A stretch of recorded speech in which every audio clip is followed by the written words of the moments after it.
emperor has no clothes, is the message I would like to deliver to you.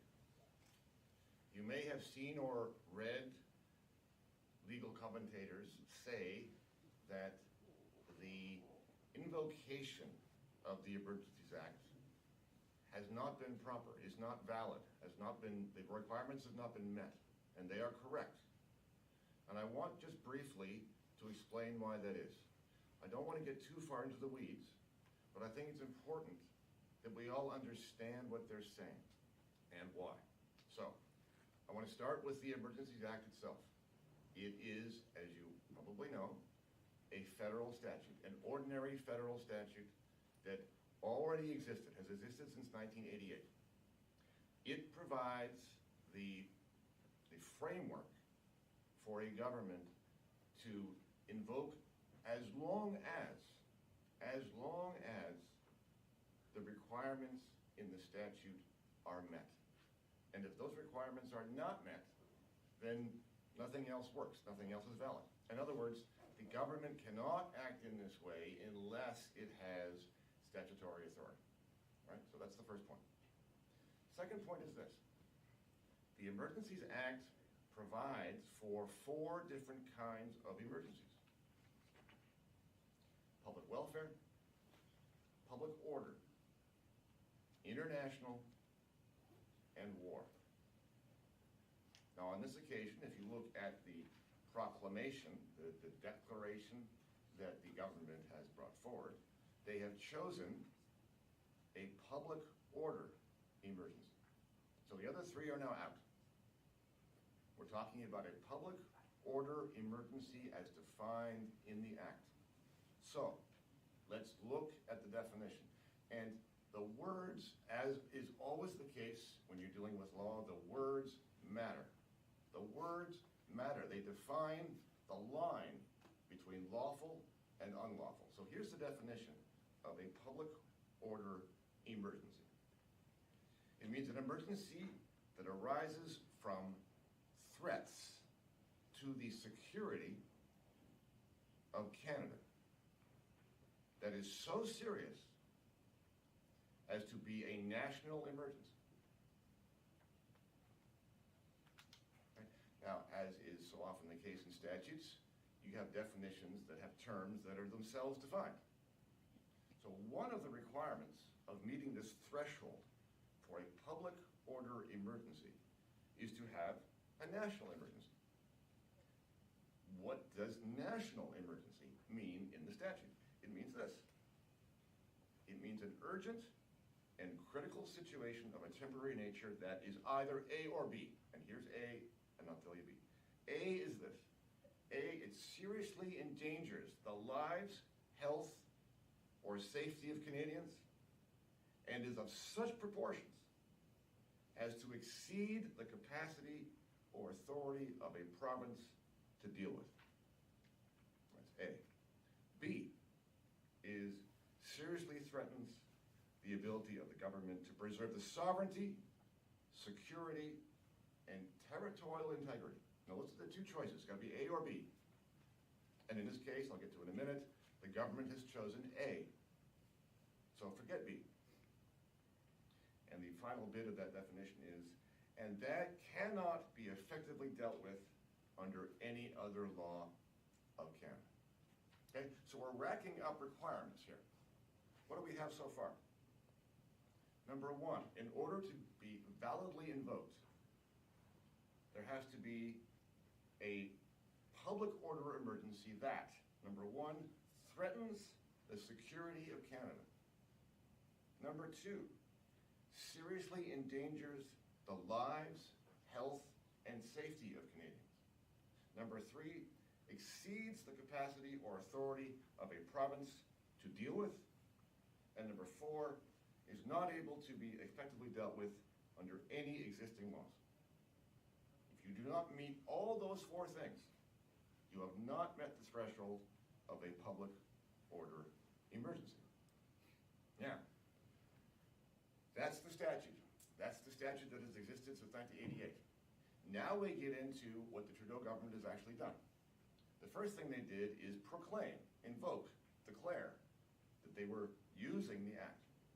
And in that proclamation, they have identified, as they are required to do, the emergency they are acting on.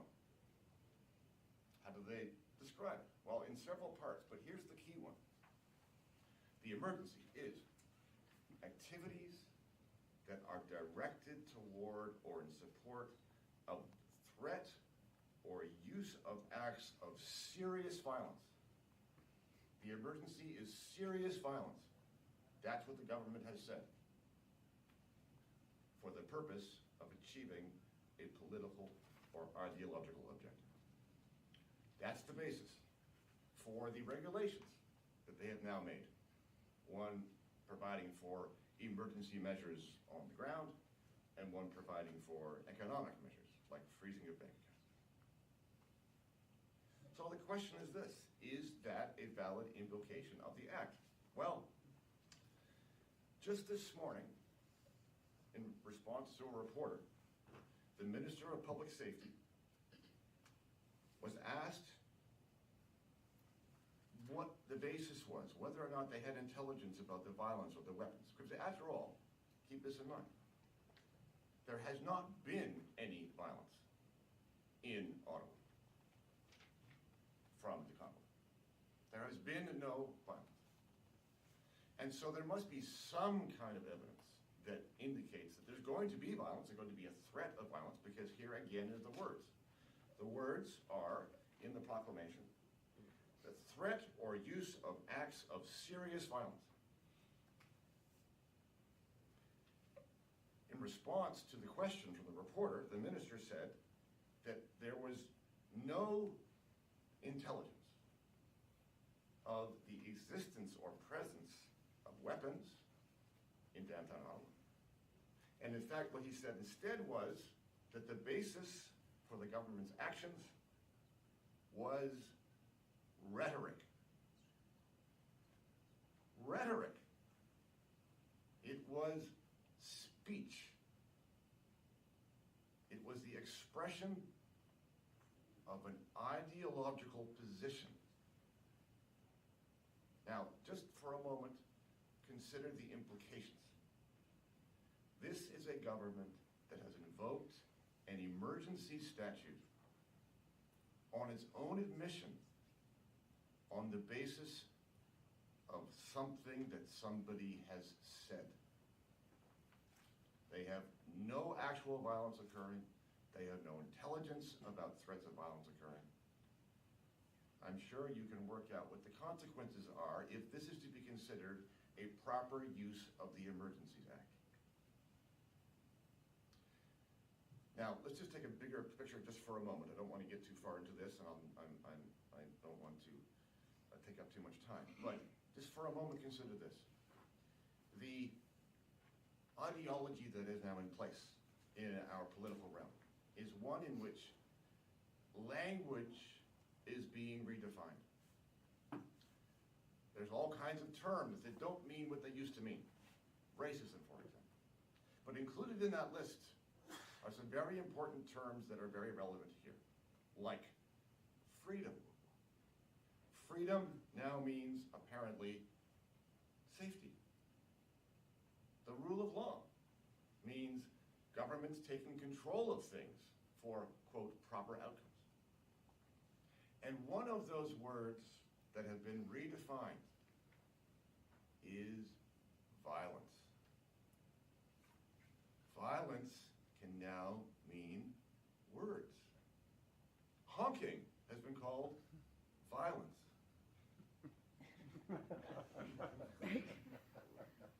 And they now are taking that literally. They have said they're proceeding against violence, and what do they have? They have words. They have rhetoric. They have an expression of a political position. And it is that rhetoric, it is that political position that they are afraid of. And that constitutes the emergency. And in a way, you know, it does. It does constitute an emergency for them. Not within the meaning of the Emergencies Act. That does not meet that threshold. But in political terms, you can kind of see how this might be seen by them as an emergency. So I'll leave you with this thought. If this invocation of the Emergencies Act is valid, then governments have the power to declare emergencies and crush any peaceful protest, any dissent that threatens their political fortunes and ideology. And that's not the kind of country we want to live in. Thank you.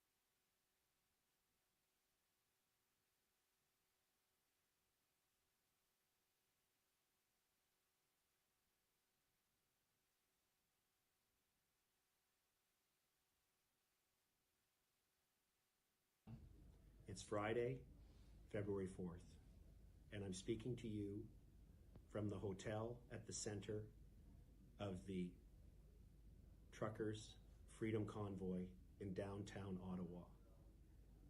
Over the past year, the federal government in Canada, under Prime Minister Trudeau, has taken away Canadians' charter rights, constitutional rights to travel freely, has taken away truckers' rights to travel, their mobility rights, their ability to make a living under the Constitution for those who've chosen to be unvaccinated. This afternoon, the chief of the city police for Ottawa made announcements that are disturbing and should trouble Canadians and those around the world who support this trucker protest for freedom. The police chief essentially announced an assault on the protesters. He announced that very specific measures that we normally only see instituted by oppressive regimes around the world would be initiated. He effectively announced that he is going to be taking away Canadians' charter right of peaceful assembly and freedom of expression. We are being censored. Please get this out to the world.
The Public Order Emergency Commission is now in session. La Commission sur l'état d'urgence est maintenant ouverte. Good morning, bonjour. Great Monday morning.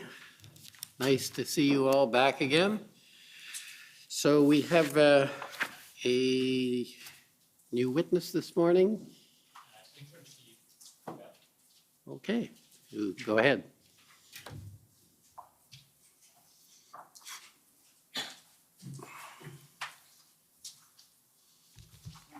Morning.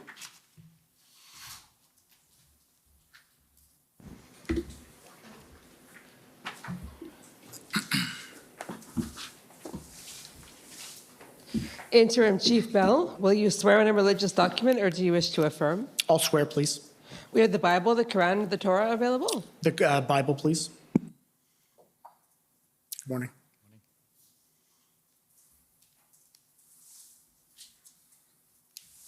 Thank you very much.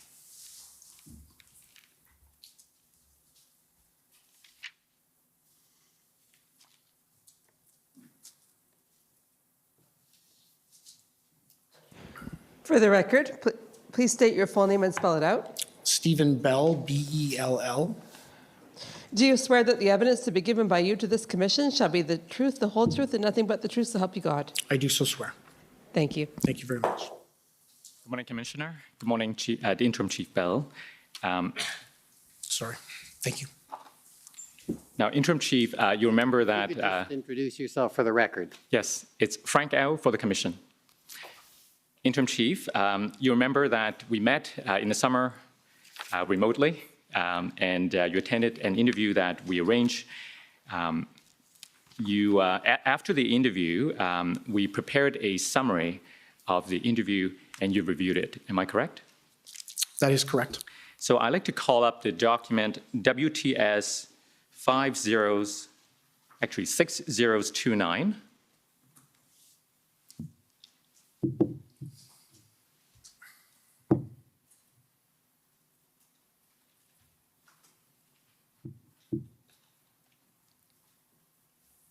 And this is a copy of the summary that you approved. I believe so. If we could scroll through the document, please. Could we scroll through?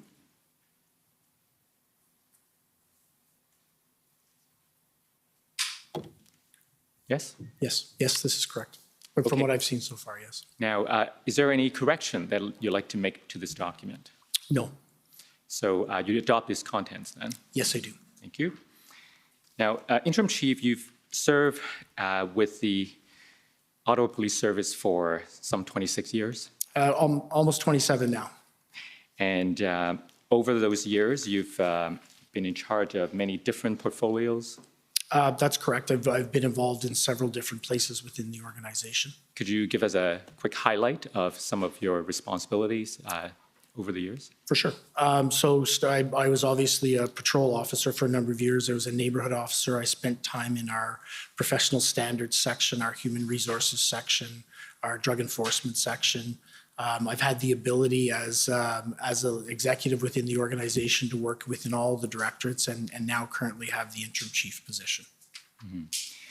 And in January of this year, you were deputy chief in charge of what Deputy Ferguson has described as the 3 I's.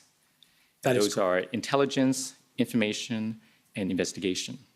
That's correct. Now, for the purpose of this hearing, we're going to be focusing on intelligence. What were your responsibilities as the deputy chief in charge of the intelligence unit? So my responsibilities in terms of overseeing that section would have been to make sure that our intelligence unit was gathering, collecting, analyzing, and sharing information. And I would do that through what was an established chain of command. And I'm going to show you a document of the organizational chart. And perhaps you can explain some of the people involved in that unit. OPS 30-14925.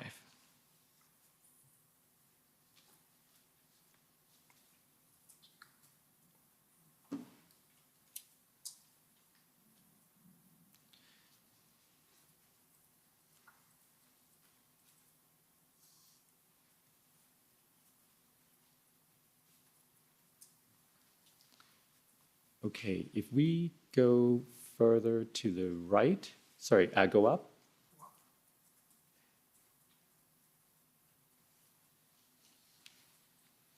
Yeah, further to the right. I'm looking for Deputy Chief Bell.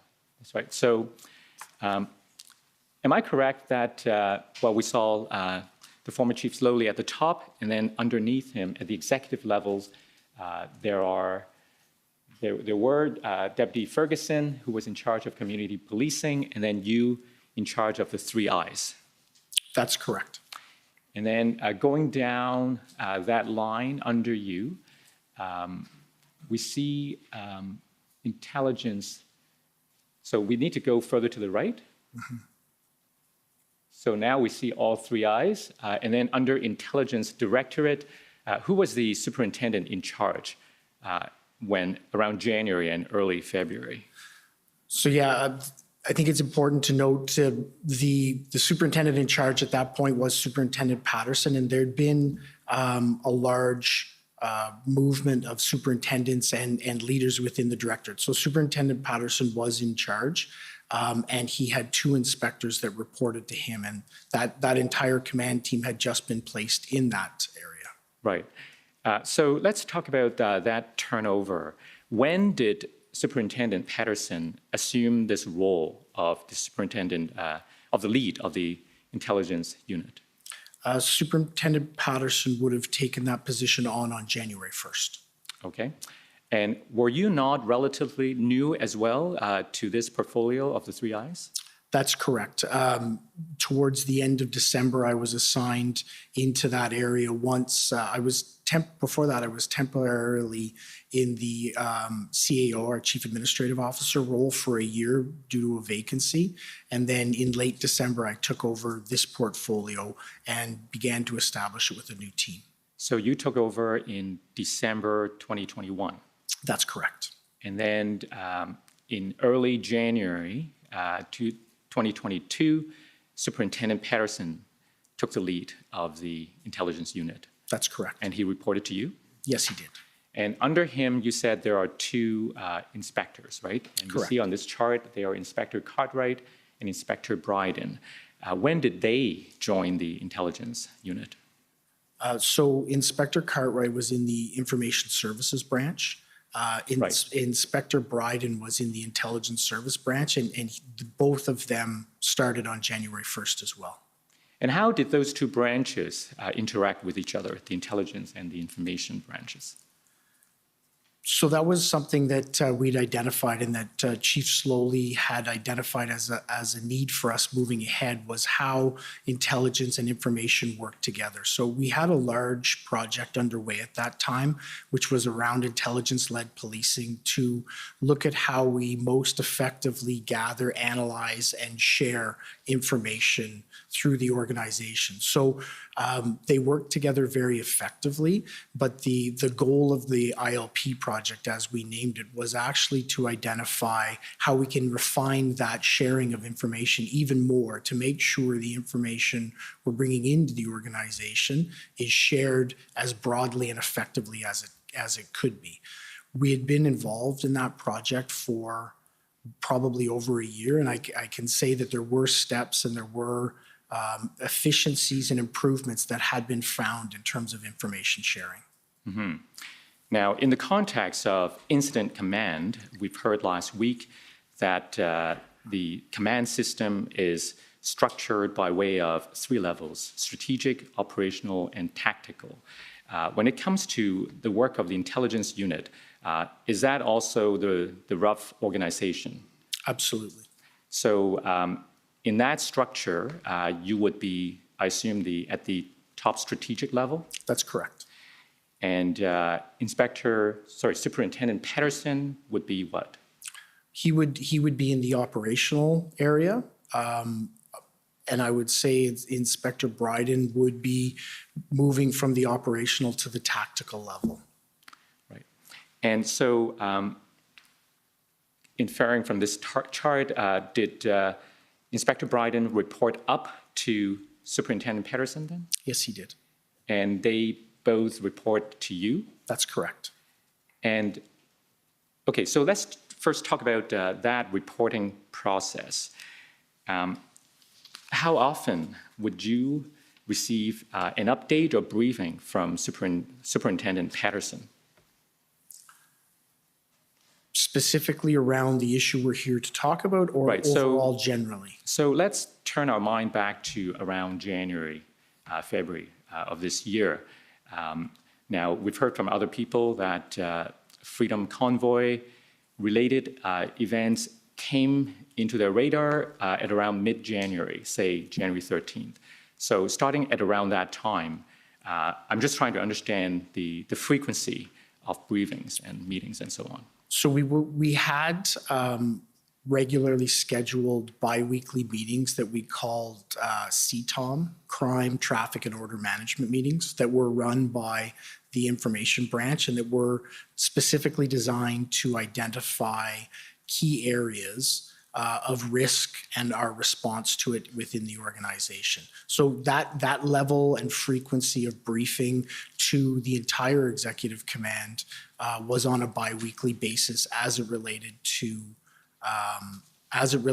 overall issues, specifically to the Freedom Convoy and the events around that. That was flagged, as you say, through a Hendon report around January 13th. Superintendent Patterson and I began having discussions on it in and around the 20th, and the briefings to me in terms of the activities that they were taking, ensuring that the information was flowing, would have been on a regular basis. I heard January the 20th. Did I hear it correctly?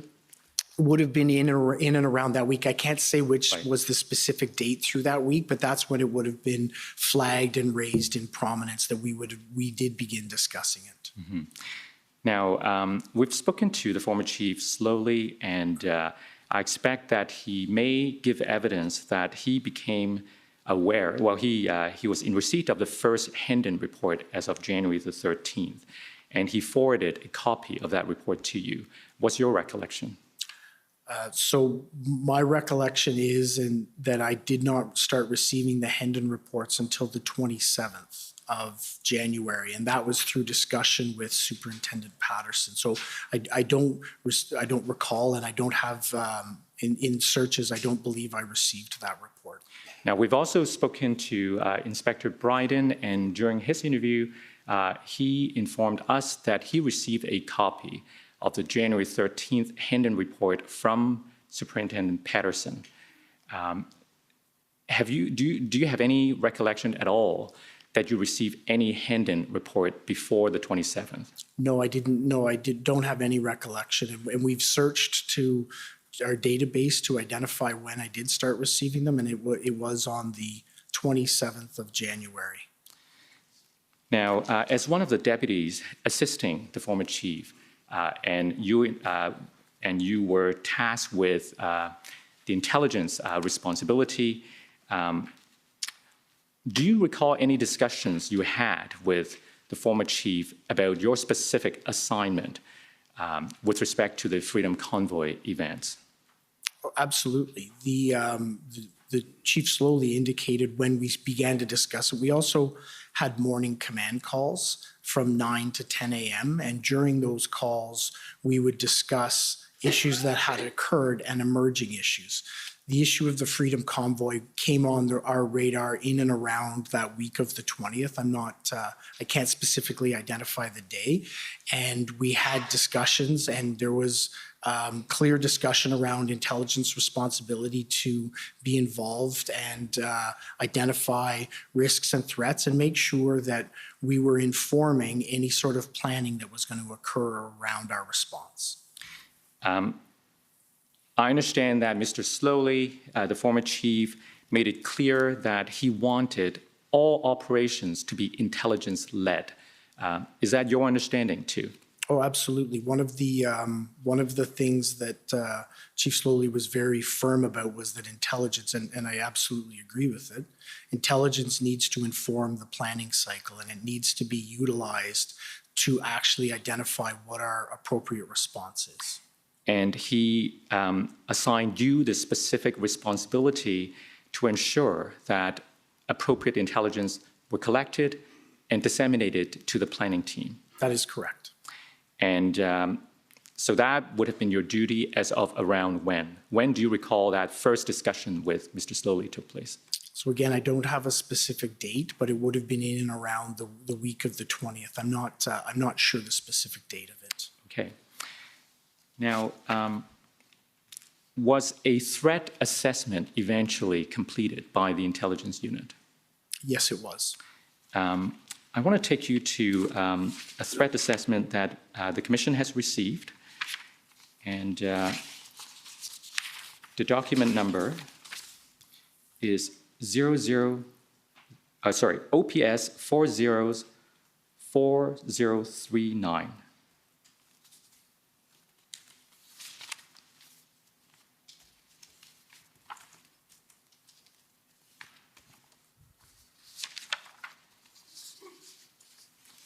Now, looking at the first cover page, this is a document completed by Sergeant Chris Keyes, am I correct? That's correct. It is dated January 28th, but the title is Freedom Convoy, Ottawa, January 29th, 2022. Is that right? That is correct. And is the title date January 29th because it was initially expected that the events would start on the 29th? That's correct, yes. But this version was completed on the 28th, right? Correct, and it's version 4, so there's been iterations of this as more intelligence has been received, gathered, and analyzed. Right. And I understand from earlier witnesses' testimony that that week in particular was a very fluid and dynamic week. Lots of things happened. That is correct. In any event, we have reached now the 28th, and this is the threat assessment. I'd like to take you to page 3. If we take a look at the second paragraph, can we enlarge Yes, please. the screen a little bit? Thank you. Thank you. So you see that in the second paragraph starts with the most likely police matter at this time will be the vast number of vehicles on the area roads. The convoy will be able to stop and effectively shut down movement if they desire. That's the understanding as of the 28th, right? That is correct. And if we go down the page to the very bottom, the last sentence in bold says, these conditions create grounds for passionate emotions. And those conditions refer to the sentiment of the truckers. Sorry, I'm just reading the paragraph. Yes. Take your time.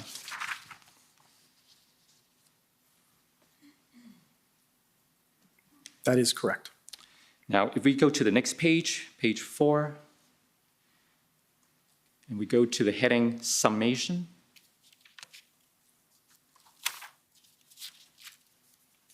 So the writer concluded that there is a quickly growing financial fund that can pay for food, lodging, fuel, and legal costs. This event is, as described above, less of a professional protest with the usual sad players, but rather is a truly organic grassroots event that is gathering momentum largely from the widespread population. And then in bold, read, expect very large crowds. Am I correct? That is correct. And then the next bullet went on to quote from a journalist to the effect that if we go to the last 2 sentences, when it finally meets a successful protest to air the grievance, there may be larger crowds and longer disruptions than was ever planned for, right? Correct, but I also believe there's pieces in here as well as in other intelligence reports that are missing that are very germane to the discussion we're having today. Mm-hmm. Large numbers, yes, we did see large numbers.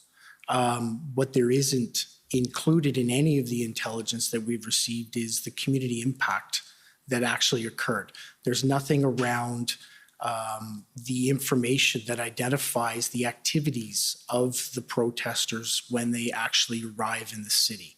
There's nothing that indicates that the protesters are going to use the citizens of our community as the leverage point to have their voices heard. In Ottawa, we manage multiple protests on a yearly basis. We've managed protests similar to this on previous times.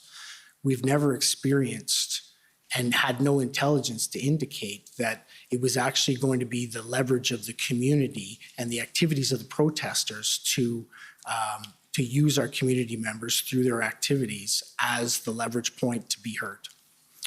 Right. You're talking about the reality that dawned on everyone once the convoy arrived as compared to what was known the day before. Well, that's correct. Well, and what I would say is what was known the day before was that a large number, and the day before, so if this is the 28th, the 27th, is we were starting to receive numbers on what the size and scope would be. Right. And that the overall activity of the group moving across was extremely lawful and extremely law-abiding. Right. But you agree with me that this is an assessment, and this is a summation part where the writer was trying to draw some conclusions, right? That's correct. It's not, the writer is not here just reporting various pieces of information. This is the conclusion, at least from this writer, having gathered all of these disparate sources of information, correct? Correct. And I would say the conclusion here is that large numbers could attend the city, and we accepted that. Right. That there could be traffic disruptions, absolutely, and that it could be emotions associated to it, but not anything that would relate to the activity that we ultimately saw on our streets. Right. Now, if we go to the next page, and we look at the third bullet. So the author is here saying that in 6 years of working, large demonstration events, from the intelligence point of view, the writer has never seen such widespread community action, which means 3 things for planners. Now, the third thing is redacted, but we can look at the first 2. The event is likely going to be bigger in crowd size than any demo in recent history, possibly on par with Canada Day events, but more disruptive. Second, there is significant popular support for this event on a scale not seen in recent years.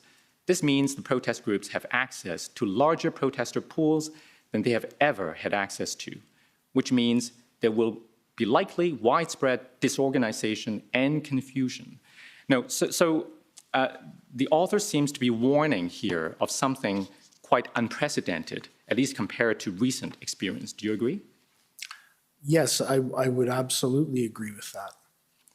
So it may not contain as much detail about, some of the events that the residents subsequently experienced, but it's providing a warning here as to something quite significant, not seen before. Well, I would agree with that, and I would say that all of the intelligence gathering that we'd had prior to that indicated a very similar fact. This group had only come on the intelligence radar in late summer of 2021 and never actually materialized. As they moved across the country, they seemed to build support, but they seemed to build grassroots support. And all of the activities that we had seen them engage in prior to that had been very lawful, had been very pro-social. The amount of people that were supporting them, from my perspective, actually gave it more credibility that it was a grassroots initiative, not that we were going to see the violence that we saw on our streets.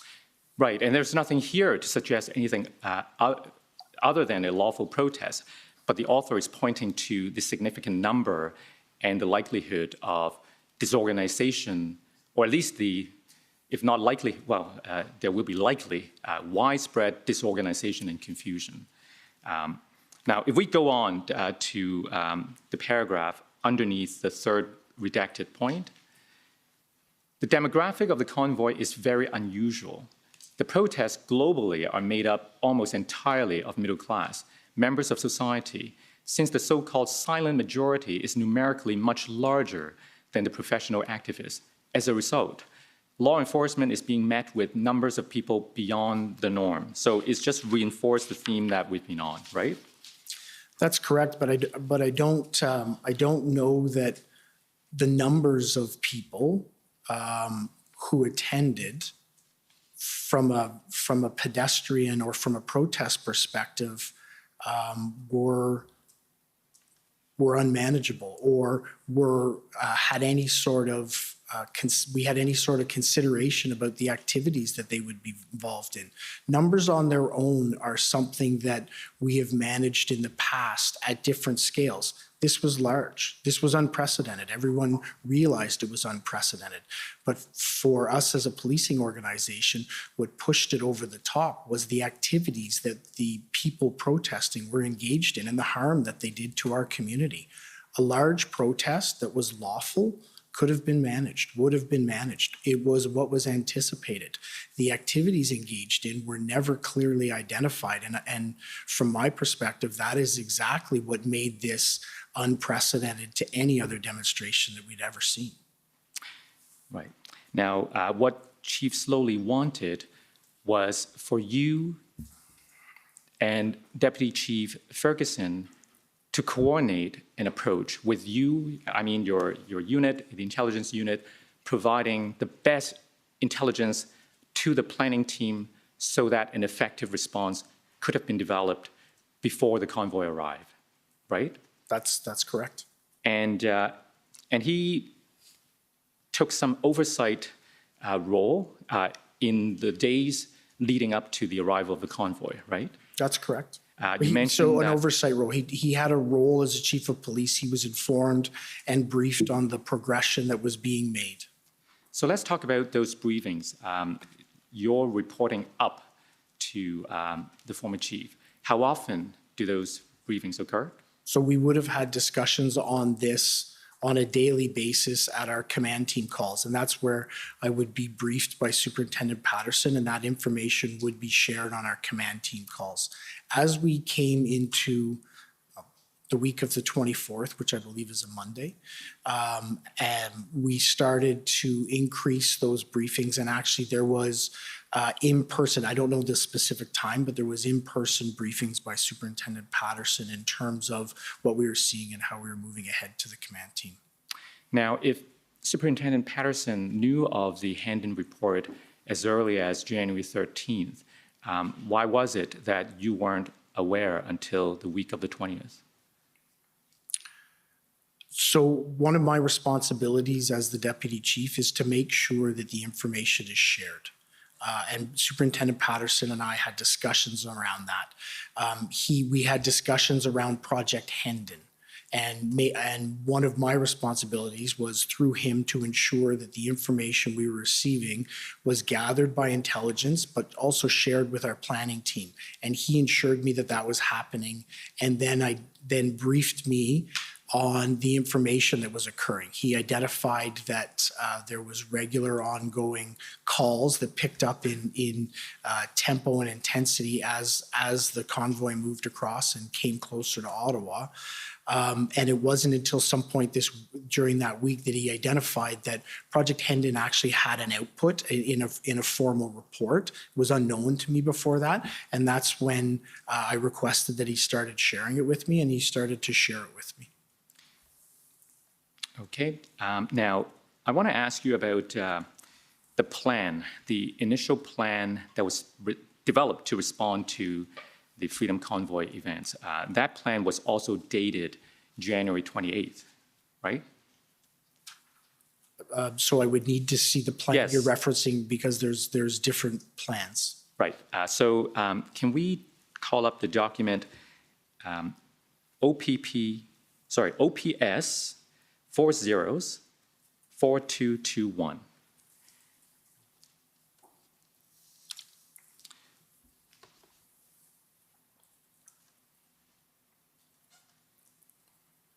So can we zoom in to look at the entire first page, the cover page, please?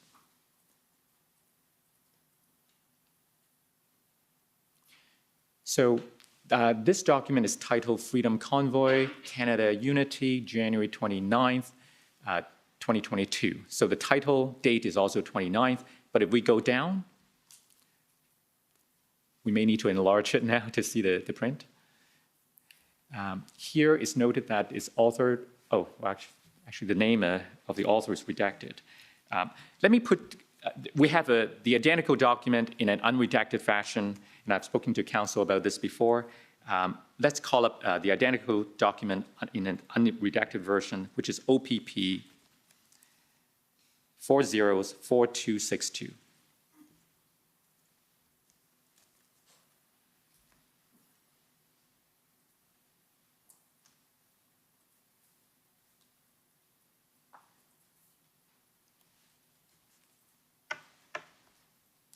Can we go down, please?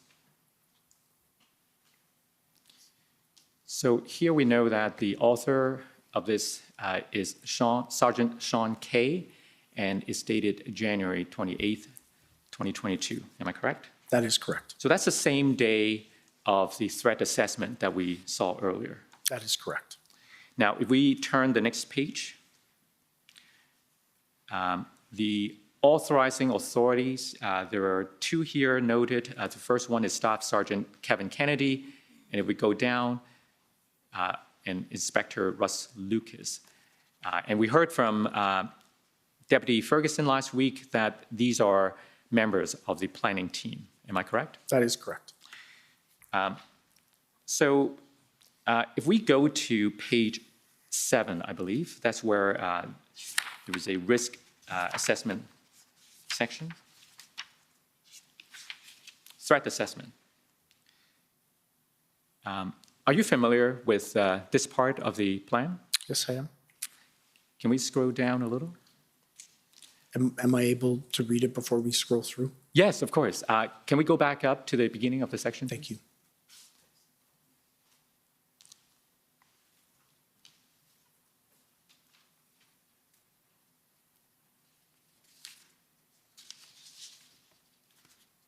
Thank you. Yes? So we can we scroll scroll down, down please. now? Yeah, I'm good to move on. Okay, next page.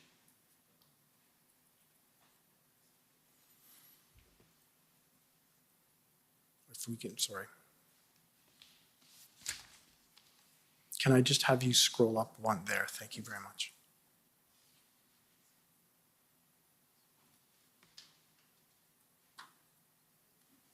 Okay, thank you.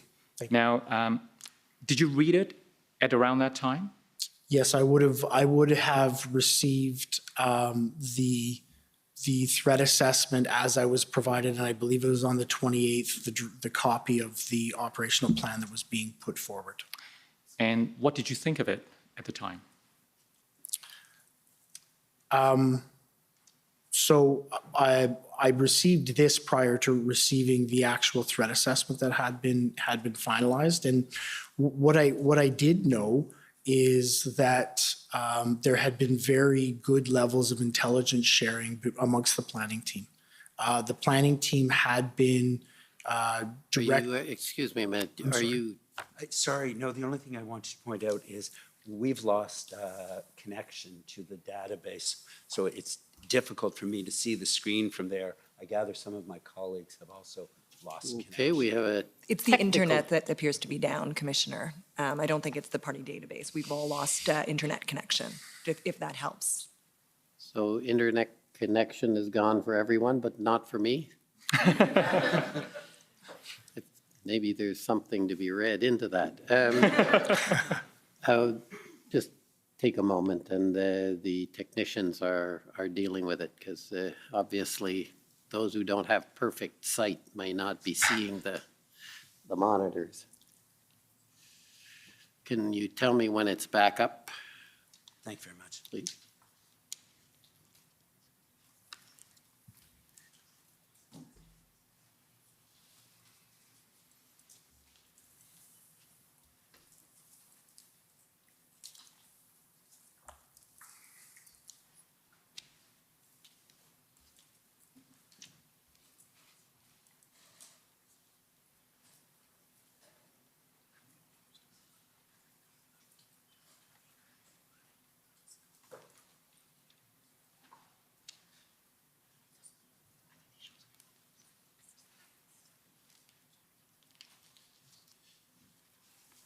You want me to take a break while you fix it? Okay, we'll take a 10-minute break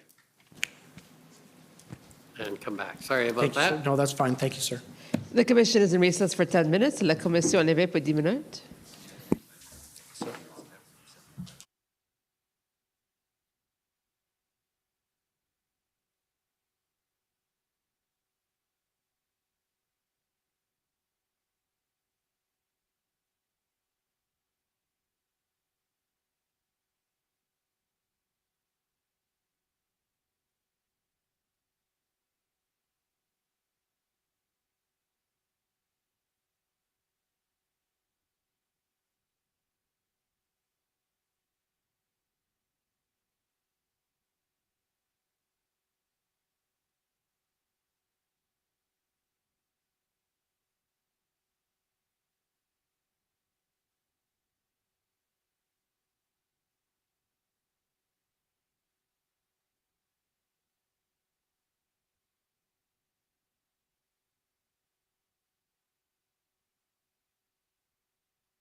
Order à l'ordre. The commission is reconvened. La commission reprend.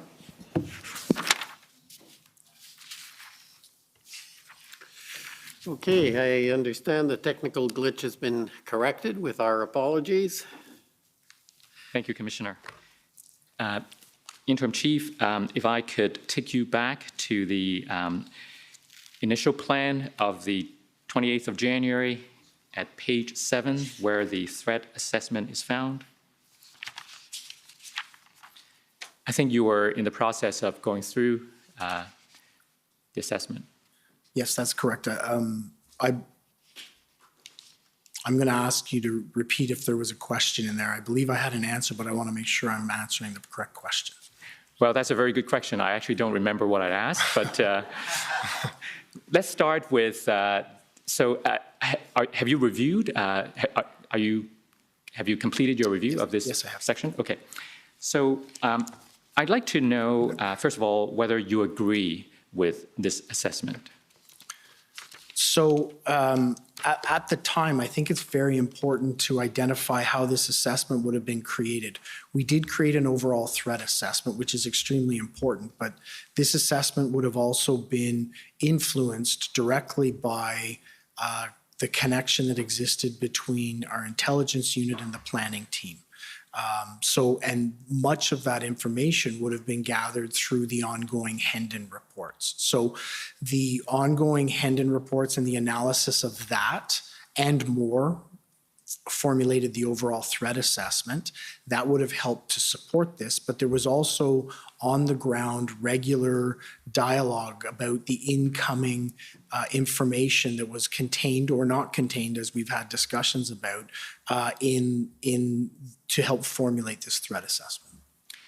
If I understand you correctly, your team, the intelligence unit, was both gathering information based on the Hendon reports, but also trying to gather information from other sources to corroborate those the intelligence reports. Is that right?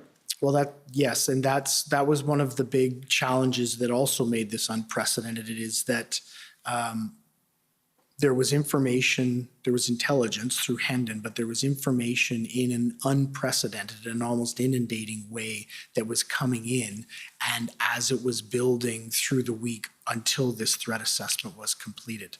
Our members worked constantly with the members of the fellow members of the intelligence group, and by this time on the 28th, there was already a joint intelligence group that had been established that was embedded within the planning cell to try and take the voluminous information that was coming in and assess it and then disseminate it to try and get a picture of what was going to occur at this point within hours.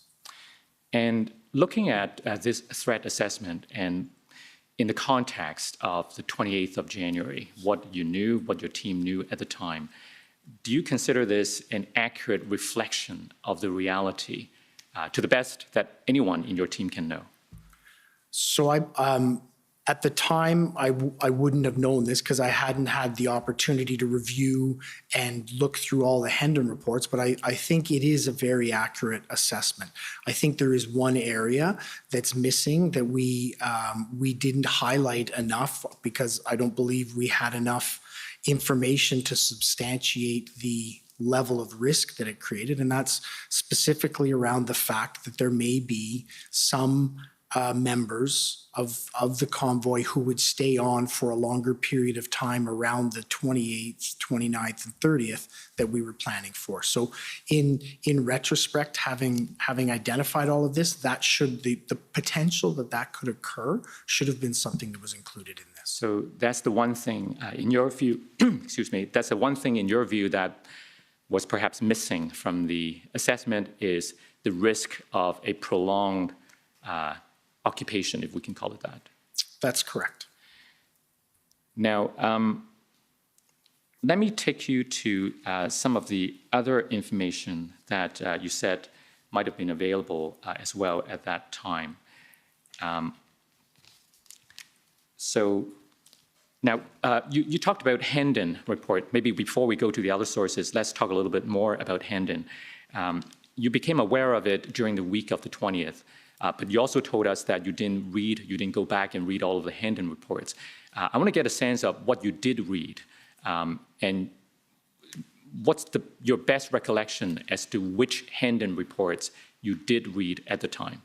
Well, I received them and would have read them on an ongoing basis, as well as receiving all, like I said, we were inundated with other information. So we were receiving lots of information at that point. And as I received it, I was trying to ensure within my role that we were funneling it to the right area so it could be properly assessed. So if I got information, and I regularly did, whether it be from concerned community members, counselors, all sorts of different sources, I would ensure that that information was funneled through our joint intelligence group for assessment, analysis, and action. Which was the first Hendon report that you read? So the first Hendon report that I received and read was the 27th. And so I think you said that from then on, you read every Hendon report afterwards on an ongoing basis. Absolutely. Did you ask for the earlier Hendon reports? No, I didn't, because at that point, I knew that they had been shared between the intelligence unit who had done the assessments necessary and the planning unit who needed to have that information in order to conduct their planning. Right. So since you did read the 27th report, let's go to the 27th report and see what it says.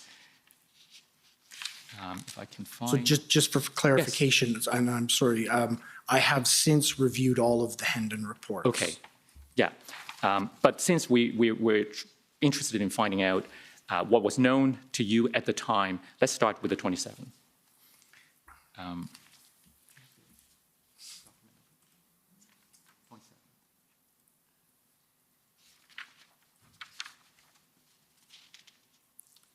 I believe it is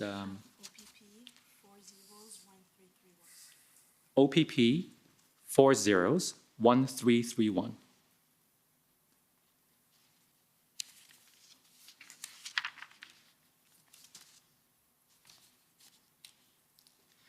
If we go to page 4 of this report,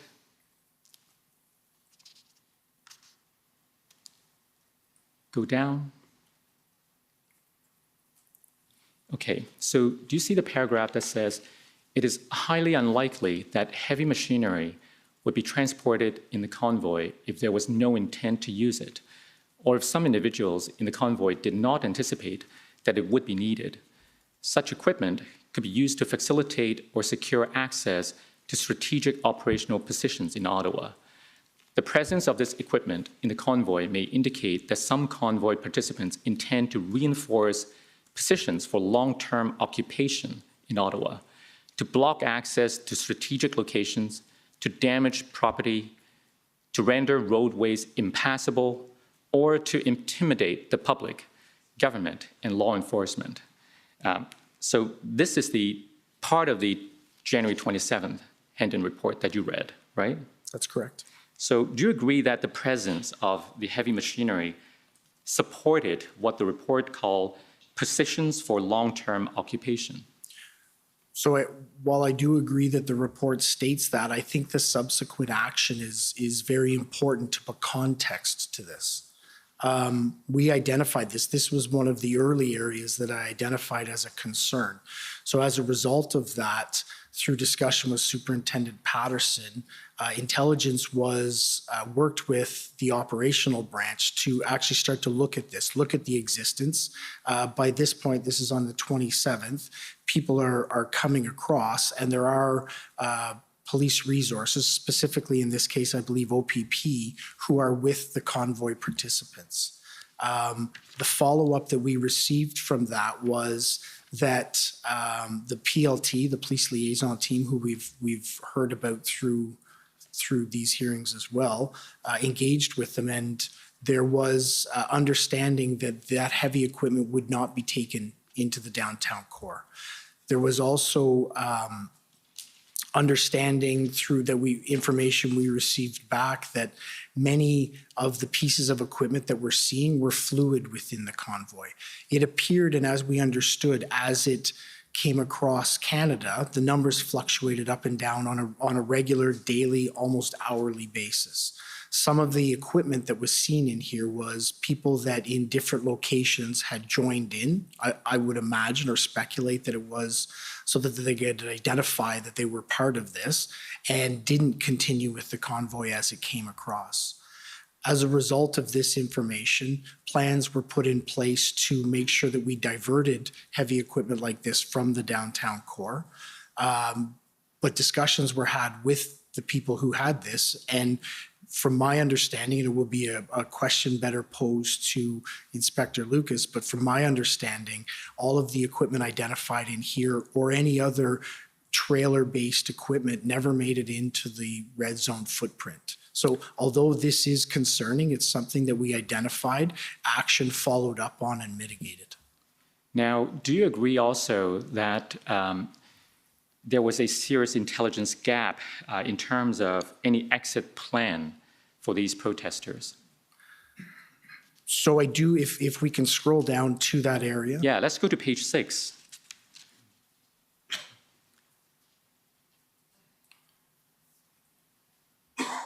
So I do understand, and I know this is in black and white, but there is bolding there around priority intelligence gaps.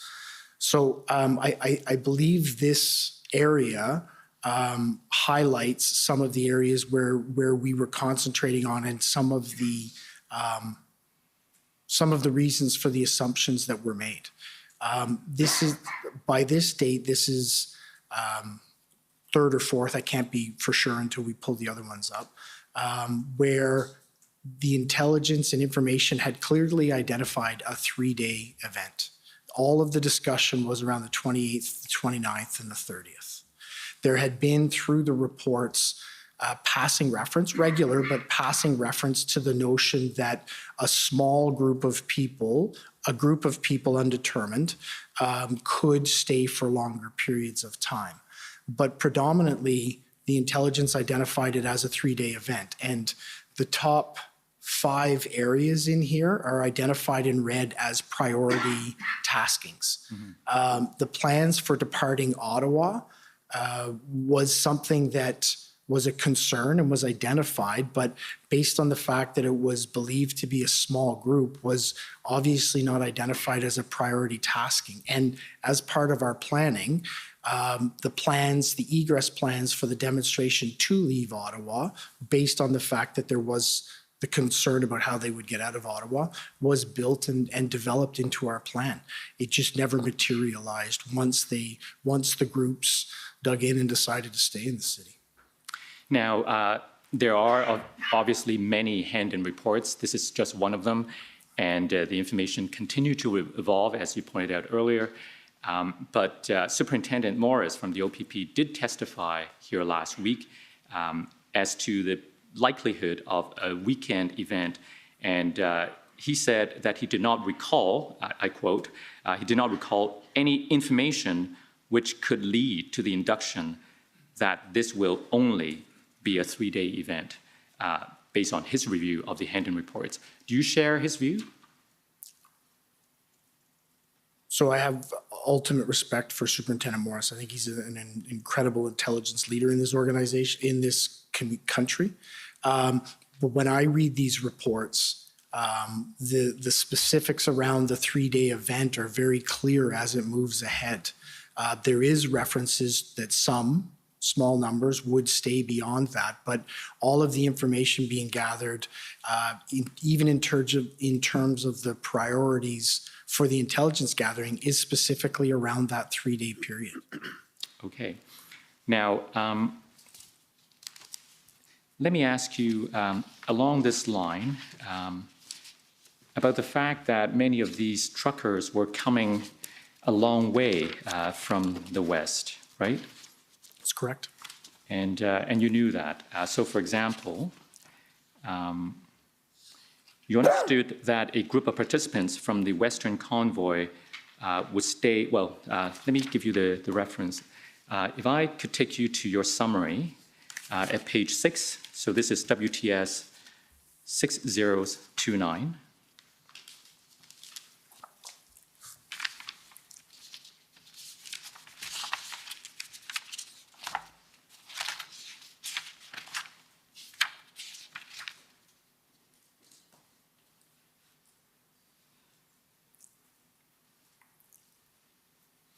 So if we go to the top of the page, the second line, as an example, PLT reported that the Western Freedom Convoy lost many vehicles when it's crossed the Manitoba-Ontario border. Interim Chief Bell stated that as the Freedom Convoy drew closer, OPS knew that it was projected to be large. He noted that by January 29th, OPS was expecting 3,000 to 4,000 vehicles to arrive in Ottawa. Is that correct? That is correct. Now, given that these convoy participants had driven across the country for more than a week, wouldn't it make sense that they might want to stay for a little longer than a weekend in Ottawa? So I think that's an inference we would now make. But I think it's important to identify that they did drive across the country. The numbers ebbed and flowed. As they moved across the country, there was police agencies engaged with them on an ongoing basis. Their behavior, as it's described within the intelligence reports and reports we had back, was that they were extremely lawful, that they were engaged in, there was no antisocial behavior that they were engaged in.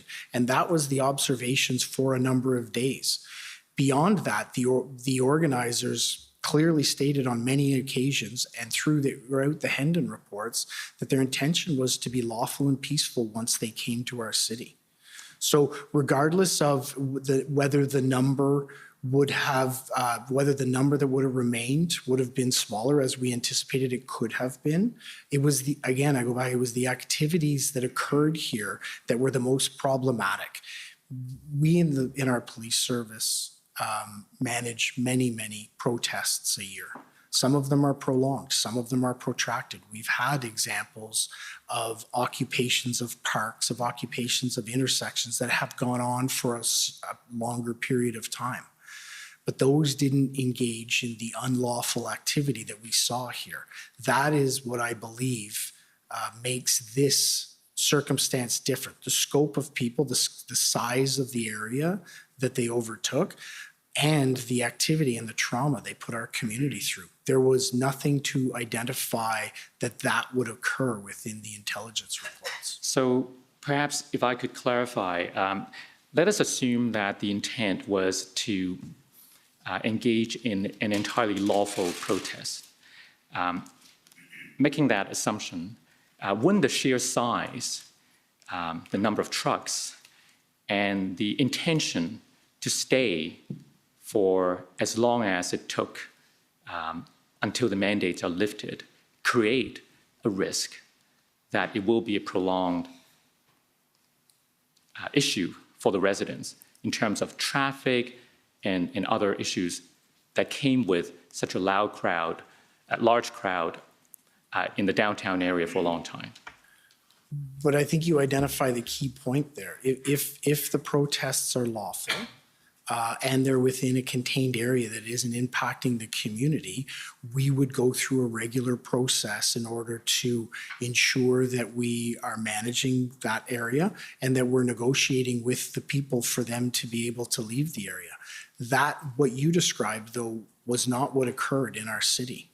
There was a large geographical area overtaken, and there was extreme harm done to our community through the activities of this protest that determined it to be unlawful. So those are for me, those are two very different circumstances we're talking about. Right.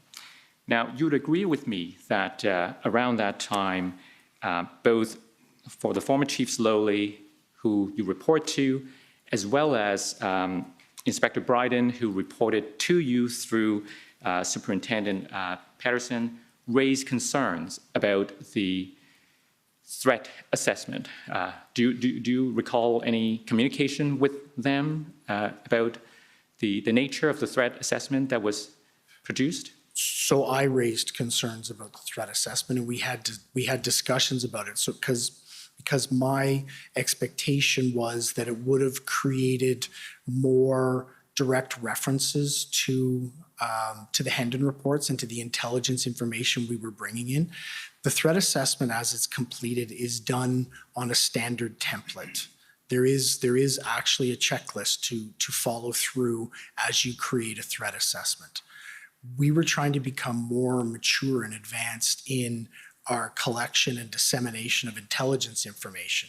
What wasn't included on the checklist was direct references to actual intelligence information that existed. So I was looking to make sure that we had that included in that threat assessment, or at least references to the mechanisms that we were drawing that intelligence from. Now, it would appear that the former chief was concerned that the threat assessment reflect the actual reality. And in the days leading up to the arrival of the convoy, if I could take you to some of those documents, OPS 403073.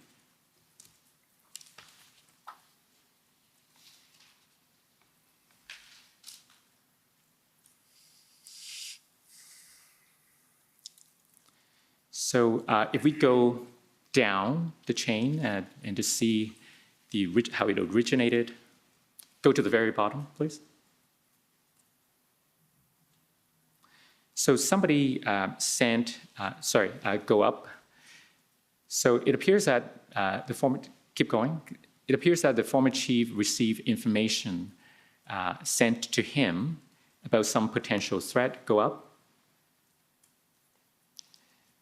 And he passed that information on to you. So let's stop here. So somebody sent information to the former chief directly.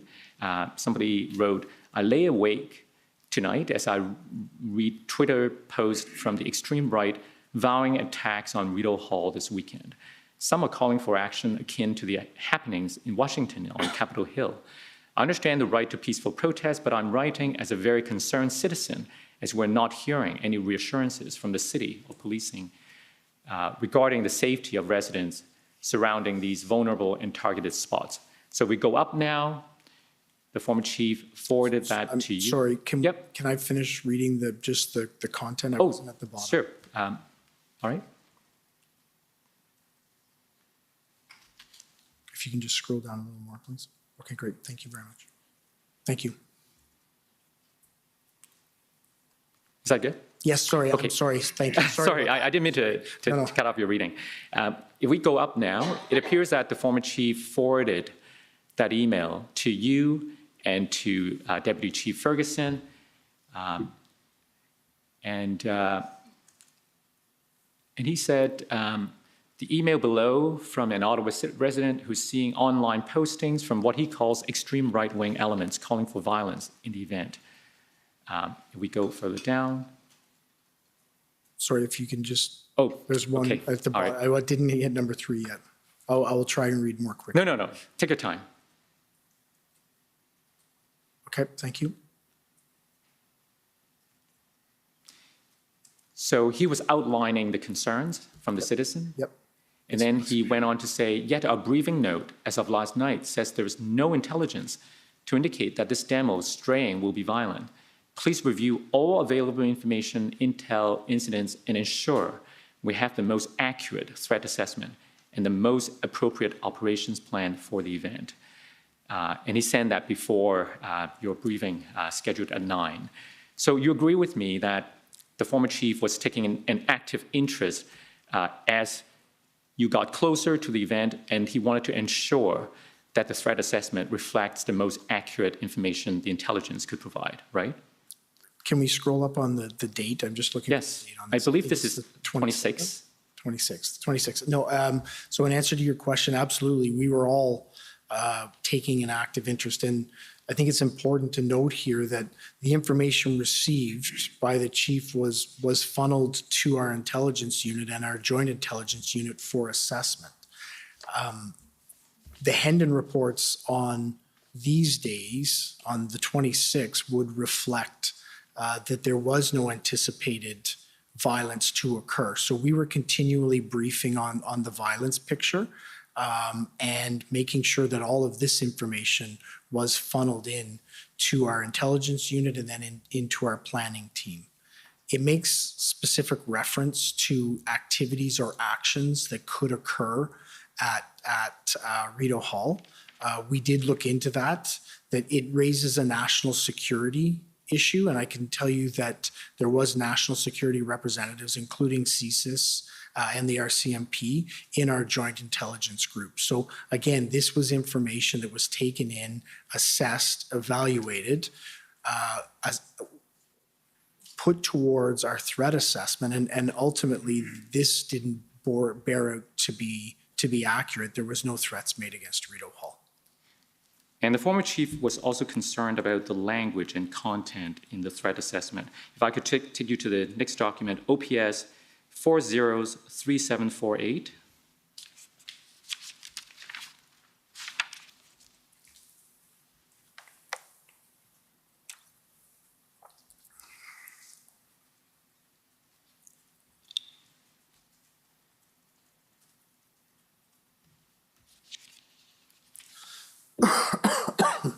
So you see that this is an email dated the 28th of January. It was directed to Deputy Chief Ferguson, but you were copied on it. The former chief said, "Trish, thank you for sending this draft operational plan. I assume this is the 28th plan that we've just seen. It is well developed considering how fast-moving and fluid the situation has been. I provided you with feedback on this draft report at our 9:45 a.m. meeting in your office. Review and improve the language and content in the threat assessment. Explicit expansion of operational scope to include parallel demonstrations, risk beyond the Freedom Convoy, explicit adherence to uniform conduct policy for all participating members." Do you know if that was done? So I don't know directly because this was directed to Deputy Chief Ferguson, who would have put it back through her chain of command to her planning team, and the normal process would be the planning team and intelligence would look to identify the areas of gap that the chief felt existed. All right. Let me take you to the note of Acting Superintendent Bryden on the 28th. This is OPS 301455.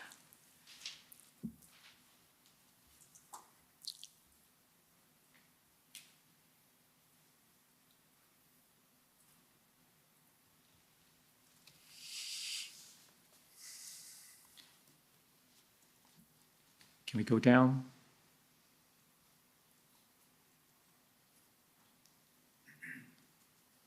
Sorry, I thought.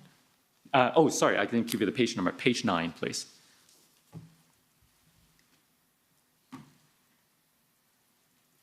So, TA issues, is that the threat assessment issue? I would believe so. So the notes of Inspector Bryden said, narrative around convoy, but need more info on activist. If we go further down, you see the bullet? Sorry if I can, I haven't. Yes, I'm sorry. I'll let you read it.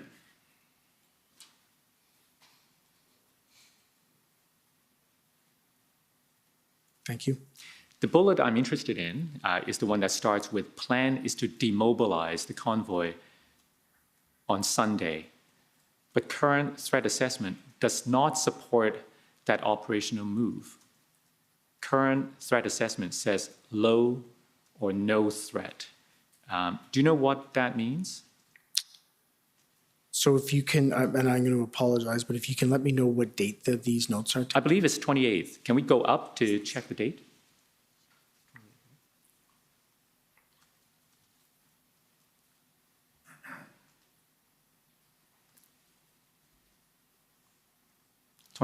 Friday the 28th. So I think it would be, if we can go back down to the notation so I can see what I'm speaking to. It's a little farther down.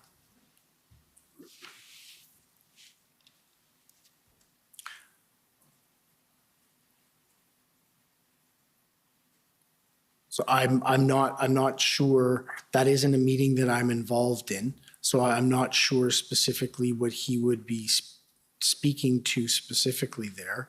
And I would say that we would need to cross-reference with the Hendon reports and whether there was any reinforcement around heightening our concern that the convoy could be longer than the 3 days. Right. Now, So I'm not in that meeting. yeah, no, but it's fair enough. But he seems to be referring to the threat assessment, and he has notation here that it says low or no threat. When we interviewed Inspector Bryden, he confirmed that that was the view at the time, that the threat was low to no risk. Do you agree with that assessment? So do I agree with the assessment that That they it was made, low that risk. that they made it on that day? On the 20th, do So you agree I- that as of the 28th of January, That there is a low threat of violence? Then yes, I would agree there is a low threat of violence at that point, as has been identified within the Hendon reports. all right, so you interpret the low to no threat as specifically referring to the risk of violence? That's specifically the threat index I believe the Hendon reports were giving on that day. Not to the risk of a prolonged occupation. No, I don't believe that they were speaking to a prolonged occupation, because as I indicated, based on our experience, which was limited, and our assessment, there was a low risk of the convoy in large numbers staying beyond the weekend. And I think that's another area that's very, very important to highlight. Superintendent Morris identified that this group grew and tried to mobilize over the fall, and actually never did mobilize. They galvanized for the ultimate convoy that occurred. In normal circumstances with intelligence, one of the things that you rely on in your assessment of it is experience. This group had not existed before. Nobody had any experience in terms of what they were going to do and how they were going to position themselves. And I'll give you an example of where experience is important to us. We have a yearly demonstration at one of our embassies that has gone on for a number of years. We infrequently have high levels of intelligence around any activity in that area, yet we continually create a large deployment footprint between ourselves and the RCMP, because we have the experience that that violence has occurred there, and there is the potential for violence occurring. The same could be said about the Panda game. Homecoming. There is little intelligence that comes out, yet we create deployment plans around experience. Nobody had ever experienced this group coming into an area. Ottawa on the 28th of January was the first experience in that.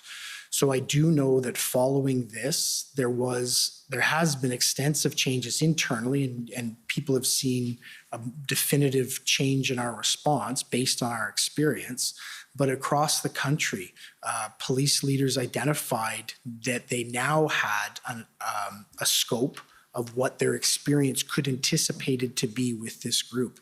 Before they arrived on the 28th, we had no experience, and all of the experience as they moved across was that they were lawful and that they indicated they were coming to lawfully protest in Ottawa. That experience package changed for us on the 28th. Mm-hmm. And I suppose one of the challenges you faced at the time was the presence of conflicting information. We put to Deputy Ferguson last week the information that we heard from the Hotel Association that people were booking stays of upward of 30 days. And I believe she mentioned there were some information to the contrary. So let me take you to one chain of email, OPS 3014930. First of all, do you know of which I'm speaking? The Hotel Association was in touch with the City of Ottawa, and I believe that information was transferred to the OPS. Yes, it was. And so on the 25th of January, there was information that there are all these people who may be staying for more than 30 days. And then on the 26th, we have this email from, now Steve Ball. Do you know who Steve Ball is? Yes, I do. He's one letter off of my name, but he is the CEO or the executive director of the Ottawa Hotel Association. Right. So if we go down a little bit. So it appears that this is, do you know who Matthew Gravel is? Yes, Matthew Gravel is a member of the mayor's office staff. So this is an exchange of email between them about the information they had received earlier. And now if we scroll back up. Sorry, can I read the bottom first? Oh, I'm sorry. I keep doing that. Please take your time. How far do you want us to go down? If we could go to the bottom. Certainly. It won't take me very long. No, not at all. Can we go down to the very bottom? Please. Okay. You can scroll up.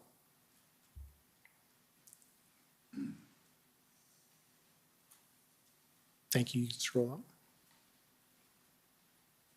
Okay. Good to move up.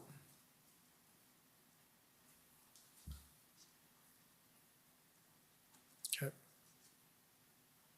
Okay. Thank you.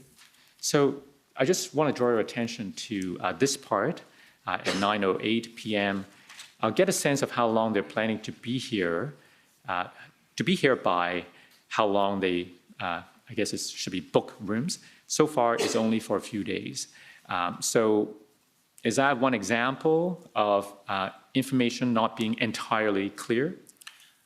So it's an extremely good example of that. And I can tell you, we did receive this information from Mr. Ball through Mr. Gravel, I believe. It went into our Emergency Operations Center, where it was put into the intelligence group to follow up. As a result, a member of our police liaison team contacted Mr. Ball, and what initially was identified as a large track of people who were going to be in the city for many, many days was narrowed down to being, no, it's a smaller group of people who have booked a 3-day stay. So one of the challenging thing for us is this was information that helped contribute to our view that it was going to be largely a 3-day protest. Right. Now, so everyone's trying to figure out to the best they can what's going to happen. And this commission has heard from Ms. Carrier, for instance, a week or so ago.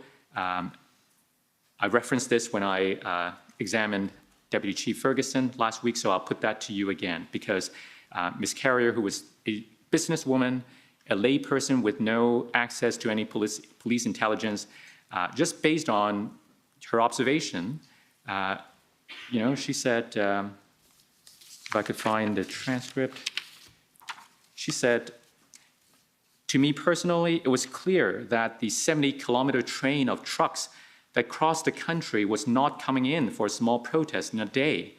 And to me, that Sunday night was the proof that, somebody somewhere had underestimated or not listened to the anger, frustration that at this point, large number of people felt. They were coming to the city of Ottawa as the representatives of what they thought, and they were going to stay there.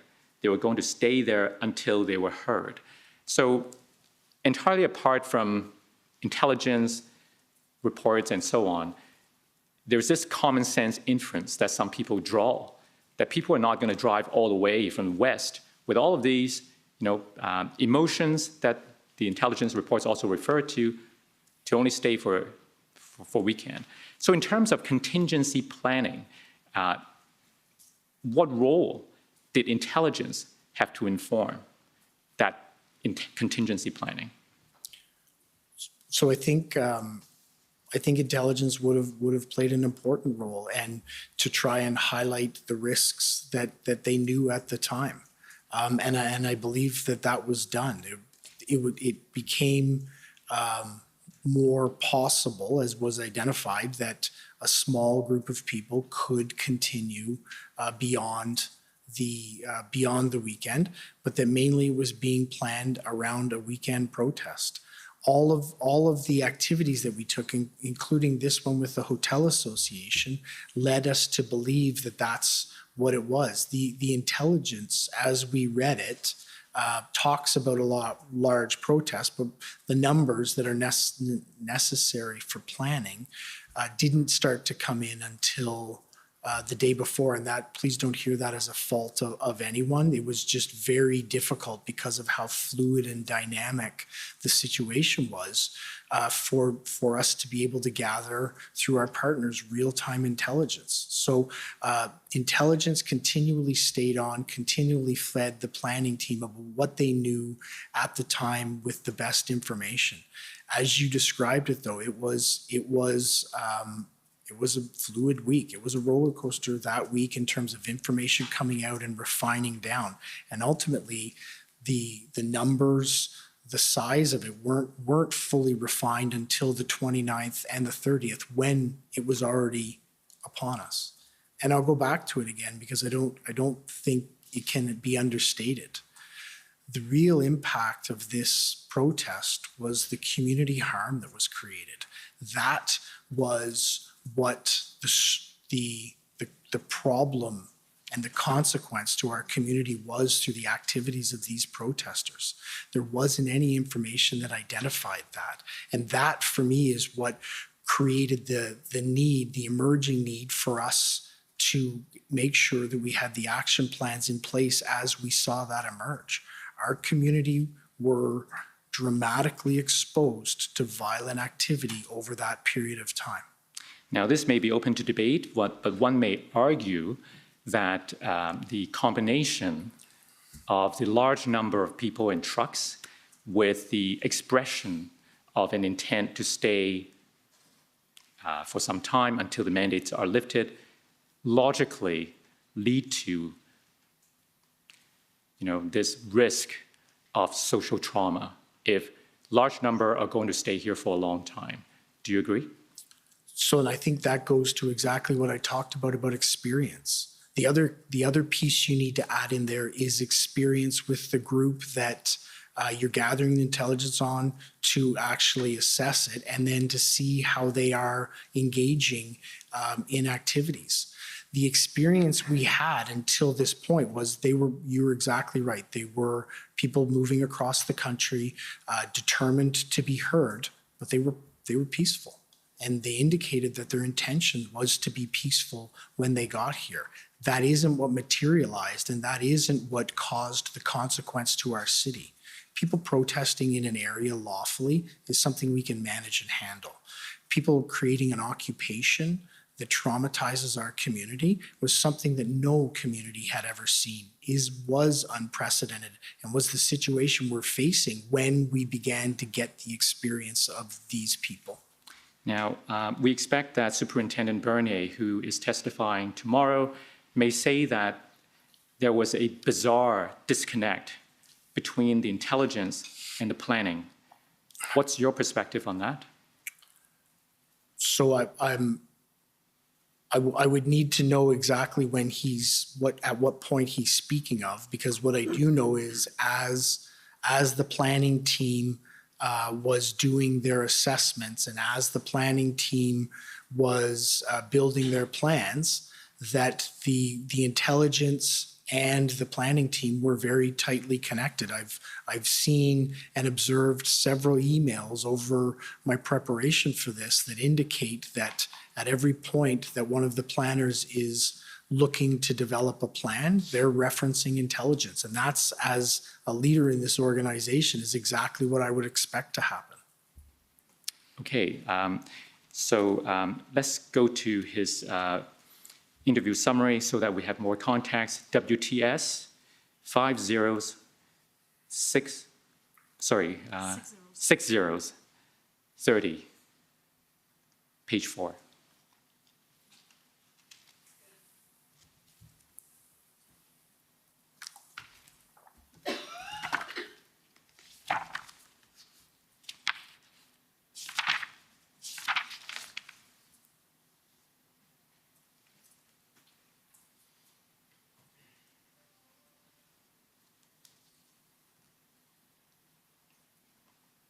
So we go down.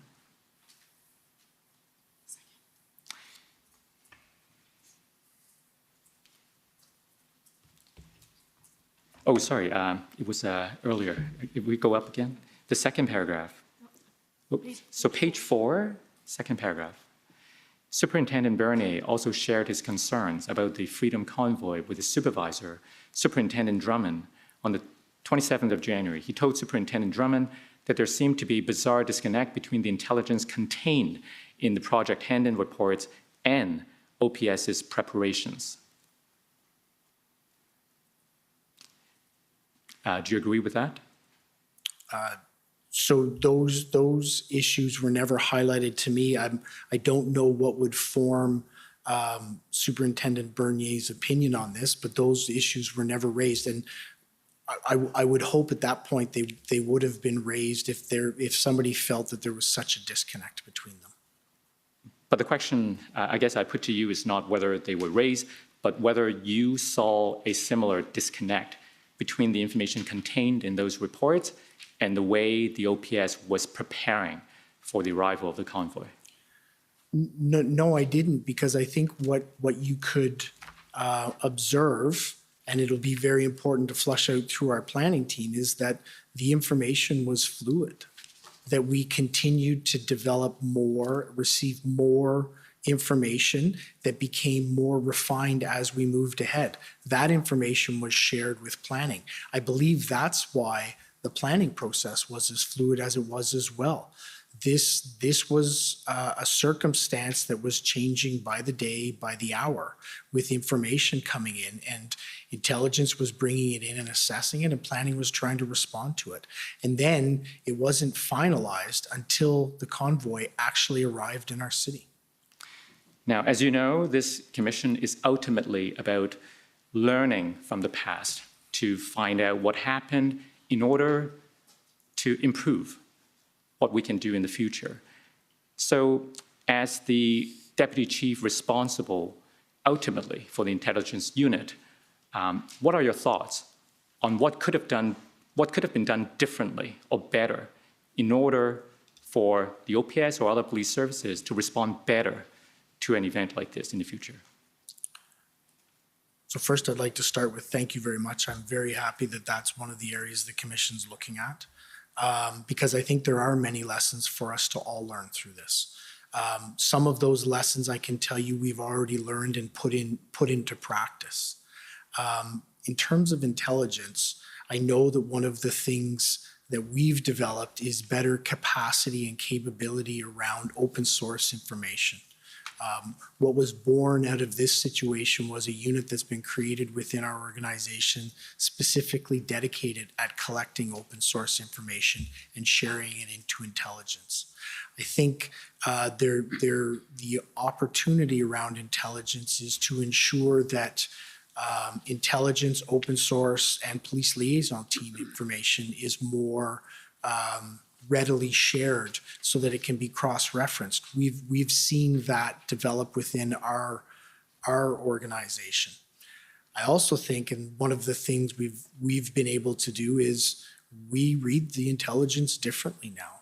We've had multiple subsequent events in this city where we've used our experience to leverage our operational planning.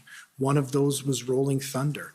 And when you look at the intelligence, there was the identification that it may not have been a large risk event for us, but we used our experience to apply towards that intelligence and created a deployment model that actually ultimately did, I believe, prevent a subsequent occupation to our streets. So I think from an intelligence perspective, the coordination and cooperation, and it has always been good between ourselves and our partners. I think this identified that we need to expand that and that we need to broaden the sources of information that we're bringing in and properly leverage them in our operational planning with the experience we have. All right. Now, let's leave intelligence for a minute, but still, I want to ask you about planning. If I could take you to your interview summary, which is WTS 6029.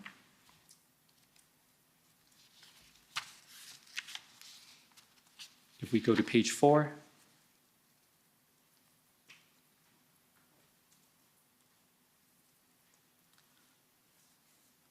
page 4, I'm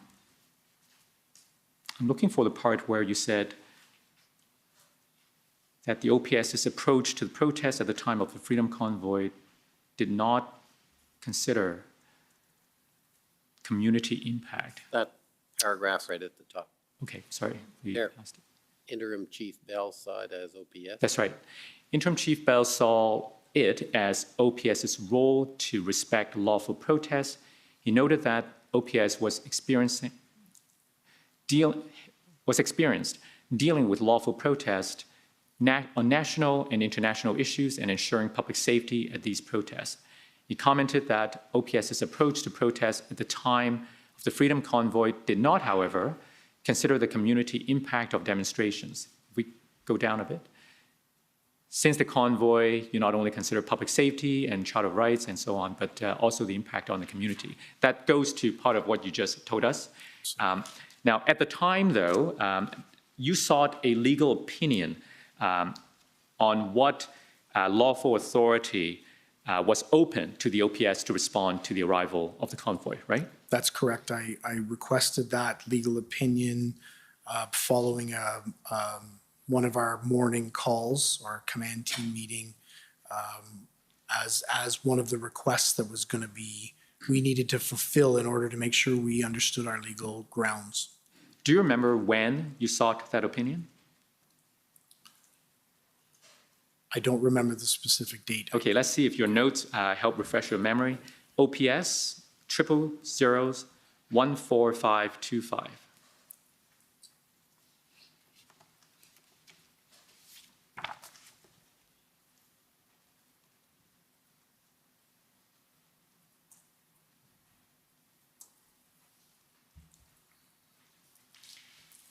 So it says here January 27th, and you have a note, convoy plan will develop legal opinion on how we will be able to end the convoy. Does that help refresh your memory? Yes, it does. Okay, so on the 27th, yeah, you sought the legal opinion. Do you remember if you got an opinion back Yes, I believe I received the legal opinion on the 28th, the next day? the next day. So let's go to that Can we now. scroll down on my notes just to make sure I'm not missing anything? That's it. Thank you. Yeah. So if we could go to the next document, OPS 403692.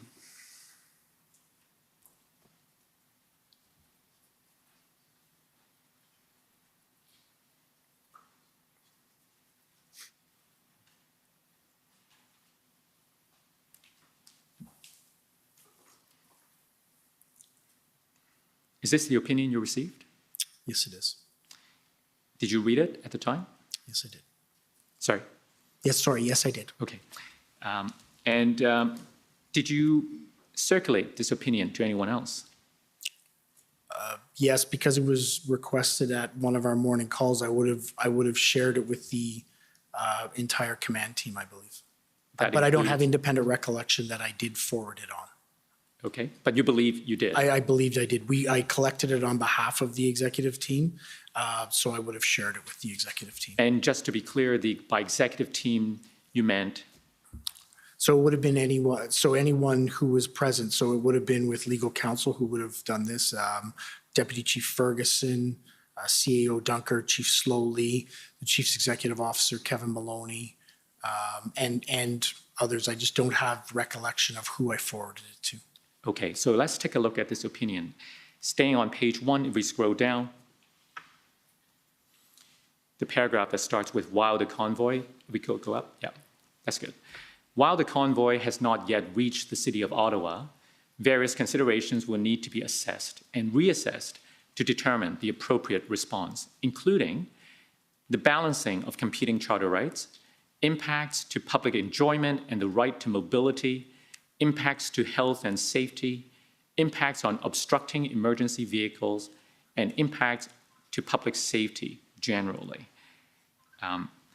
So I want to ask you, in preparing for response, how did you and your executive team consider these bullets, including the impacts to public enjoyment and the right to mobility, and the last point, impacts to public safety generally? So I think that would have been done by an ongoing assessment that was being conducted by the planning team and intelligence moving ahead. Those areas were specifically impacted, as I indicated, and we only realized that once the convoy arrived. The anticipation of the community trauma and violence to our community that was going to did occur wasn't anticipated because nobody saw that coming. Nobody knew that that was going to be the tactic that the mob that got here was going to actually engage in. So that is something that we look at. We look at public safety, we look at Charter of Rights and Freedoms, and all of these index, but we had never taken the view of making sure that the community and the surrounding areas, we were as responsive to their needs.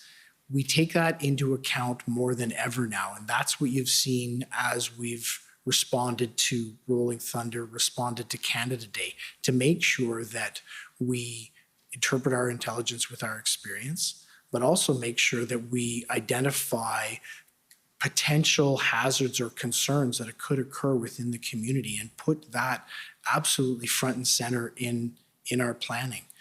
The reason I highlight that is the one thing that I hear consistently after the removal of the occupation, and very rightfully, is that we didn't put enough emphasis as a police service on our community and the impact that it caused to them in the very early days.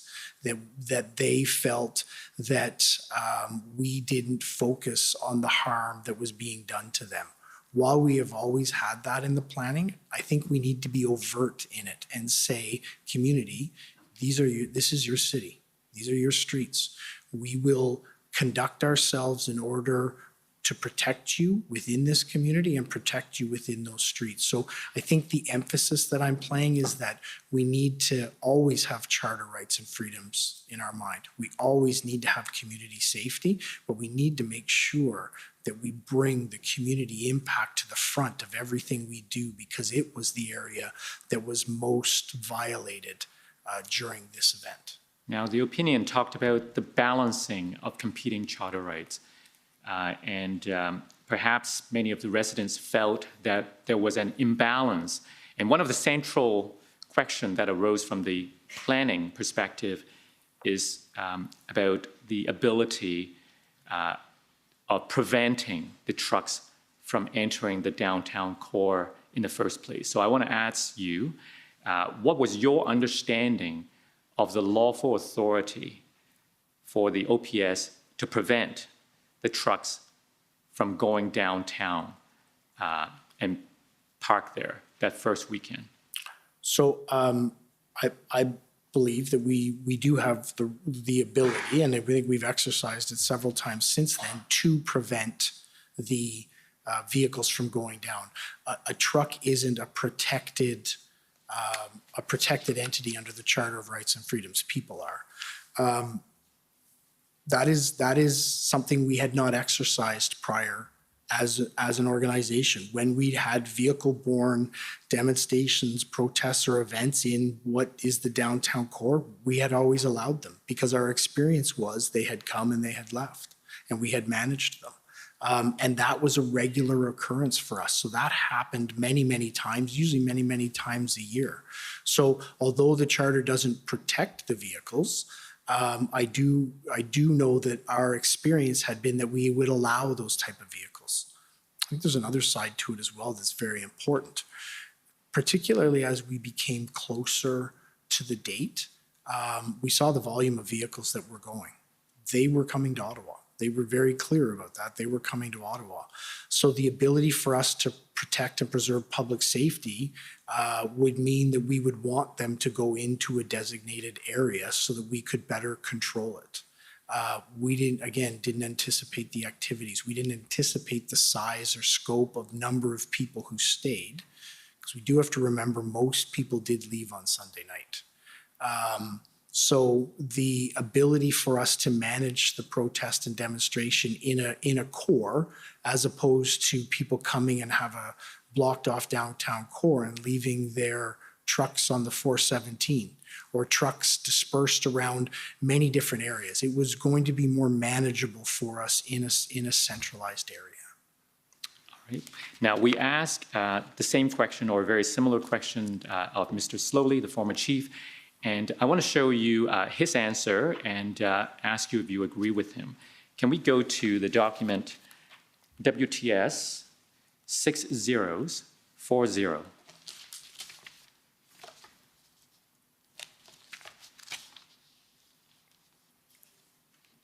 And if you could go to page 15, please.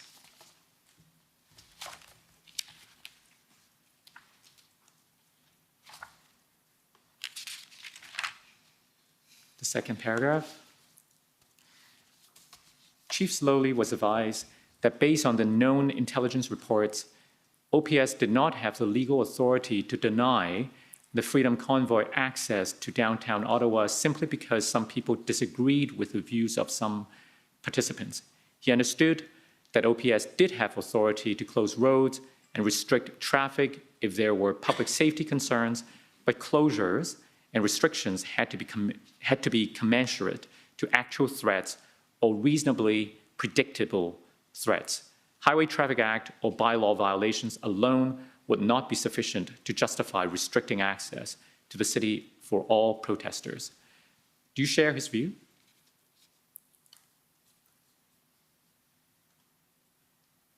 So I think it's important. There's a lot packed in there, so I think it's important that Take your time, we go through it. To reflect upon it. So I would say I would absolutely agree. Based on the intelligence we had, we didn't have legal authority to deny the protesters from a protest. All of the activity had been lawful and peaceful, and there was no indication of anything contrary to that. Let me ask you this. In the subsequent events, Rolling Thunder and so on, did you have different intelligence assessment to suggest a more violent event or a higher risk in other aspects? No, we had experience.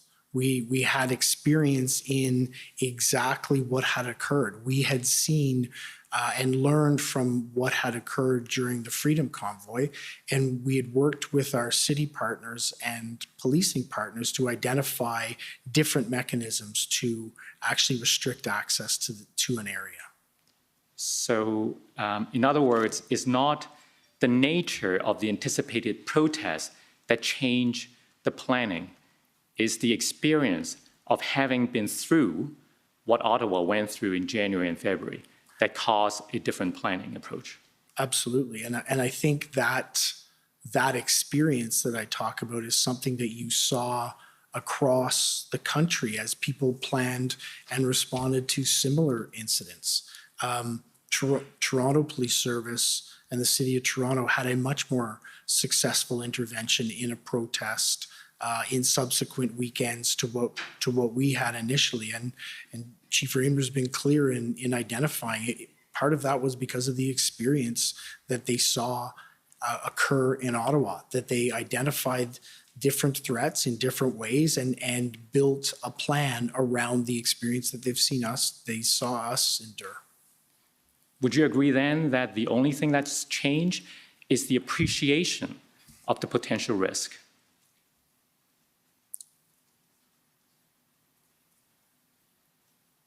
No, I don't think that's accurate.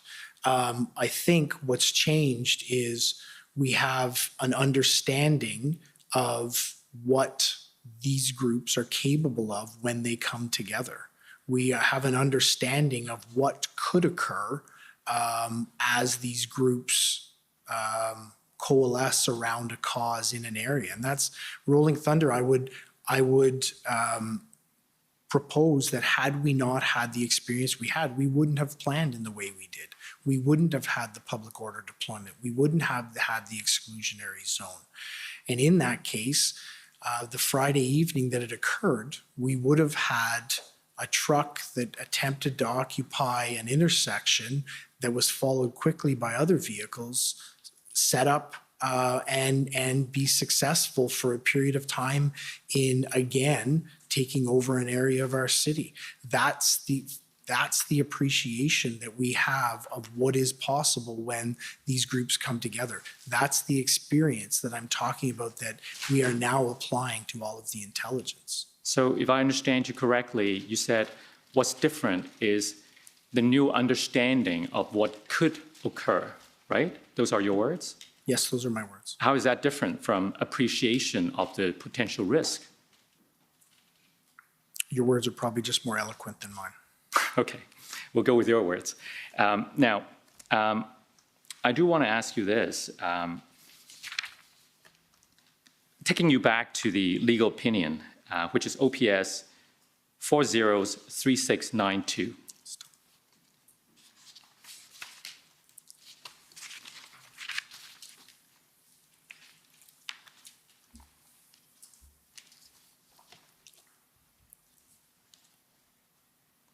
If we go to page 4, go down. That's right, the paragraph that starts with therefore. Therefore, while the case law indicates that those who wish to protest have a charter-protected right in doing so, it is not without limits. These limits, as the courts have recognized, prevent threats of violence, acts of violence, and unlawful conduct. Moreover, these limits also prevent demonstrators from obstructing travel on roadways. It is worth noting, however, that there has been at least one decision where it was found that a blockade for a very brief period only constituted a minor inconvenience and was therefore permissible. So what this memo is saying here is that there are limits to the charter, and part of the consideration, apart from potential threats of violence, is the prospect of the demonstrators obstructing travel on roadways. That was your understanding too, right? Yes, it was. And when you have a large crowd of protesters and the trucks being brought to the downtown core with no exit strategy, why is that not a suitable consideration for road closures in order to achieve some of the bullet points we saw earlier in this memo? So, and I think this goes back to how we have and how we had addressed these types of protests in the past. We live in Ottawa. We're at the seat of Parliament.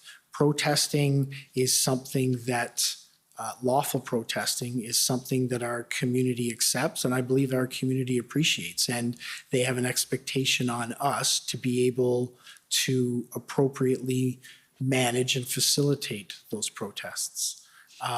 So for a large demonstration to come into the downtown core in and around the seat of Parliament and protest for a number of days would not be abnormal in this city, even with the traffic disruptions that would occur. What was abnormal in this situation was the volume of vehicles that came and the area that they actually occupied. What was particularly, and I've said it and I will say it again, what was particularly different in this event was the interactions of the protesters between themselves and the community. We had never seen that before. That was unprecedented. Okay. Commissioner, I am about to embark on a new area. I don't know if this would be an appropriate time for a break. Okay, so we'll take the morning break. We'll take 15 minutes and come back, I guess, a little after 22. Thanks. The commission is in recess for 15 minutes. La commission est levée pour 15 minutes.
everyone.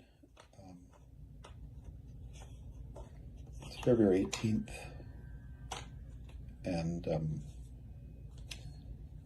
I've taken some time to try to sort through my thoughts from what I saw today, and I just wanted to put this out to you because I don't know how else to express to you. It's February 18th, what I'm thinking, and especially in writing, it's very difficult.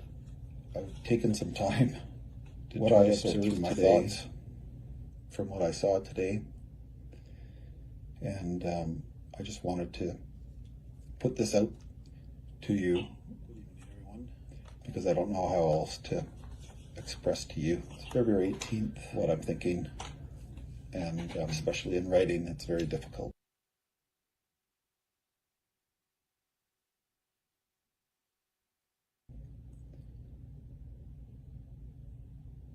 Was the breaking of a country. Canada truly has fallen. We have a fascist dictator, leader, that has given powers out to squash people who do not agree with him and his government.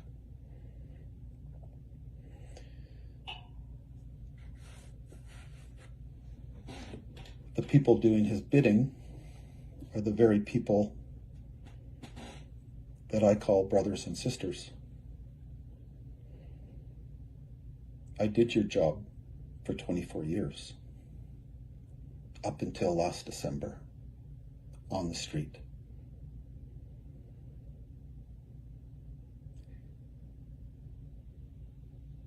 The police officers that took part today in Ottawa, from all services,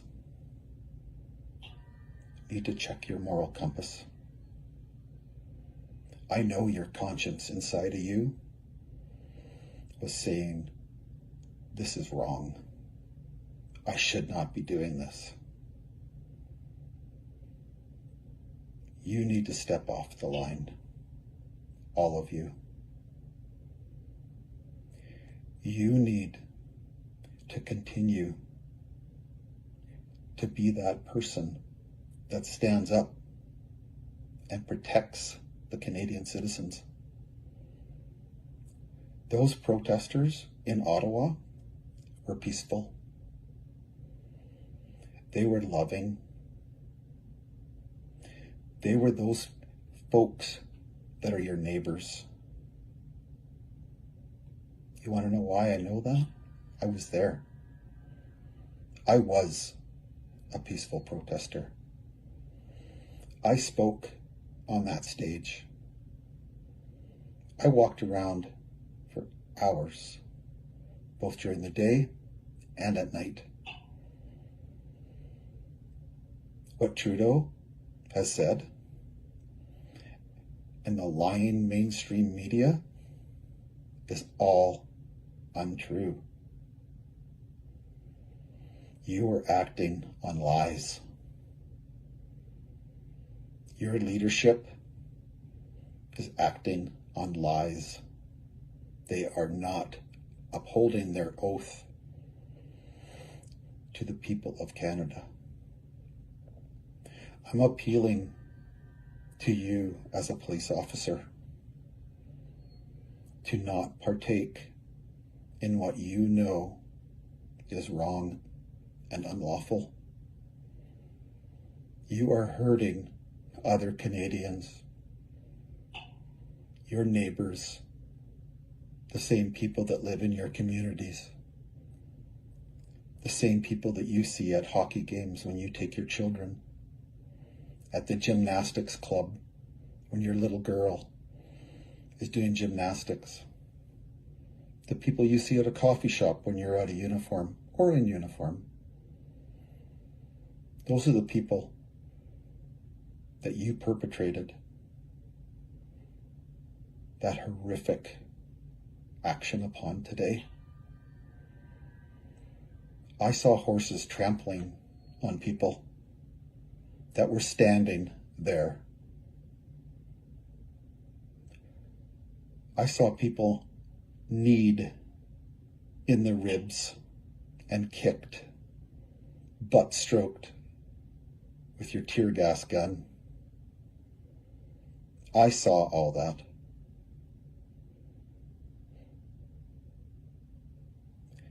And from one cop to another, what you did was wrong.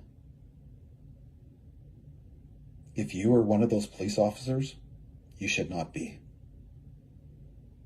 And for all those other police officers standing around, it's time to step off that line. It's time to stand up for who you are. A law-abiding person. Someone who upholds the law. Someone who protects those that need protecting and allows those who want to protest lawfully, which they were and continue to be able to protest. You are supposed to facilitate that. But your leaders and the leader of this country have made you into a strong arm of the government. This country has a major wound because of these actions today. One that I don't know will heal. I was proud to be a police officer for 24 years. Today, my badge is tarnished because of the actions of some of you. The rest of you need to really recalibrate and find out who you really are. Because if that's who you really are,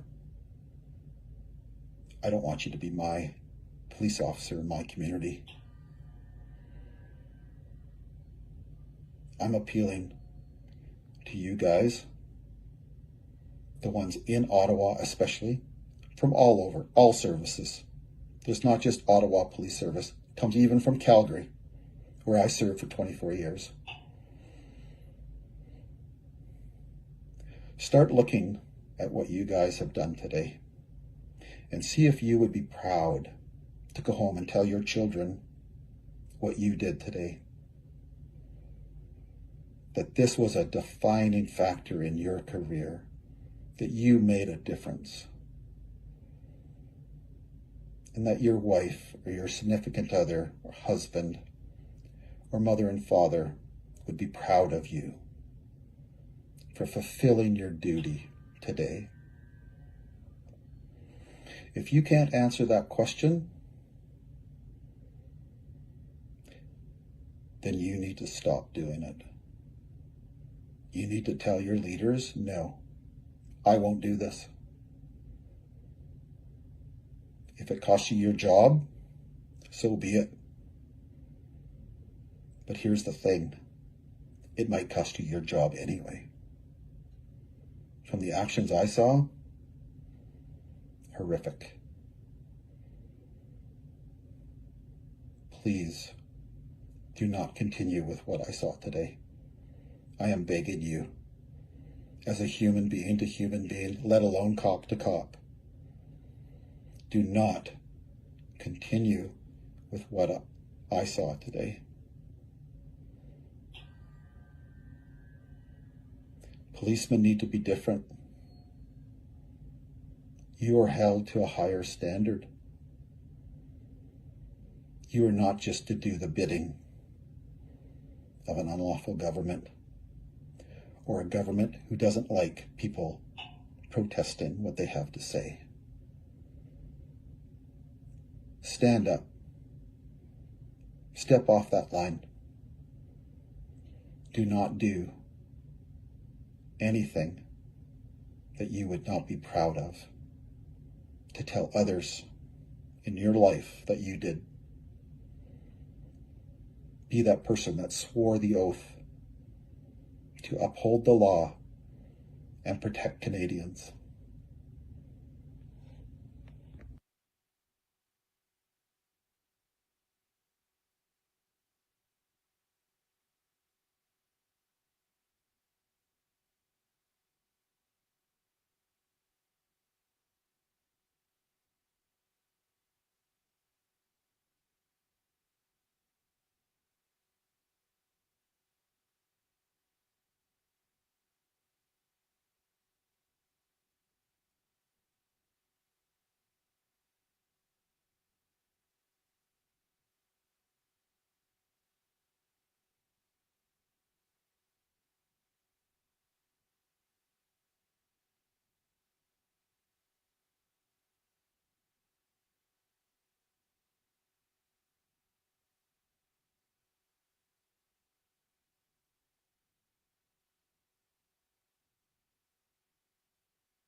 Order à l'ordre.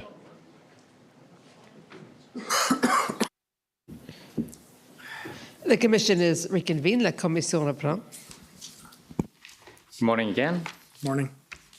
So before the break, we were talking about intelligence and other aspects of pre-arrival planning. I'd like to take you now to the events after the convoy has arrived. And during our interview, you explained to us that the events after the convoy arrived could be broken down into different phases. So I'd like to take you to those different phases, and perhaps you can first explain to us what those are. And it may be helpful if we go to your interview summary first. For sure. So could we call up the WTS 6029, please?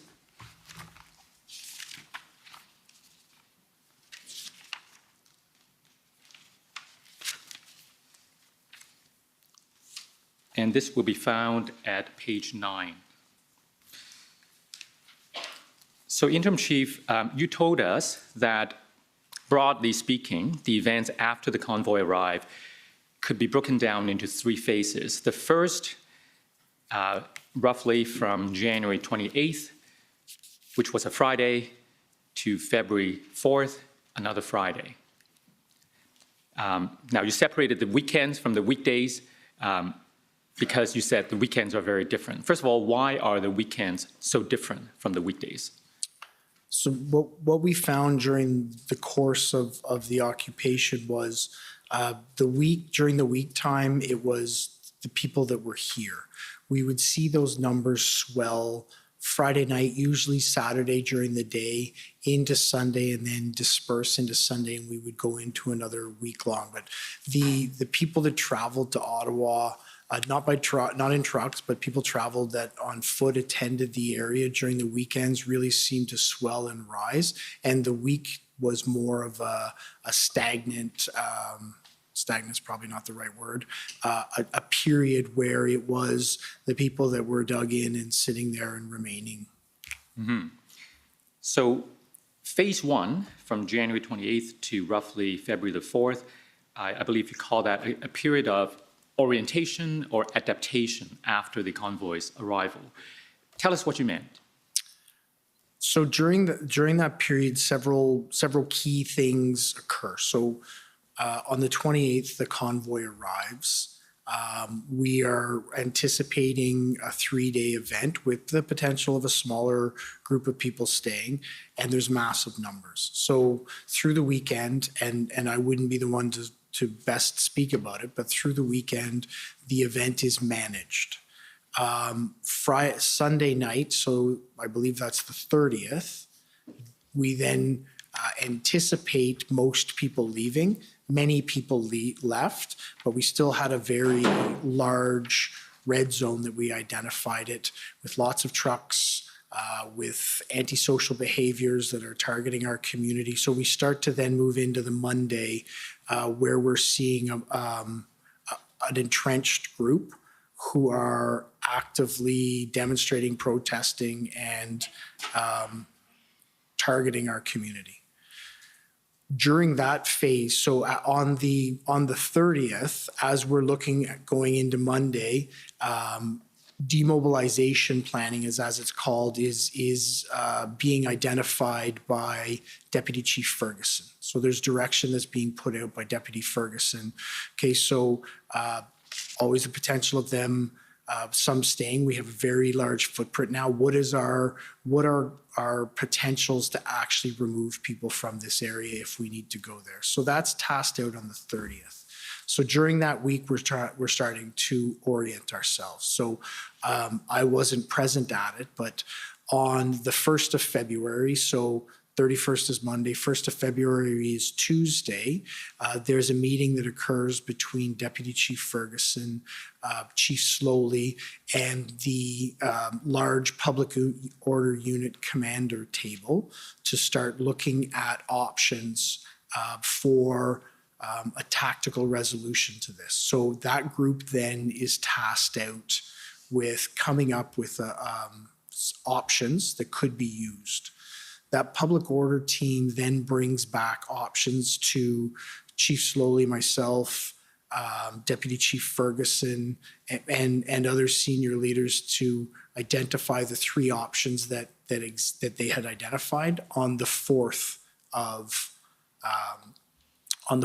February. So that would be I believe that's the Friday. From that optioning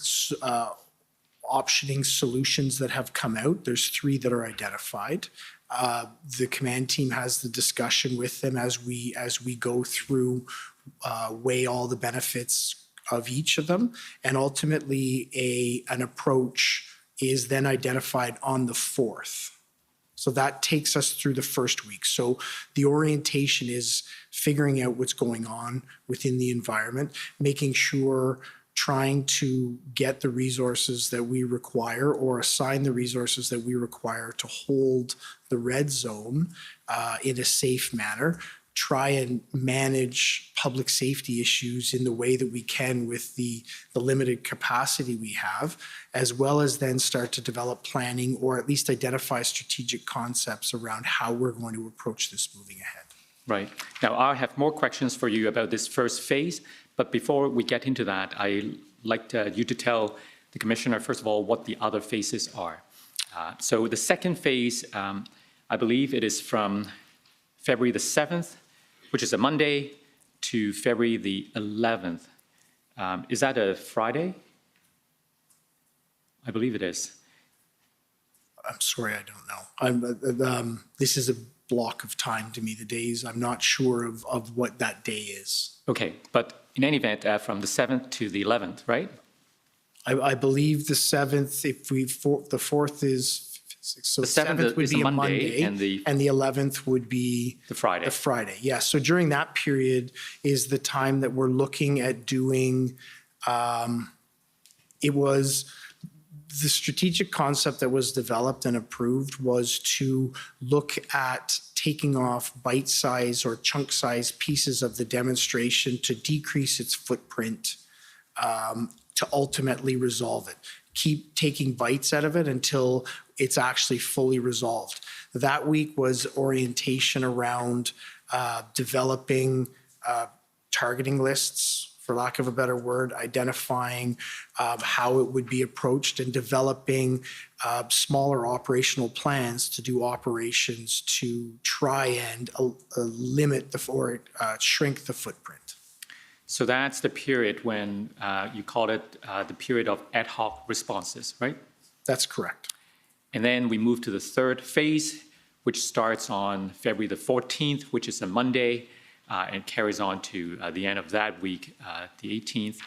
And I think you described that as the week when there was a focus on the development of a long-term plan to end the protest or occupation, right? Yes. So because we've only counted weeks, I think I would move that date of when the long-term planning started back a bit. I think it was the 11th or the 12th. Right. Well, these dates aren't exact, but it gives us a general sense of how events progressed. So going back now to the first phase, now you've told us in our interview in the summer that that was a time, you described it as, I believe, let me look for the reference, you said the OPS was exceptionally unprepared for, and the team realized that after that first weekend. Do you still agree with that description that you gave before? Yeah, I believe we were unprepared for what transpires. In the sense that you weren't prepared for what would eventually turn into an occupation. That's correct. Now, so I want to take you to some documents and see if we can explore further what happened during that period. Superintendent Abrams from the OPP testified last week that he had a conversation with you on, I believe, the 31st of January. That would be the Monday after the first weekend. And you told him that the OPS is now looking for a 4-week sustainability plan. Do you recall that conversation? Yes, I do. Tell us more about that conversation. So as we transitioned from the Sunday night of the 30th into the Monday morning of the 31st, the reality of what we were facing was much more clear. Although there continued to be dates through intelligence that we'd received that identified there might be an actual date where the group would pick up and leave, we identified that that may or may not come to fruition, and we needed to start to engage in our planning. Engage in the planning to ultimately remove the occupation.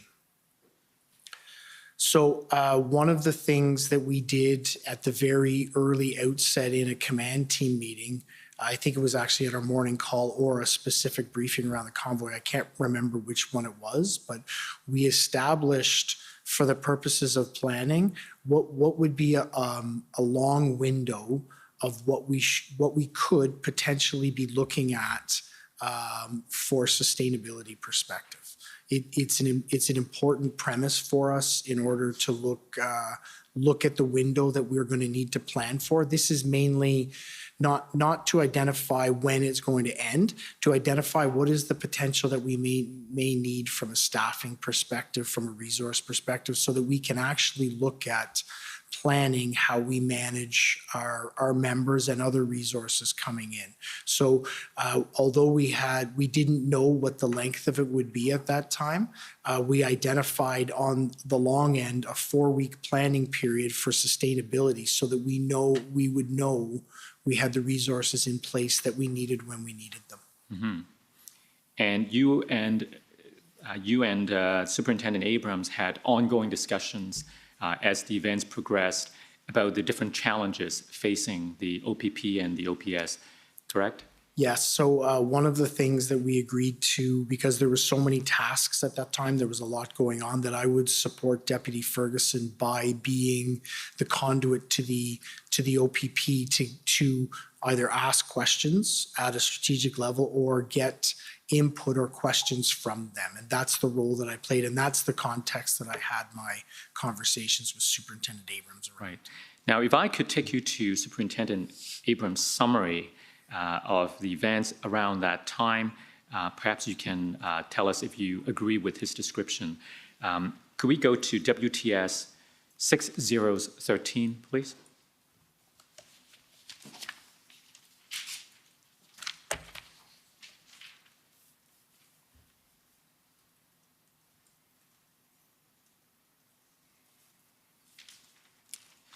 Page 5.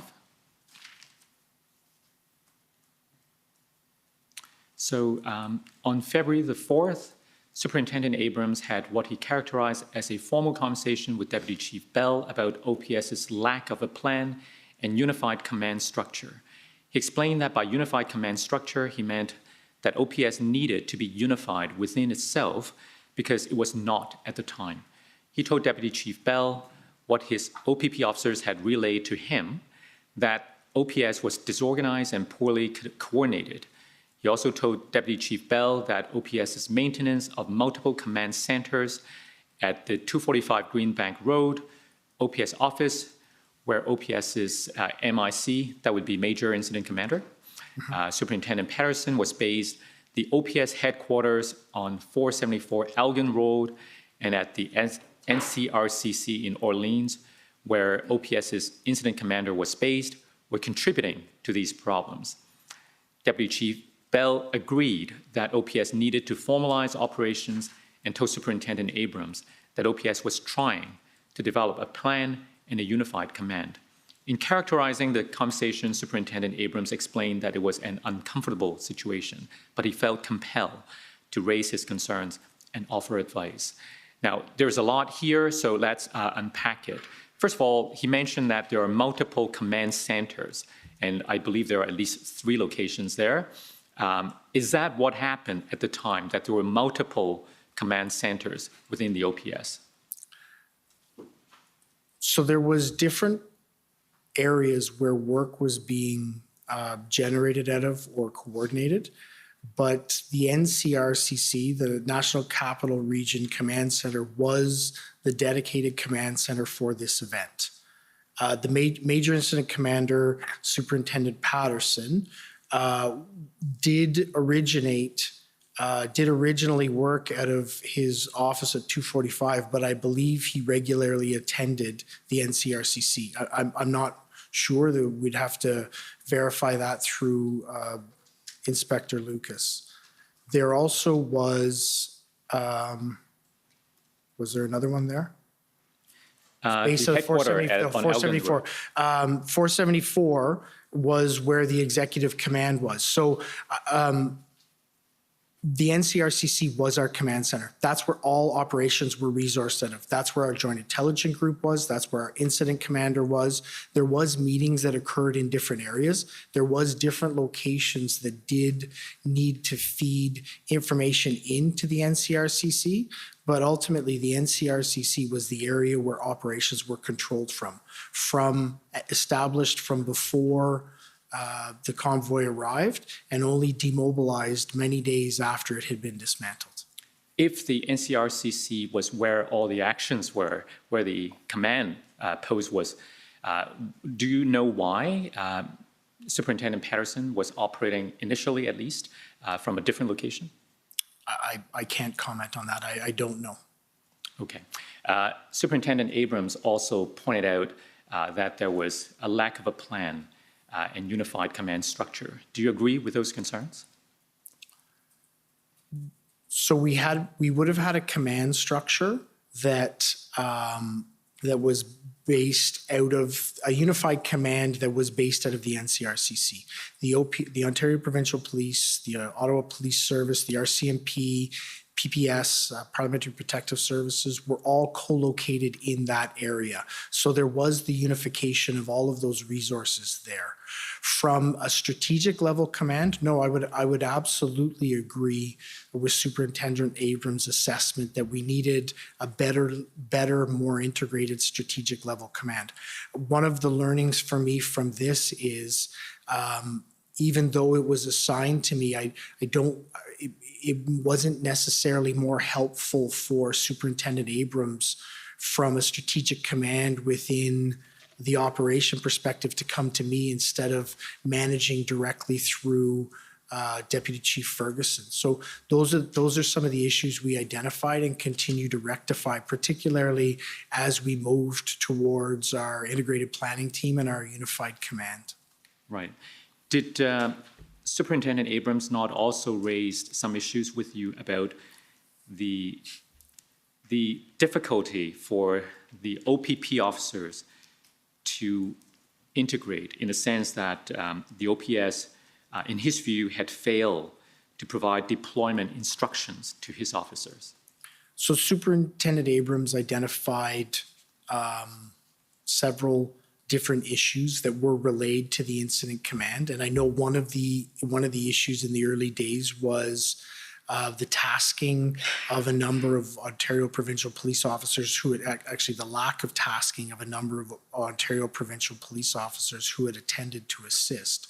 That was relayed to Deputy Chief Ferguson, and it is my understanding, and would have been my expectation, that she would have moved that down to the incident commander, Inspector Lucas, who would have rectified it with his partner at that time, the OPP incident commander, who he was sitting across the table from at the NCRCC.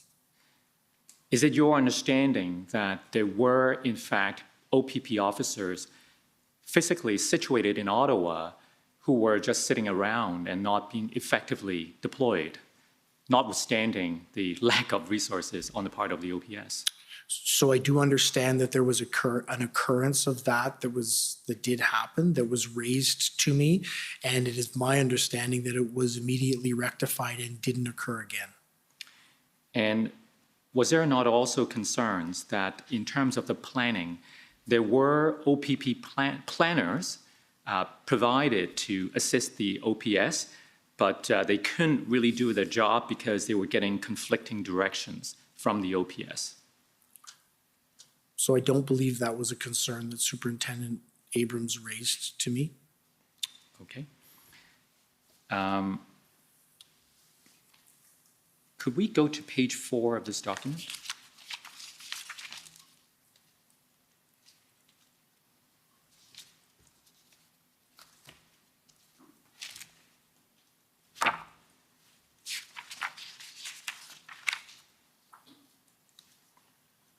The second paragraph. Superintendent Abrams also reported that OPS planners and the OPP planners assisting them were receiving contradictory directions. At OPS's request, OPP assigned 2 members, Inspector Yunan and Staff Sergeant Gauvin, to help OPS develop plans. Chief Slowly had requested plans for 3 scenarios. Went through the 3 scenarios. On February the 3rd, Superintendent Abrams was advised that OPS instructor Michelle Moran had informed the OPS planners and the OPP planners assisting them to scrap the 3 scenario planning because Chief Slowly wanted a new, different plan, and that Inspector Moran's intervention had left the planners confused as to what they should be doing. Superintendent Abrams contacted Deputy Chief Bell, who informed him that Inspector I don't know if it's Marin or Moran, lacked authority to issue planning directions, and that the planners should be reporting to OPS Superintendent Jamie Dunlop, who was leading planning, even though Superintendent Patterson was serving as the OPS MIC. Does that help refresh your memory? Yes, it does. Thank you very much. Tell us what was the nature of the problem, or perceived problem? So, and this highlights where some of the challenges. I wasn't involved in any of the tasking that was going on around as not the major incident commander. So my understanding of what occurred here is, and I do recall Superintendent Abrams calling me and saying that Inspector Marin had come in and given a direction that was contrary to what we had expected to come out of this planning table. That's why I then directed him to Superintendent Dunlop, who was assisting in that area and would be the person who would be able to provide direction as being involved directly in our morning briefings in terms of how we were moving ahead.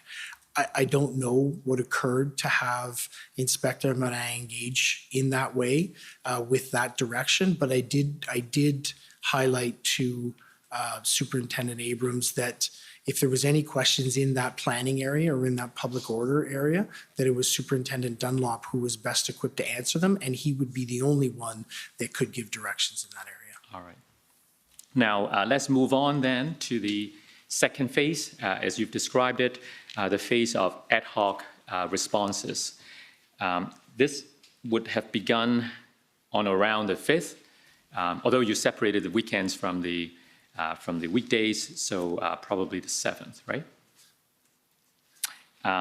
So I want to ask you about a number of events that occurred during this period and get your perspective on whether they might be problematic from your point of view. First of all, on the 4th of February, I think this came from our interview with you, but on the 4th of February, the OPS made an announcement about a search and contain plan. Do you recall that? Yes, I do. And my understanding is that that plan contemplated surging officers into neighborhoods affected by Freedom Convoy activity. That's correct. As well as hardening the downtown core protest site, including by closing interprovincial bridges and highway off-ramps and so on. Now, you spoke to us about this at page 4 of your summary. So I think what's on the screen is Abrams' summary. Can we go to Interim Chief Bell's summary, please?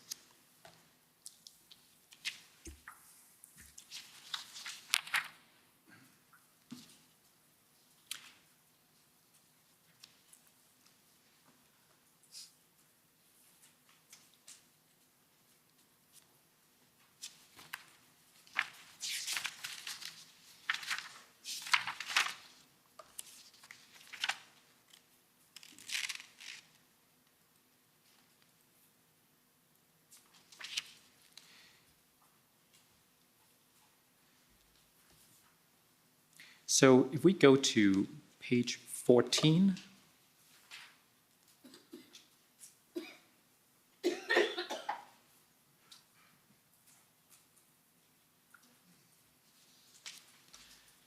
on February 4th, during an 11:40 a.m. press conference, Chief Slowly announced that police would close highway off-ramps and interprovincial bridges to prevent convoy participants from entering Ottawa.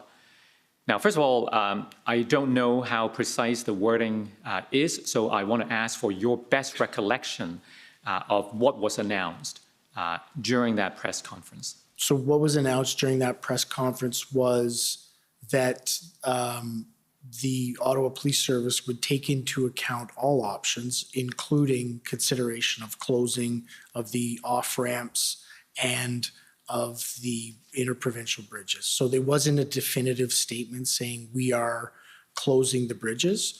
It was a statement by Chief Slowly indicating we can, and we will consider it if it's appropriate. Now, if we carry on, Superintendent Abrams called Interim Chief Bell and informed him that OPS had not consulted OPP. On February 5th, during a 10 a.m. briefing meeting, stay where we are. On February 5th, during a 10 a.m. briefing meeting that Interim Chief Bell attended, Chief Slowly directed OPS officers attending the meeting to close off-ramps and bridges. First of all, is that accurate? Yes, it is. Chief Slowly directed OPS officers attending the meeting to close off-ramps and bridges. Interim Chief Bell stated that his understanding was that OPP not OPS, was responsible for closing off-ramps, and that OPS lacked authority to close interprovincial bridges.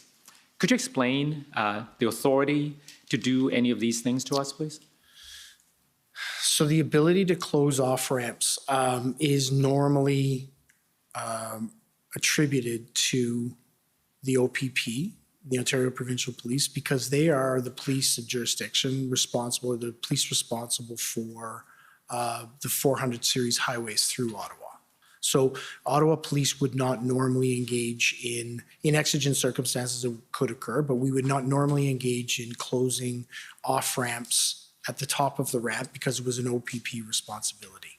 We do have the ability to close ramps on the street side, but that creates traffic problems and issues. So we could close them, but not normally.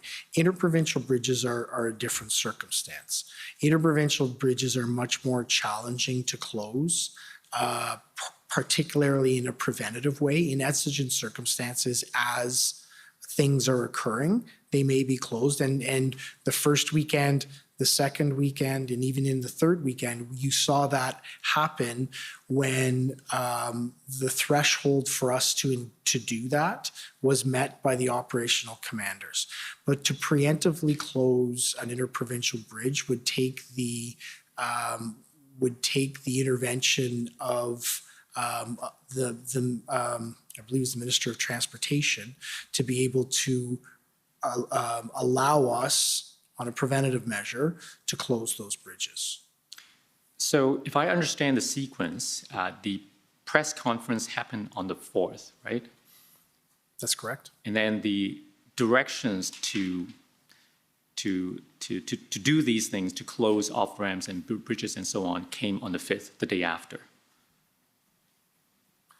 That's correct. But on the 5th, and I think it's an important context to set, the 5th is a Saturday. The 5th is where we're starting to see large number of ingress people into our community.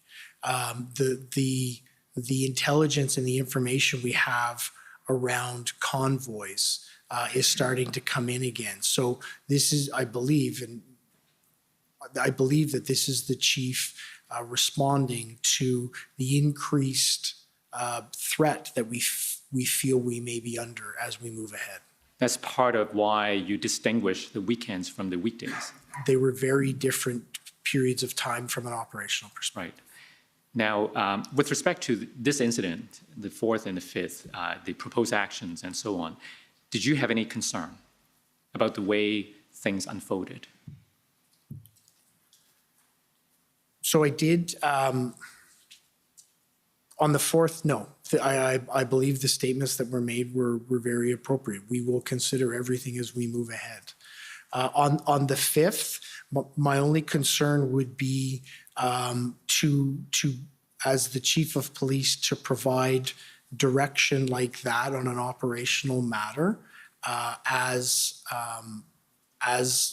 the chief of police. That's something that I believe should be considered, contemplated at an operational level, not a strategic level. And that would have been my concern in that area. And why would it be a problem for a strategic level leader be directing operations? What is the concern underlying this rule that the operational commander should be doing these things instead of the strategic commander? The incident command system has levels within it for very distinct reasons. And that's so that you can actually accomplish the operation that you want to with the most clarity, the most understanding, and the most safely way possible. The strategic level needs to actually identify what is the approach that's going to be used, what is the general outcomes that we are looking for. The operational needs to then look at what are the resources? How are we actually going to make that happen? The tactical level then needs to execute on those plans. when somebody engaged at a strategic level begins to give tactical or operational level commands, it creates a lack of clarity in terms of everyone's role within the structure. That lack of clarity then creates questions around what do I do? What is my responsibility within this? Do I have to escalate and ask a question up? So the necessity to have that role clarity through it, I believe, is very important. And you have to play your roles through it, because when you don't, you create a lack of understanding, which can impact the operations. Now, to what extent is it clear or ambiguous what action constitutes a strategic direction or an operational direction? Sorry, can you re-ask? So I'm just trying to understand, as a layperson, having never worked within an incident command, like what kind of directions would be considered a strategic direction, and what direction might be considered an operational or tactical direction? So this is one of the key areas that I believe that we needed to look at when I became interim chief, in terms of how we continue to progress around this area. In this case, a strategic level decision could be, I don't want the convoys in the downtown area. Go and work how we actually keep those trucks out of the downtown area. An operational level decision, in my perspective, is close the ramp so convoys don't come into the downtown area. But I think it's also important to note there is no rigorous system that identifies exactly where each of those thresholds land. And if there is a rigorous system, there is 4 different accepted systems within Canada that could be used in this area. So it's an area that I believe is something that probably hampered us somewhat in this, with the lack of clarity. No fault attributed to anyone, just there was not clarity across the services, across ourselves, in terms of what constituted each of those decisions. So I believe that clarity needs to be struck and needs to exist. And that's one of the things that in the early days of me taking over the operation as interim chief that I spent a considerable amount of time doing. So the people that I was working with, Deputy Chief Ferguson, Superintendent Bernier, had a really clear understanding of what I felt was a strategic role and what I felt was an operational level decision. Mm-hmm. Now, in this paragraph that we just read, it would appear from what Superintendent Abrams said that the OPP was not consulted before the announcement was made on the 4th because he heard it from the news. And since you explained that the OPP would have been responsible for the highway off-ramps and so on, would it have been important to consult the OPP before the announcement is made? So if the announcement was we will be closing ramps, I would say yes, it would be extremely important. If the announcement was we will consider that, I would say not as much, and only because the OPP at this point is integrated within our NCRCC, our command center, and those would be operational level decisions that would be made. There would be tactical responses developed within that area to be able to respond to the issues. Mm-hmm. So this is the weekend of the 5th and the 6th. And if we go to the following weekend, and if I could take you to your summary at page 20.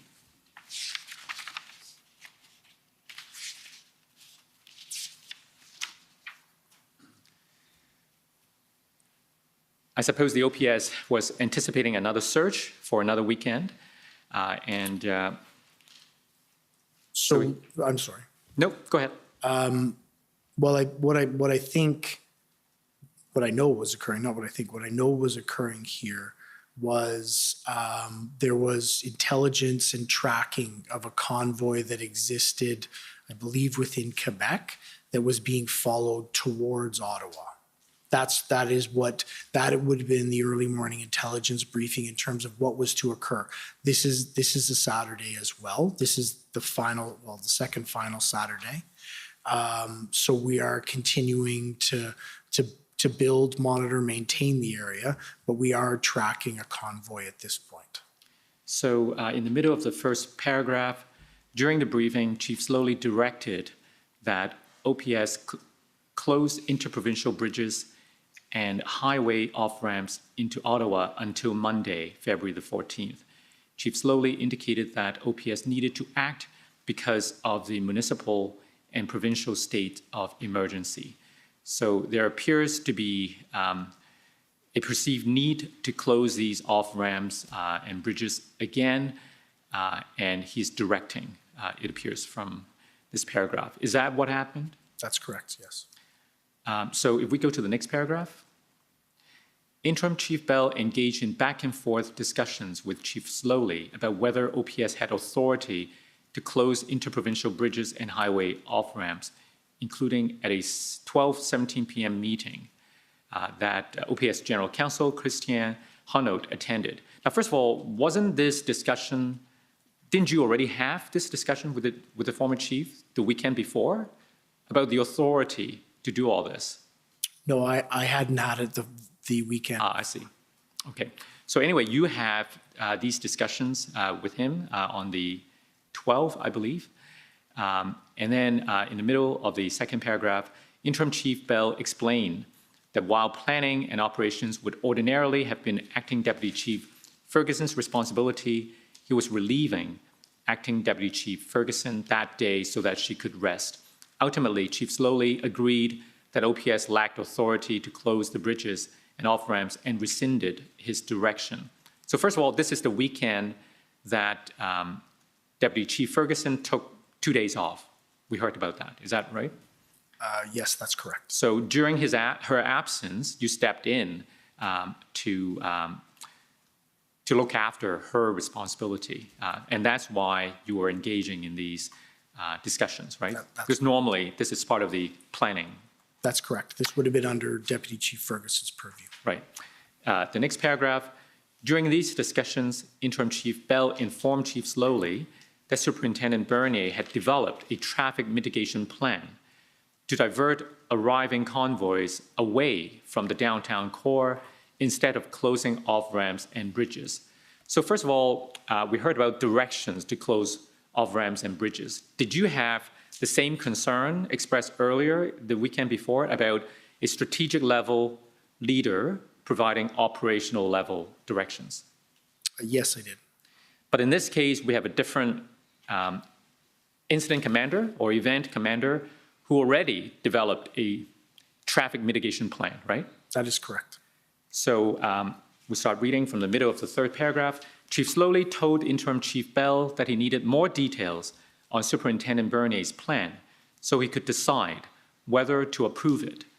Now, do you have any concern about the former chief expressing the need to approve the event commander's plan? So it is not typical in incident command structures. The strategic level doesn't approve operational level plans. After some back and forth, OPS implemented the traffic mitigation. Can we go up? Oh, sorry, go down. Traffic mitigation plan, which kept convoys from entering the downtown core. Interim Chief Bell's notes record that during the 12:17 p.m. meeting, Chief Slowly told him that Chief Slowly would assess the plan and, if not satisfied, would take appropriate actions. Interim Chief Bell explained that Chief Slowly was asserting his authority to approve or reject the traffic mitigation plan that Superintendent Bernier was developing, as well as to hold Interim Chief Bell accountable if that plan did not meet the thresholds that Chief Slowly believed it needed to meet. What did you mean by that? Holding you accountable. So I don't know, but he did indicate to me that I would be held accountable for the success of that plan. I don't know specifically what that would mean, but those were the words used by Chief Slowly. Okay. Did that cause you concern? No, I think there's I believe there's a level of accountability in every level within the organization. I actually believe I would be accountable for the delivery of that. And I was confident in the plan. So you were accountable because you are now stepping into the shoes of Deputy Chief Ferguson, who was the strategic commander, right? That's correct. And so when Superintendent Bernier was implementing that traffic mitigation plan as the commander, you were the one then providing strategic oversight. That's correct. And that's why you would have been accountable if anything went wrong. Well, we ultimately, the chief's accountable for everything. Right. That's part of the responsibilities of being a chief of police. The delivery of this day and the diversion of this convoy would have, from a strategic level, come to me, and from an operational level, come to Superintendent Bernier, who developed a very effective plan and had teams that executed those plans very well that kept them out of our downtown core. So was that an example of you trying to protect the autonomy of the operational commander? Yes, I would believe yes, because I strongly believe in the autonomy of the operational commander. And I believe at the end of the day, the strategic intent was clear here: keep convoys out of the area. Superintendent Bernier and his team took that away and developed a very strong plan to manage that.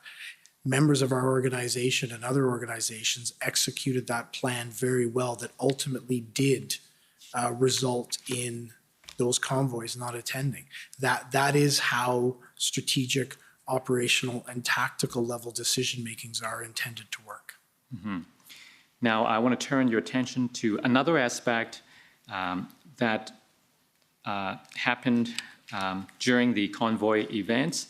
If we could go to your summary at page 13.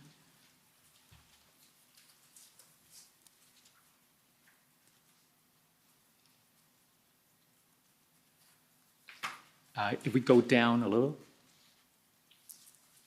I need the, that's right. So the last paragraph, during the interview, Interim Chief Bell stated that there were different perspectives within the OPS on the role of PLT during the Freedom Convoy. And we've heard a little about this different perspectives within the OPS on the role that the PLT should play. Can you tell us more about your perspective and the other perspective on PLT? So I can tell you about my perspective. Tell us both. I don't know that I know what the other perspective is, but from my perspective, PLT is an essentially important part in the development of plans, the pre-engagement with demonstrators, and then ultimately with the engagement of them as you move ahead. PLT, the police liaison team, does an amazing job of trying to build rapport with demonstrators and protesters. And we utilize it now beyond that in order to be able to have clear lines of communication, but even more so have a good set of understanding of expectations of the protesters and expectations of what the protesters are anticipating to do when they're in their area. So they're very effective in the pre-planning phase and in the early development phase. They're also extremely effective in the demobilization portion, because effective PLT utilization can actually result in, usually through small sets of concessions, through finding common ground with demonstrators and protesters in order for them to be able to successfully and peacefully negotiate an end to a demonstration. This specific demonstration posed exceptionally challenging for our PLT members from the perspective that there was so many different people, so many different organizers, so many different groups. Those leaders, organizers, and groups changed on a regular basis, and many of them had very different agendas. There probably could not have been a more complex and challenging environment for our PLT members to work in. And I can tell you they came into work every single day with the absolute best intention to get this resolved peacefully. Now, the reason I asked you for your perspective and the other perspective is because when you spoke to us in August, I believe, and as captured in this paragraph, you explained that there were different perspectives within the OPS. So you've just explained to us the perspective that you adopt, as well as Chief Ferguson, Deputy Chief Ferguson. But as this paragraph explains in the middle, it says, in contrast, Chief Slowly and Superintendent Patterson wanted to obtain quick wins. Unless PLT could convince the protesters to leave, they saw no room to negotiate and preferred utilizing enforcement. Interim Chief Bell explained that because of these different perspectives, there was often no agreement on how much negotiation should occur before OPS launched an enforcement operation. Now, does this paragraph accurately describe the tension within the OPS? Yes. In relation to the utilization of PLT. That's right, that's right. Yes.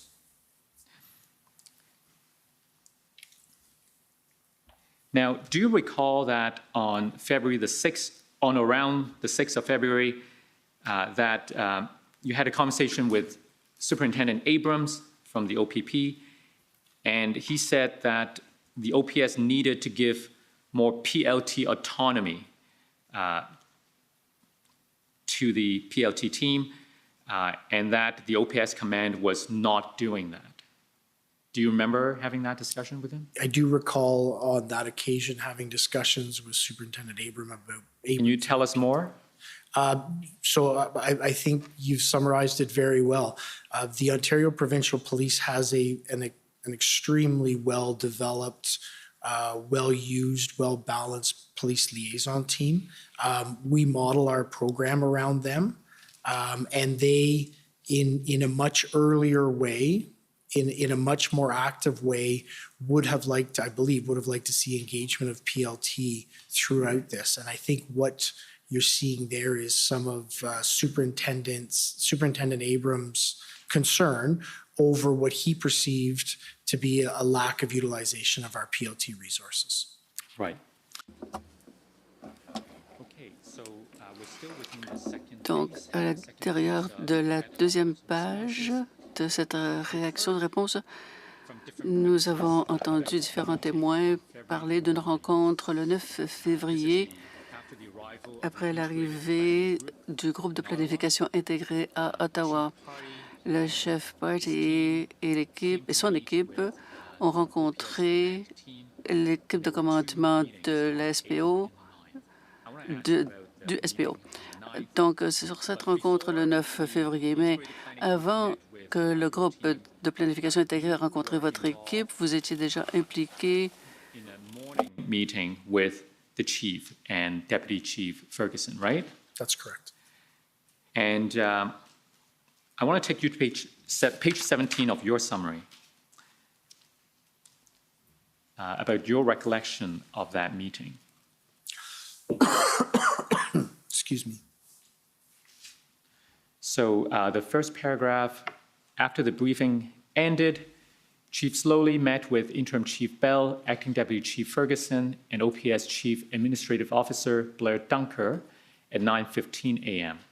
During this meeting, Chief Slowly told the attendees that the integrated planning team had come to judge OPS to take control or command of the situation, and that they would base decisions on whether to send RCMP and OPP resources on whether the OPS had plans.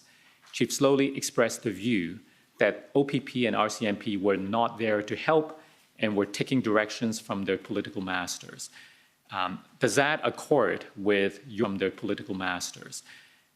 Does that accord with your recollection of what happened that morning. Yes, it does. What do you understand? Sorry, excuse me. What do you understand to be the reason that the former chief expressed those concerns? So I don't know what the reasons would be. I don't know what Chief Slowly's experience would have been with the OPP or CMP. It was surprising to me because up to that point, all through this and continuing on, I've had the ability to work with both the Ontario Provincial Police and the Royal Canadian Mounted Police, and they have been exceptional partners, and they were exceptional partners to us through this.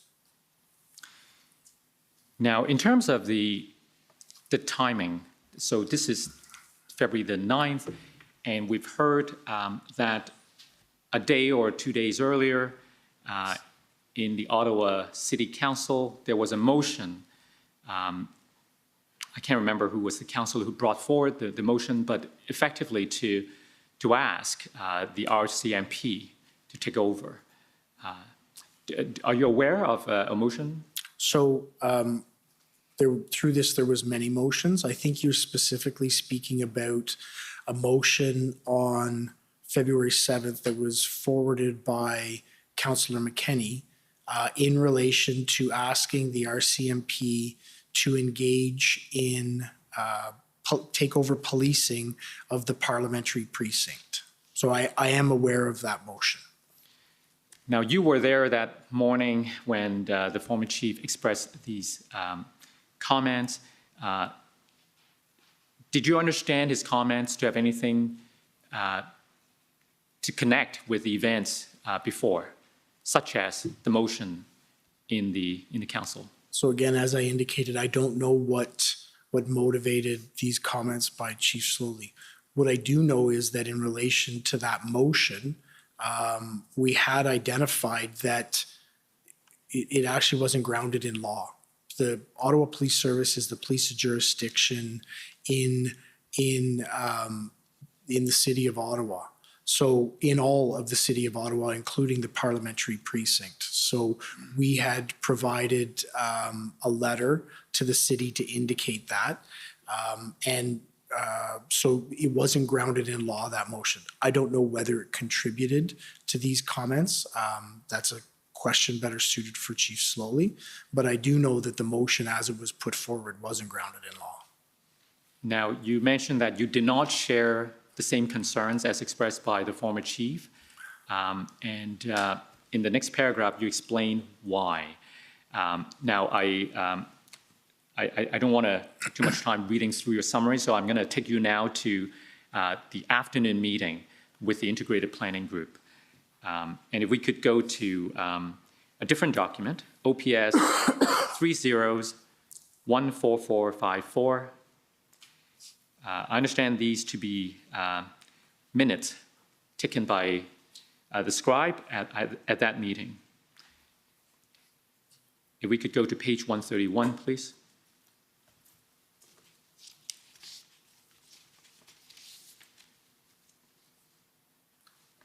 So can I just ask for a point of reference on where these notes are from and who's taking them?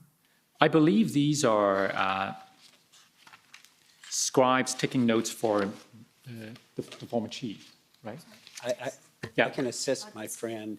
Those are not scribe notes. Those are notes of Christian Huneau, who was general counsel. So these are notes taken by Ms. Huneau, the general counsel for it. Yes, so they are not scribe Thank notes. you. Thanks for clarifying. Council's notes. Council's notes. So let me try to look for the reference. Can we go down the page? Mr. Oss, is it possible to reference the date that we're speaking of from the notes? Yes. So I I'm not believe sure I believe you said it was the 8th.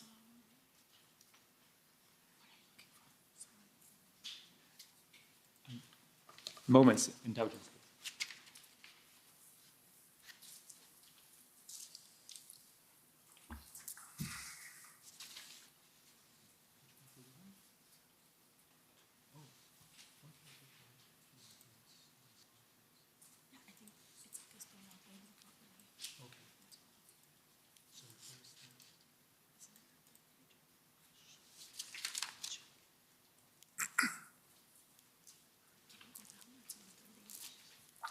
Okay, so so I need 131, not 130, please.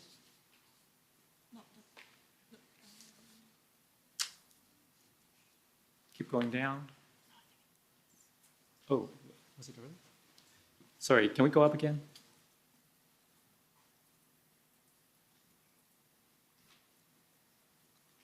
That's right. Okay, so do you see the comment? Chief, last night was amateur hour. Hard for us to make our logistics there. We need to look professional. Our job is here. Our logistics are here. They will be embedded in our plan, and we're not embedded in their plan. Do you remember that being said? Can I ask you to move up so I can refresh my memory more fully on the notes? I think you're right. We need to know a bit about the context. So can we go up to find the time? That may help determine. Okay, sorry. Yeah, down a bit.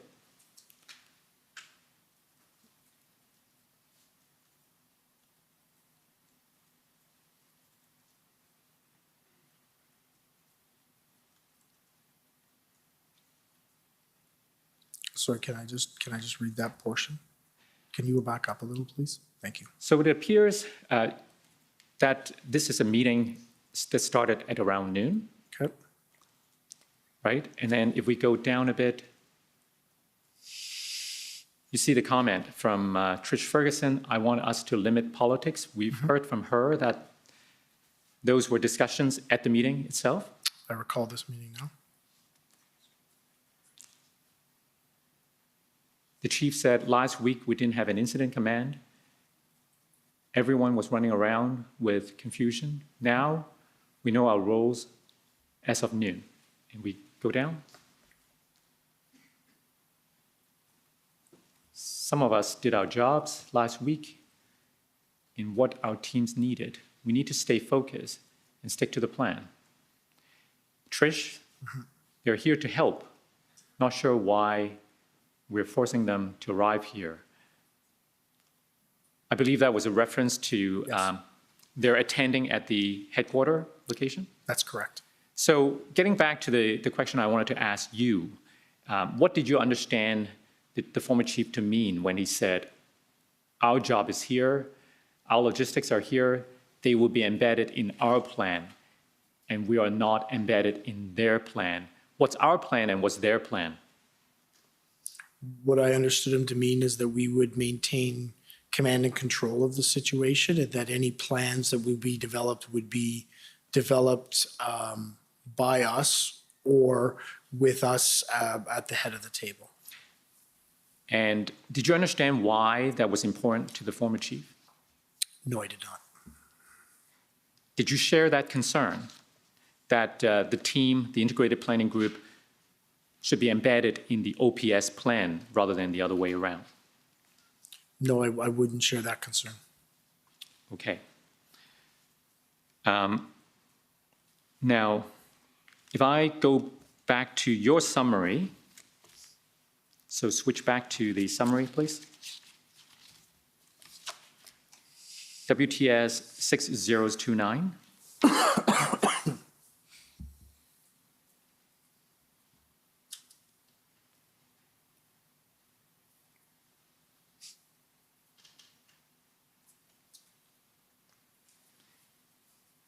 We go to page 17.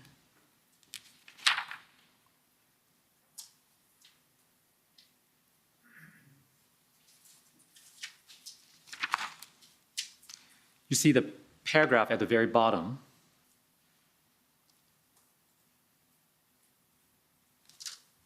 The very last line.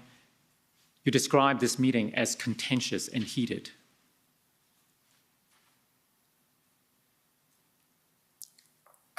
The very last line. I believe you're talking about a different meeting. The meeting we were just last talking about was in the morning. This is a different meeting, I believe. No, sorry, I thought there was a meeting within the OPS team. I'm sorry. Sorry, I'll let you explain. There was a pre-meeting Yeah. before we went down and met with the integrated planning team. Right. The notes that you had just taken me to were notes that referenced that meeting that Deputy Chief Ferguson, myself, I don't recall who else was there from the notes, had with Chief Slowly prior to all of us attending the integrated planning team meeting. So before the meeting with the integrated planning group, there was that discussion to ensure that the plan was to meet with them and ensure that they will be embedded in the OPS plan. That was the comments and And direction. then the OPS command team met with the integrated planning group. And now here in this paragraph that we read, you're describing that meeting with the integrated planning group as contentious and heated, right? That's correct. Now, I understand that we also put to Chief Party of the OPP, who was present during this 12:10 p.m. meeting, about the discussions that was had during this meeting, including the OPS asking the integrated planning group whether they were willing to be embedded into the OPS plan. And he responded, yes, they were willing to do that. But tell us why you observed this meeting to be contentious and heated. Well, Chief Slowly, as this meeting went on, expressed reservations about the reasons for which the OPP were present. He identified that he had concerns with them that about a couple of things. One of them was about the recording of numbers of OPP members that had been provided to us. And another one was whether they were here to help or to assess and potentially overtake us, was my impression. It was a contentious meeting that did not, I don't believe, formed a good start first meeting in what I believe needed to be a very strong partnership. I see. Now, after this meeting with the integrated planning group, there was a kind of debrief within the OPS command team, right? Do you remember that? If you can bring a set of notes up, I believe. Okay, I'll try. So this time we go to OPS 30-14454. So this is again notes taken by Ms. Hunold, the OPS General Counsel. And I want to take you to, let me find the right page.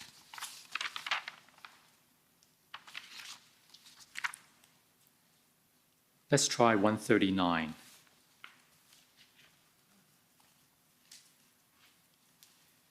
Do you see references to OPS debrief from meeting with OPP RCMP? At 1840? Yes. Yes, I do. And there's a comment attributed to the chief. As far as I consider, keep going. Nothing has changed until I hear something different coming from RCMP/OPP. There's a portion redacted, but if we keep going, Chief said, no, they aren't part of the command. Just a pie-in-the-sky idea by him. Nothing concrete, promises was made. So I wanted to ask you about just what was discussed at this debrief, because we know that during the meeting, there was a request that the integrated team be embedded under the OPS structure. And they agreed. But after the meeting was over, at this debrief, the chief said, as far as he's concerned, keep going. Nothing has changed. Do we have, can we scroll up, please? Because I just want to. Yep, let's scroll up. So I don't believe that I'm at this meeting. Sorry? I don't believe that I'm at this meeting. You're not at the debrief? I don't believe so. I don't recall it, and I don't believe that it's in my notes. So I don't believe that I did attend this meeting. This is on the 9th. That's right. Yes. So I don't believe that I was at the debrief meeting. Okay. Is there any notations that indicates I was there? I'm sorry? Is there any notations that indicates I was there? Well, this is what we have. It doesn't specify who was present at this debrief. I suppose it was an assumption on my part that because you were there during the meeting that you were part of the debrief. My apologies, I don't believe I was there. That's fine, that's fine. Now, I understand also that Interim Chief Bell, you were involved as part of the negotiation, well, not as a negotiator, but you facilitated the negotiation between the city and the protesters. So I was involved in facilitating contact so That's that right. the negotiations could occur. So I want to take you back to the beginning of those events and ask you what date were you first involved in that process? So I believe that I first became involved in the process on February the 8th, I believe. And I'm not 100%, and I don't know if you have a document that references the specific date. I do recall the sequence of events, but I'm not sure of the specific date. I believe it's the 8th. Okay. Well, tell us your best recollection as to what happened when. So I was contacted by Superintendent Patterson, who identified that he was looking for a contact between the police liaison team and someone in the city to have a discussion with a group of protesters. So I questioned him as to what level are you looking for? Is it, are you looking for somebody to help arrange getting porta potties, or are you looking for somebody at a higher level? So we got some clarification around exactly what the request was, and it was determined that it was somebody in a senior level position, either from the city or politically from the city or from the city bureaucracy, i.e. the mayor or Steve Kanalakis. And that they were asking me to make bridge contact with them. I contacted Mr. Kanalakis and arranged for members of our PLT to attend and have a discussion with him. And then ultimately, I created that bridge, and I believe they directly contacted after that. So those were the initial events on or around, well, you asked if we could help refresh your memory by taking you to your notes. So let's go to OPS 30, actually, sorry, 30-14524. And I'm looking for February the 7th, but I'm not entirely sure what the page number is. Yeah. So could we call up that document, please? Yes, it's OPS 30-14525.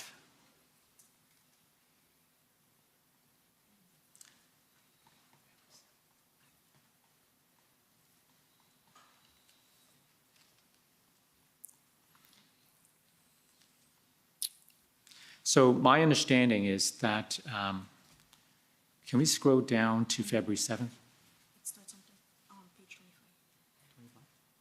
Page 25?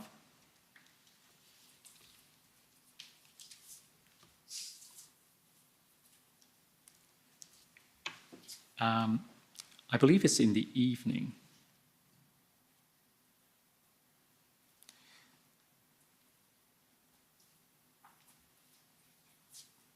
Keep going.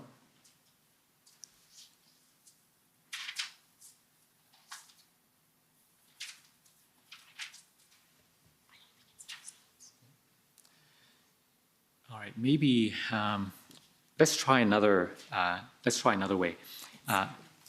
There's another. I'll take you to an email, OPS 408464.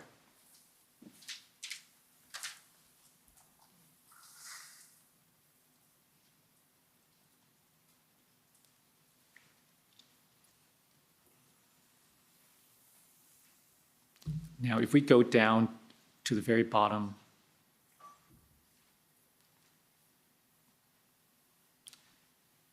So this chain began as a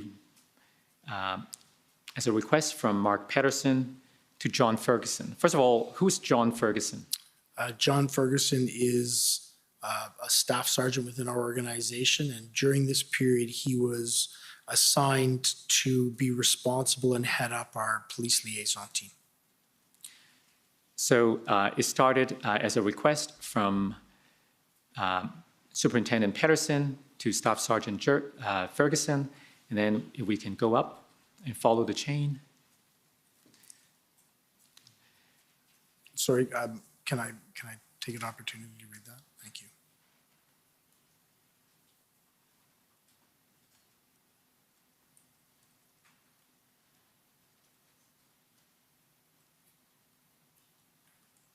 Okay. Okay, go up. So this is when you are added to the chain.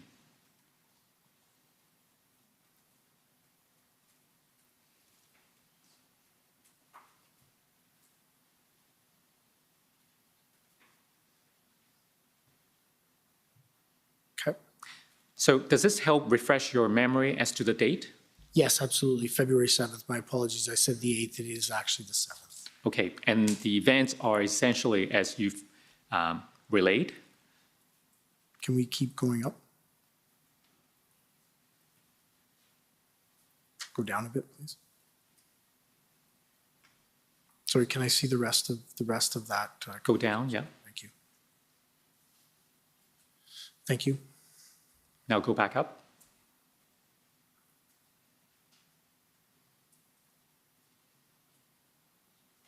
Okay. I think that's the top. Yep. So it does explain. It does. So we came from Mark Pedersen, as you said, on the 7th, and then you facilitated contact, and that happened on the 8th, right? So my contact with the city happened on the 8th. I don't recall what date the meeting actually occurred. Right. So that was your first involvement, and then you had more involvement later. Was it not the case? A few days later? So you'll need to be more specific. I had involvement every day in this. So I understand that on the 13th of February, if we could go to your notes now, it's OPS 30-14525. Let's go to page 64 of your notes.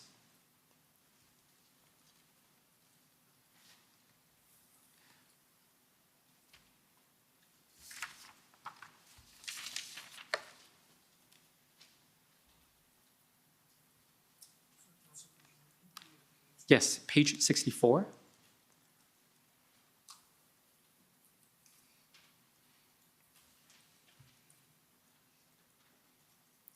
So can you move up, please, just so I can see the date that we're discussing?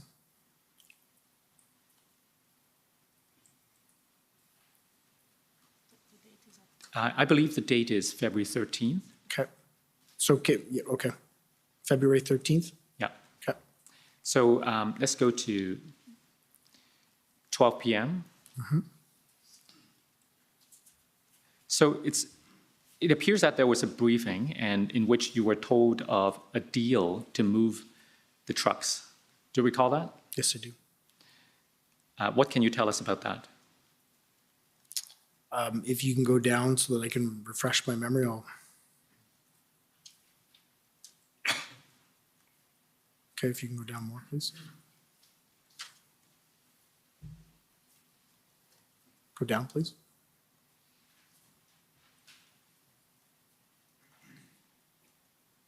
Okay, you can keep going.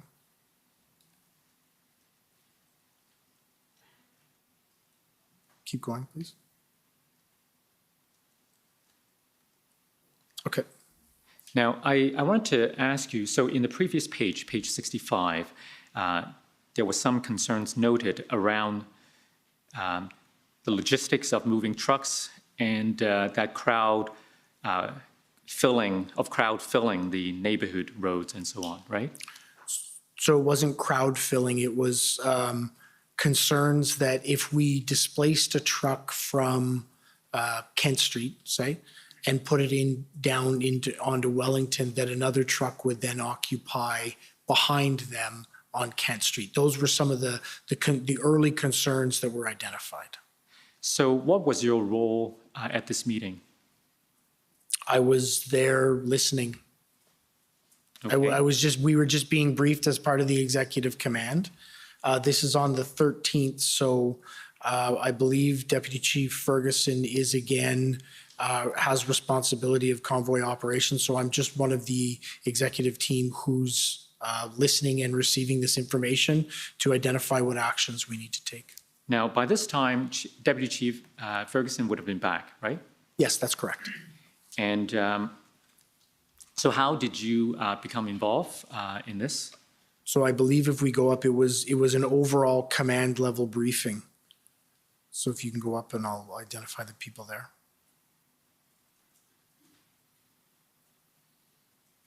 Yes.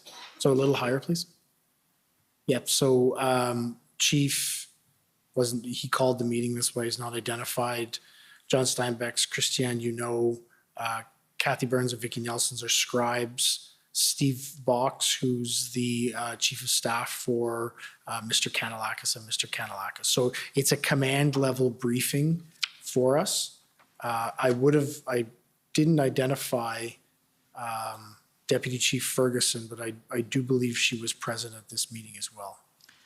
So we understand that there will be evidence that later that day, is it Inspector or Superintendent Drummond?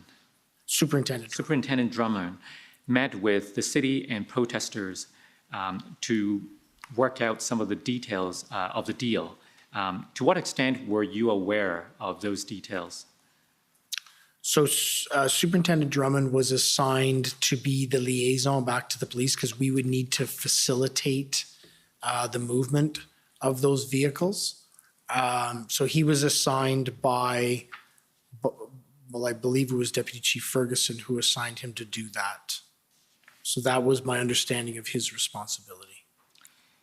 So that was the first time we saw on this date that you were involved in any discussions. Can you tell us what came of this and what was your role, if any, in the subsequent events? So I didn't, I was continually briefed. I didn't have a specific role. At this point, we'd ensured that the chief had ensured that Deputy Chief Ferguson was the single point of contact for the convoy operations, and I was responsible for things that included our enterprise project management change projects. So I wouldn't have had any direct role in it, other than being present and helping to support whatever was needed of me. Now, let's go to your summary.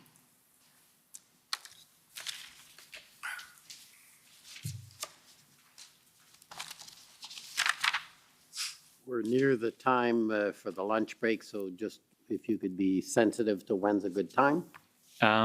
Well, it may be a good time now, and we can come back and finish it. If it's convenient. Yes, it is. Okay, so we'll take the lunch break for an hour. Sure. The commission is in recess for 1 hour. La commission est levée pour 1 heure.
Order à l'ordre.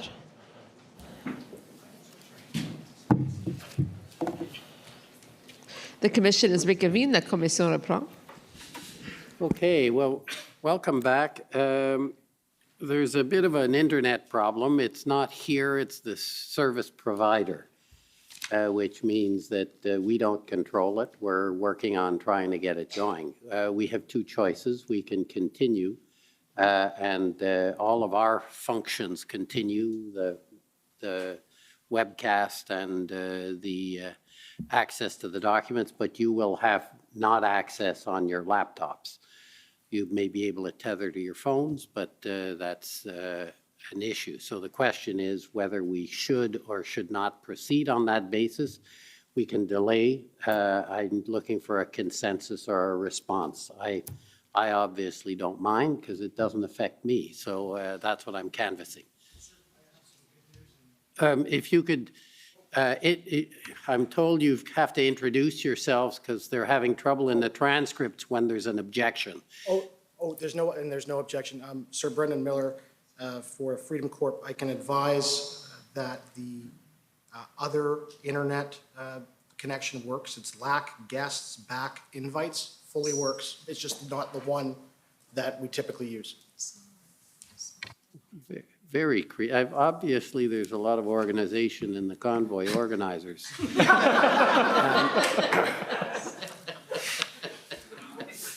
So if that resolves everyone's satisfaction. Yeah, Paul Champ, I can confirm that one's working. So there you go. Thank you for that. Good afternoon, Interim Chief. Good afternoon.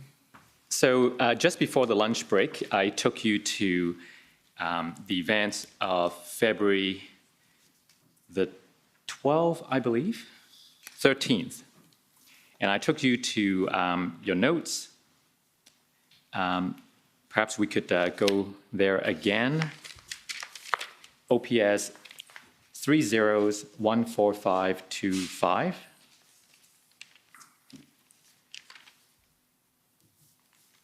So you may remember that I asked you about this meeting you had at 12 o'clock. Yes, I do. And it was a meeting in which you and your command teams discussed this deal that the city was entering into with the protesters, right? That's correct. Is it possible to get the notes up? The notes are up. The page reference is not there yet. Oh, I apologize. It's page 64. Thank you. That's correct. And I think you mentioned that you were there in a listening capacity. No, what I indicated and what I would call is I was there as a member of the executive command team. Right. The primary responsibility was with Deputy Chief Ferguson, but myself, I would have been there to help support in any way that was necessary. Right. Now, given that it was on the 13th of February, and we've heard some evidence that that was the date when the Integrated Planning Group was very close to finalizing a plan with the Superintendent Bernier, who was the incident commander at that time, right? Are you aware of that? No, I'm not aware of that. You're not aware that they were working towards an integrated plan? Absolutely, I'm aware of that, but you identified that they were about to finalize a plan, and I was not aware of that. I see. So I guess one of my question is whether at this meeting at 12 o'clock, when people were expressing concerns, and we've seen some concerns noted in the minutes earlier, whether anyone raised any concerns about how this deal might affect the plan being worked on by the larger group, the Integrated Planning Group. Any concerns raised about that? I don't recall that because I don't actually recall, well, myself specifically being aware that by this point they were almost completed the integrated plan. Okay. And to the extent that anyone raised any concerns, and again, if we perhaps scroll down a little, you remember that you read through this and there were some concerns noted, right? Correct. Did you share those concerns raised by others? I'm sorry, I don't understand. Did I share them with who? No, I mean to the extent there were concerns expressed. Did you agree with those concerns? Oh, did I? Oh, sorry, I misunderstood your question. My apologies. Can we move down in the notes a bit, please?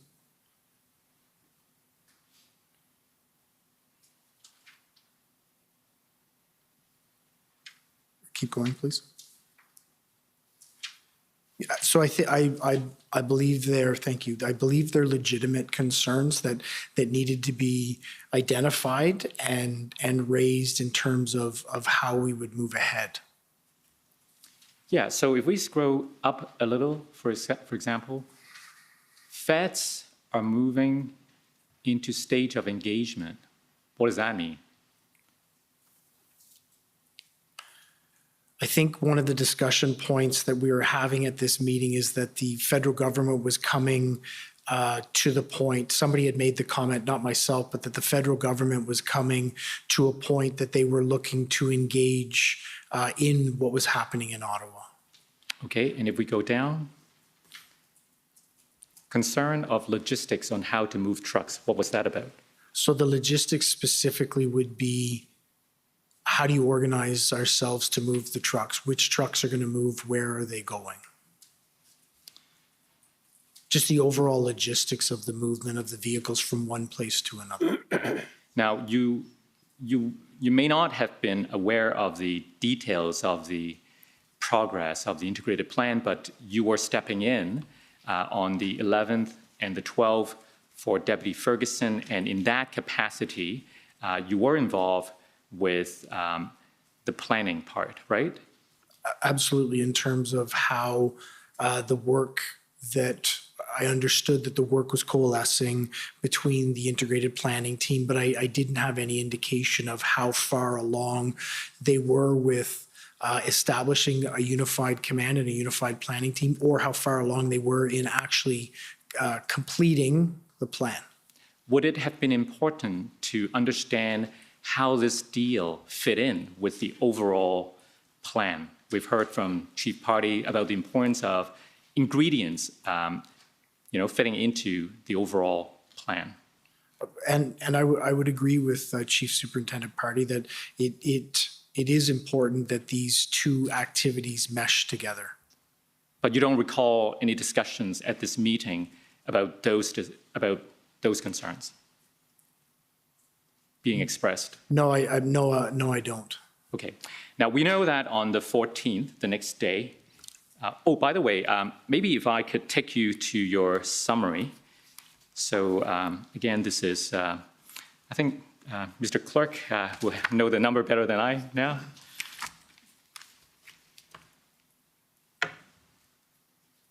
So I want to take you to your summary at page 23, because this may also help refresh your memory.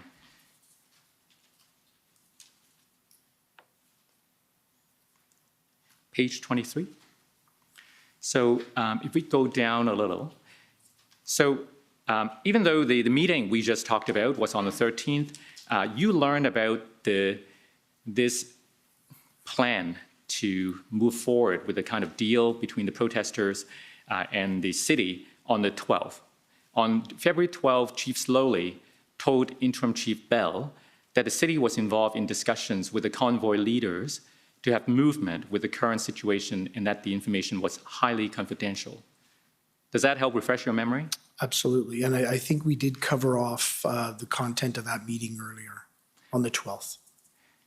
Right. So you were aware of the situation on the 12th, and then on the 13th in the morning, at around 12, we saw what we talked about. Now, when did you notify Superintendent Bernier for the first time that these negotiations were going on? So I don't believe that I was the one that notified him. At the meeting on the 12th, as I indicated, we were told through the city and through the chief that these negotiations were highly confidential and that they shouldn't be shared. So I don't believe it was shared until the 13th with Superintendent Bernier. Right. Now, I understand the sensitive nature of these discussions, but wouldn't you agree that if anyone needed to know, it would have been the one responsible and had the authority for the overall plan, right? And that would have been Superintendent Bernier at that time. I would absolutely agree that we could have handled that notification better, and it should have been done earlier. So when you became aware as the strategic commander on the 12th that this was going on, it would have been preferable that Superintendent Bernier be notified at that time. Yeah, I would agree with that. Now, that didn't happen, and he found out later. Are you aware that Superintendent Bernier expressed concerns about this negotiation? Not directly from Superintendent Bernier, I don't believe, but I believe that Superintendent Drummond did indicate that to me in conversations we would have had. Right. Now, if I could take you to the interview summary of Superintendent Bernier, and the number would be OPS 6 zeros, and the last two digits would be either 30 or 40. Let me just confirm. The new internet is slow. I'm told the new internet is slow. Isn't it? Could we try 30 and see if I have 1 in 2 chance of guessing right? 30, yes.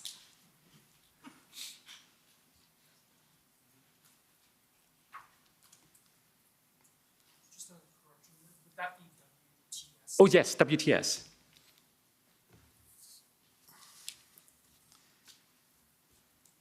So if we could go to page 17.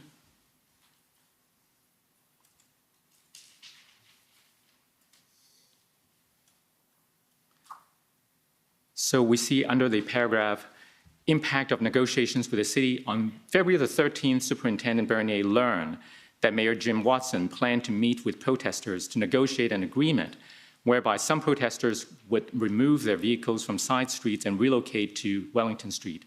Neither the city nor the OPS executive had informed Superintendent Bernier of the negotiation. Superintendent Bernier was concerned. He told Inspector Springer that OPS should stay clear of the negotiation because political influence and political negotiation could adversely impact the police operation that OPS was preparing. He was also concerned that not all protest leaders would agree to move their trucks to Wellington Street, and that not all protesters would comply with that agreement. He shared those concerns with the IECT. Do you know what that is? Yes, I do. What is it? It's the command team. It's the integrated, so apparently I don't know. I know what it represents. It's a combined table of many different disciplines that come together to do collaborative and comprehensive planning around integrated event command table. Right. So Superintendent Bernier passed on those concerns to that group and to Superintendent Drummond, and he told Drummond not to get involved.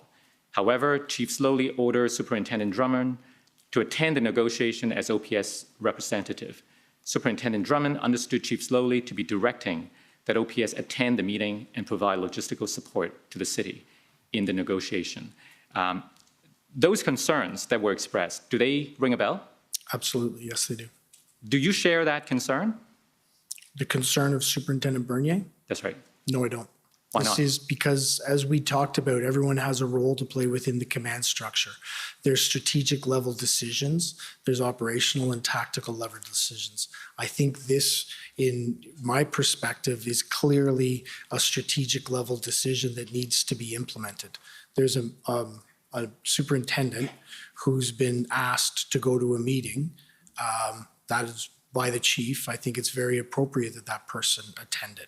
The strategic level decision here for me is whether we support or not the negotiations, and that was made by Chief Slowly. So I believe it's Superintendent Bernier's responsibility to identify his concerns, raise those concerns, but then when this level of decision is made, look how we operationally and tactically implement that plan.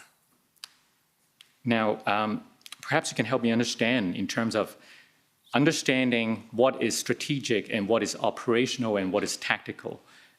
Wouldn't it be equally arguable that negotiation is one component of operations? Absolutely. And so why is it a strategic decision? So this was a strategic decision to be involved in this negotiation. And I think it's more clear as you play it out. So the strategic level decision here is to be involved in this negotiation to create the logistical circumstances for the trucks to be able to move. It then moves to operations.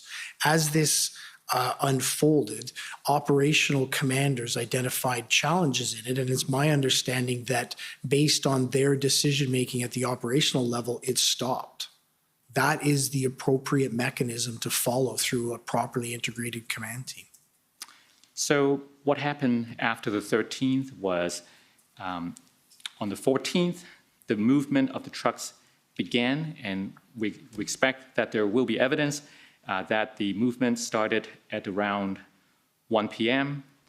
And then the movement of the trucks ended sometime that day and did not resume. Do you know why the OPS stopped facilitating the movement of the trucks from the residential areas to Wellington Street on the 14th? No, I do not. Were you ever made aware of concerns expressed by the PPS, the Parliamentary Protective Service, about this relocation of vehicles? Not at the time, but I am aware of them now. If we move forward to the next day, the 15th, and if I can take you to document number OPS 3014455. Now, these are the notes of Superintendent Drummond.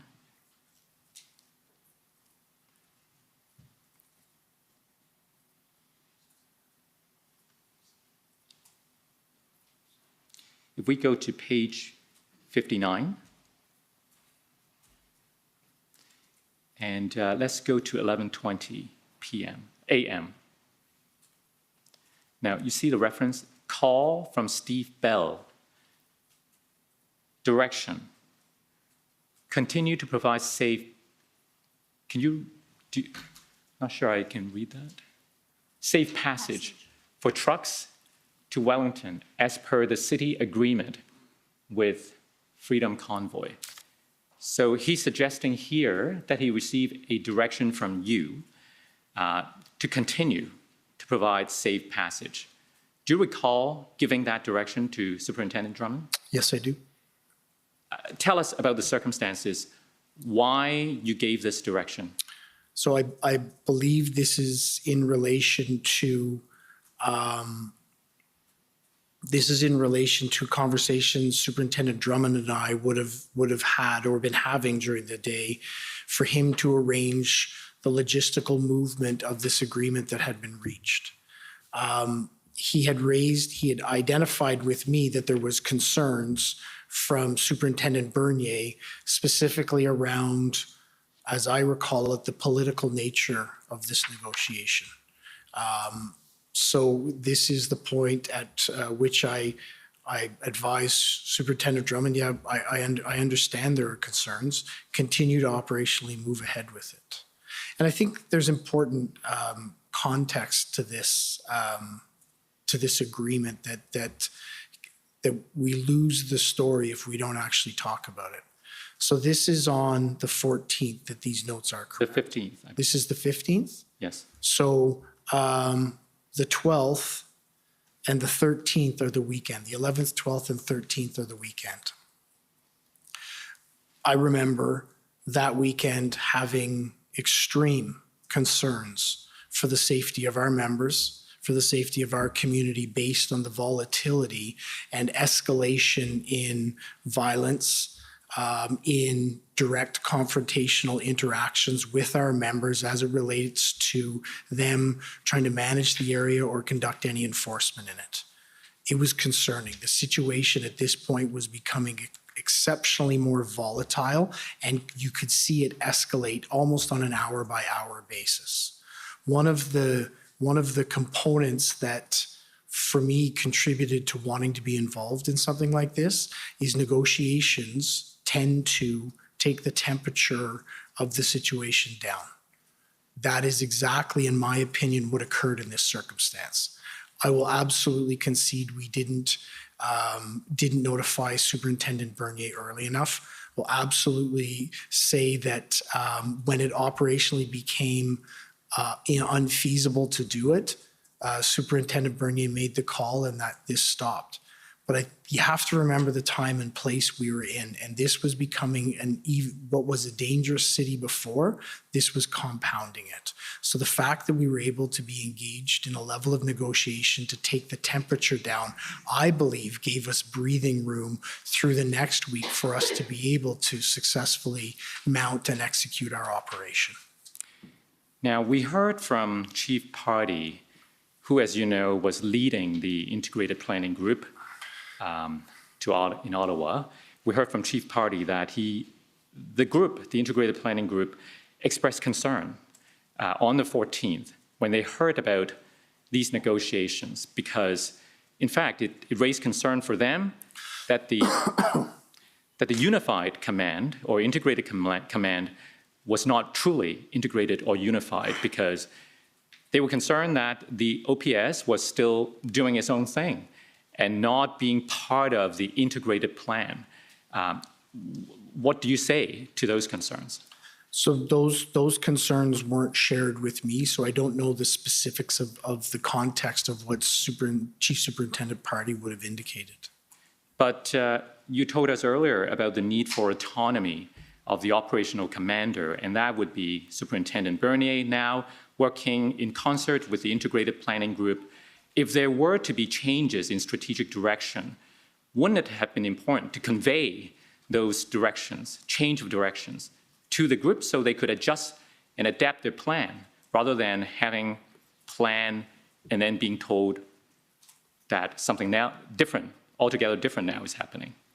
So as I indicated earlier, yes, I agree with you on that. There's many lessons we've learned through them. How we integrate with the incident commander around something like this is one of those lessons. Superintendent Bernier and the integrated planning team should have been made aware more early of this decision, as soon as practicable or possible of this decision. That didn't occur, and I believe that was an error. Now, so on the 15th, when you gave this direction to Drummond to continue to provide safe passage, the fact that you need to direct something to continue implies that something was stopped. Did you not inquire as to the reason for why it stopped before you directed the continuance? I don't recall, but what I can say is, yes, I would have. We would have had a conversation with it, because it's important that I hear their perspective. So I don't recall that discussion, but it would have occurred. And your direction to continue to provide safe passage, was that coming from you, or was there any input from anyone else? So is this on the 15th or on the 15th? This is on the 15th? Yes. I don't recall. Do you recall any discussions with any officials at the city? On this day? On this day or the day before? I don't recall. If you have a notation on it, maybe you can help refresh my memory. We expect that Superintendent Drummond may say that he was under the impression that this could have come from the city. I don't recall that. Okay. Fair enough. And I think it's important to note Superintendent Drummond at that point would be speaking directly with the city, as he was the logistical liaison involved with the city. Right. Now, in my remaining time, which is not very much, there are a couple of small things I want to cover off. First of all, we've heard from some of the parties raising the issue as to why ticketing as a tactic or a strategy wasn't employed more as a way to deter the protesters from continuing in their illegal activities. Now, ticketing is a bylaw function, but we also understand from the evidence that the city bylaw officers were listening to the OPS as the lead agency for what would or would not be appropriate under the OPS incident command. So what can you tell us about this strategy involving ticketing? So because that was on the planning and operations side, I wouldn't have been involved in any direction that would have been provided to bylaw. That would have come through the incident command, so the NCRCC, so would probably be a question better directed to Inspector Lucas. So I understand it's not part of your responsibility, but as a member of the executive, did you have any situational awareness of why certain things were done or not done? And in this case, I'm interested particularly about ticketing. So more broadly than ticketing, I can tell you that there was officer safety concerns due to the number of resources we had in many of the different enforcement strategies that we were looking to engage in. I would put the ticketing in with that as well. So we were very clear with our members due to the volatility of the situation within the occupation. Make sure you take into account your officer safety if you're engaging in any proactive enforcement efforts. All right, next area, well, actually back to one of the areas that we had covered. I believe you mentioned earlier when I asked you about intelligence that the OPS planning decision was based on intelligence you're familiar with that would suggest that it would be a 2-day or 3-day event. Are you able to assist us with any specific document that would lead you to believe that it was a 2 or 3-day event? Absolutely. So if you go to the Hendon reports, I believe beginning on the 22nd or 23rd, all the way through to the 29th or 29th, I believe, there's references to, in the intelligence gaps, the 28th, 29th, and 30th as key dates that they're referencing in relation to the demonstration. Now, my understanding from reading those reports when they talked about intelligence gap, and by the way, you can correct me if I'm wrong, but intelligence gaps just means we don't know about it, right? So I would read intelligence gaps to mean we don't know and we need to put some effort here to collect this information. Right. So I remember, for instance, reading the January 25th Hendon report when it talks about intelligence gaps for those 3 dates, 29th, 30th or 31st, maybe 28th to 30th, right?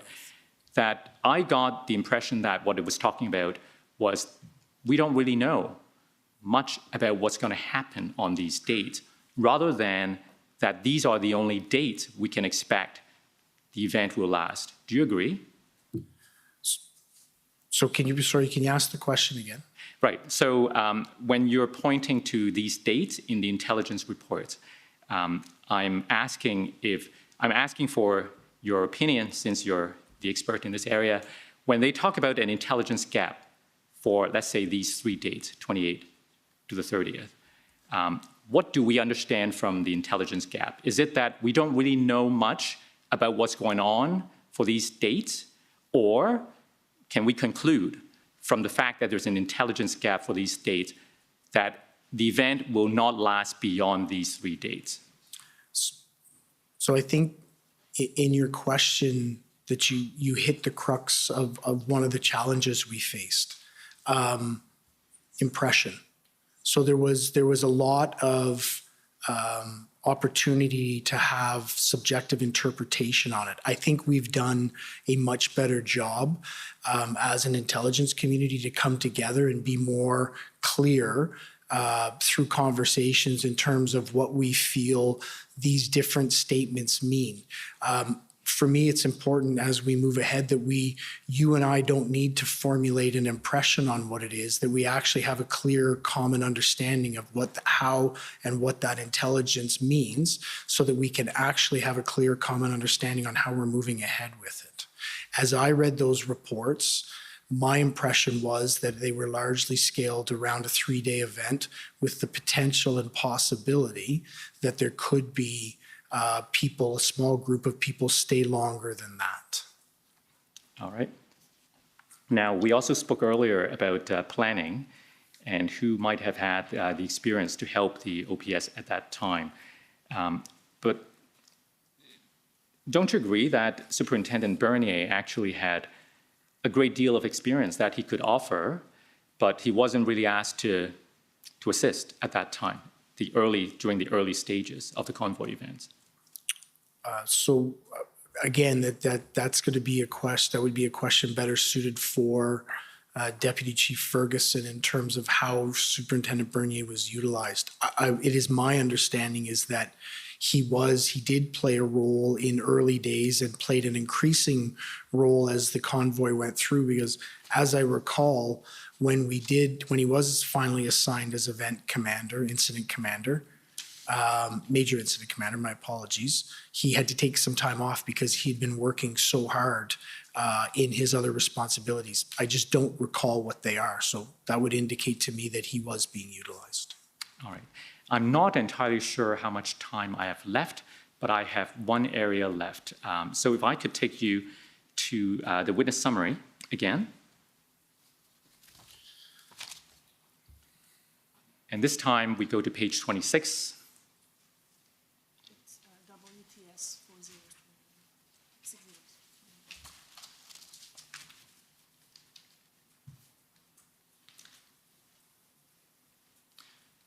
I want to ask you about the impact of emergency declarations. So first of all, we know that the city declared emergency on the 6th. In your view, did that declaration of emergency had any impact on the way the police operated? So did it have any direct declaration of the emergency? The declaration of the state of emergency for Ottawa had no direct operational impact. What I do believe that it did is it actually escalated the understanding, or demonstrated the escalated understanding to the community that we understood, the city understood the circumstances that we were in. We couldn't, as the state of emergency is structured within the city, there are very few powers that would assist us in our police operations because we didn't have any large procurement needs. What about the declaration of emergency by the province? I would say absolutely that, and I would when I talk about the benefits of it, I talk about it from a unified command perspective, because I know that the EMCPA was mainly utilized around traffic and mainly utilized by our OPP partners as they developed their part as they developed that highway part of the plan moving ahead. Okay, and then if we scroll up, or sorry, scroll down. So finally, any impact of the federal declaration of the emergency on the 14th of February? Yeah, I believe there's probably 4 key areas that benefited us. The first one is around allowing us to streamline the swearing in of members coming into the city from other provinces. It's a challenging, sometimes cumbersome process that has multiple stages to it. So the ability to not go through that process with many different checkpoints in it allowed us to more streamline and effectively create operational bodies with members coming in. The second area would be around tow trucks. So the tow trucks, real or perceived, was always a challenge for us. I do understand that in the planning, the integrated planning team had identified a number of tow trucks to come, but they hadn't yet begun. I think the Emergency Act took away any of those barriers. The third area would be around the financial investigations, mainly conducted by the RCMP. And for me, the main benefit that it provided to us was it created a very stable, solid legal framework for us to be able to operate within to ultimately carry out our takedown. It allowed for us to very clearly articulate to our frontline officers what their powers were and what the legislative framework that those were based around, so that they can understand what to do and how to execute it. Sorry, I thought you said there were 4 areas. That was 4. Oh, that was the 4. Okay. And the time is up. So thank you very much, Interim Chief. Those are my questions. Thank you very much, Mr. O. Okay, thank you. If I could call on the counsel for former Chief Slowly, please.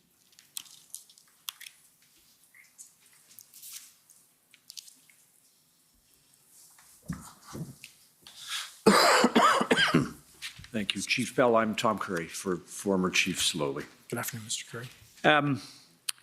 Just a couple of, if I can get your help for the commissioner on a few things today.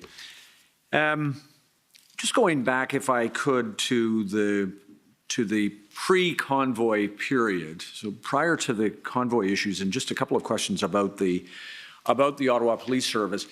We have had some other evidence about the circumstances of the service and the strain on resources prior to the convoy's arrival. Did you also experience that? Most definitely. I think it was very real for us that through 2021, we hadn't had any new hires come in for attrition or for years of past growth that we hadn't achieved. So as we came into 2022, we were in a deficit position in terms of resources. So even before we had something that was taxing and overwhelming, we were deficit in terms of resources. In addition to that, and perhaps it's subsumed in what you've described, but we understood that you had lost some experienced personnel to retirement. So yeah, absolutely. I've heard testimony as the commission has gone on around the excellence that Ottawa Police had in planning, and I truly believe that.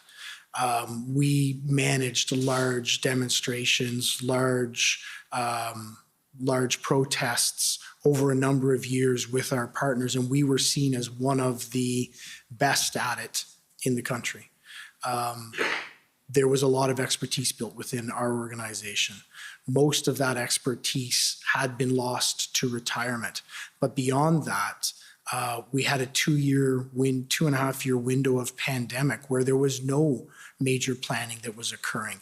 And beyond no major planning, there was no major exercise of planning by our members to be able to practice what we do. So we had a less experienced team and a less experienced organization as this unprecedented massive event came at us. Was there also, prior to the convoy, an incident in the city of Ottawa or in or around the city of Ottawa that concerned a large industrial area and an explosion or fire called Maryville? Yes, that's correct. So there was an industrial area, Maryville, which is in southwest end of our city, where there had been a large explosion. A number of people had died through it. And as a result of that, we'd been involved in our partners with the fire department to be involved in incident management of that event. Now, I raise that because there were, during the time that you, the senior command in the service, during the time of the convoy was Chief Slowly, as you've described, Acting Deputy Ferguson and yourself. You had worked successfully on other incidents and under incident management systems, including at Maryville. Is that fair? That's correct. But I would also add to the senior command CAO Blair Dunker. She's also part of our team. And thank you. There were, as I understand it, no issues prior to the episode that we'll come to talk about in terms of the convoy. No issues in the way the police service was functioning at the senior command level in relation to incident command. Is that fair? I believe that's fair. And in terms of you and Chief Slowly, you had a good, productive working relationship with him and with Acting Deputy Ferguson. We've had a professional relationship, absolutely. You told the Commissioner that there were command meetings amongst that group that you just described every morning, including during the convoy. Yes, those meetings came into effect. They would have been in effect for probably 2 years at that point. And during the time of the convoy, it's no exaggeration to say that at the Ottawa Police Service that it was truly all hands on deck. That is absolutely not an understatement. Leaves and time off were canceled. That's correct. Shifts were extended. Yes, but I think so.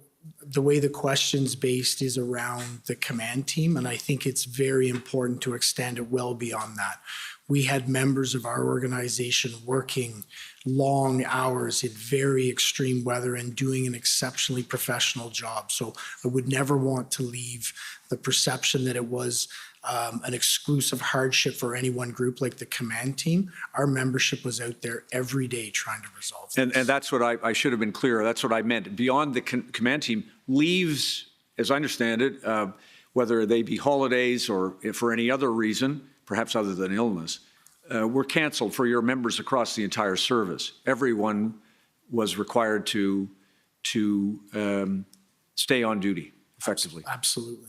And when we speak about shifts being extended, with the Ottawa Police Association, the service reached an accommodation to provide the resources that it needed to get through this protest. Yeah, we reached an agreement to lengthen the shifts and reduce the number of platoons that we had in order to be able to make more resources available throughout the day. Understood. Now, as you have told the commissioner, I anticipate that your colleague Chief Slowly will say that this protest represented a paradigm shift in the way protest is understood, in the sense that you've described the use of you've described the leveraging the community for the protesters. Do you agree? Well, absolutely, and that's what I was trying to articulate this morning. Absolutely, it was a paradigm shift that we saw in terms of protesting in our city and across the country. And therefore, in your opinion, a national security threat? I don't think I'm in a position to identify whether it's a national security threat or not. I can absolutely say it was a paradigm shift in how protests were conducted, how members in those illegal occupations engaged with our community, but there's specific intelligence that would be brought in that would be identified as national security threat or not, and that was monitored and managed throughout the protest. In terms of intelligence, you told my friend Mr. Au that there were, within the intelligence directorate, there were members of your team who did receive the Hendon reports. You were not on that list at that time, but your colleagues were including them among the other pieces of intelligence that they used. Oh, absolutely. Right from the first Hendon report, that was integrated and sent to our intelligence unit and our planning team. So the information that was contained in there was known to our organization and I believe disseminated properly. And it came in through your directorate, and the idea was to make certain try to make certain to the extent that it could be, the best extent it could be done, to send into Acting Deputy Ferguson's planning efforts. Well, it is actually, as we look at the tracking, it was simultaneoly sent into both areas. Could I please just have your help looking at that plan that was, I believe, dated January 29th. So this is for the registrar, OPS 503531. Other witnesses have seen this, and I think you told us while it's coming up that you saw it, but at the time it was presented.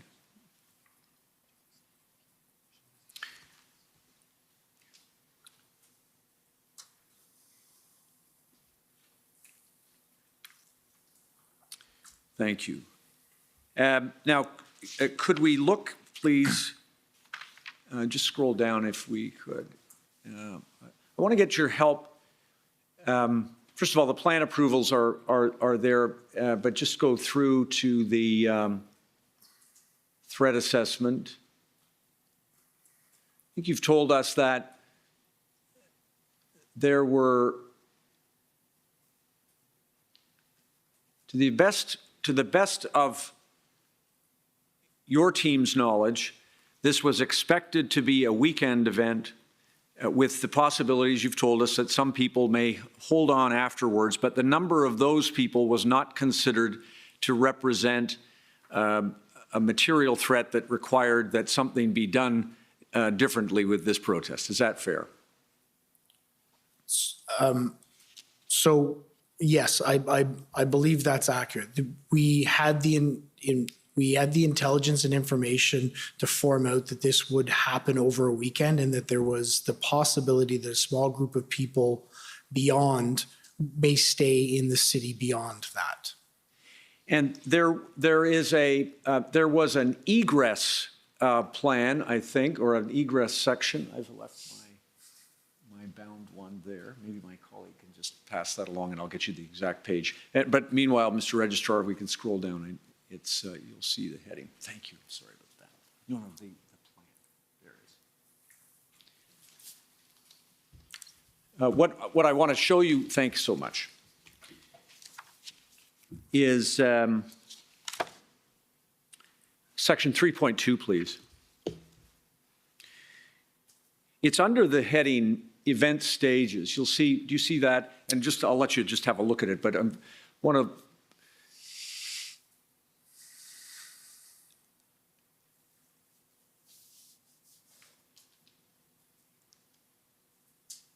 you'll see it's 3 stages: ingress, demonstrations. The purpose of the event is for participants to express their lawful opinions and so on. Mm-hmm. And then 3, egress. It is expected participants will leave the city at different times depending on their personal intents. The egress period could continue for an extended period, and this stage will continually be assessed and reassessed to determine the appropriate supports that are required to manage.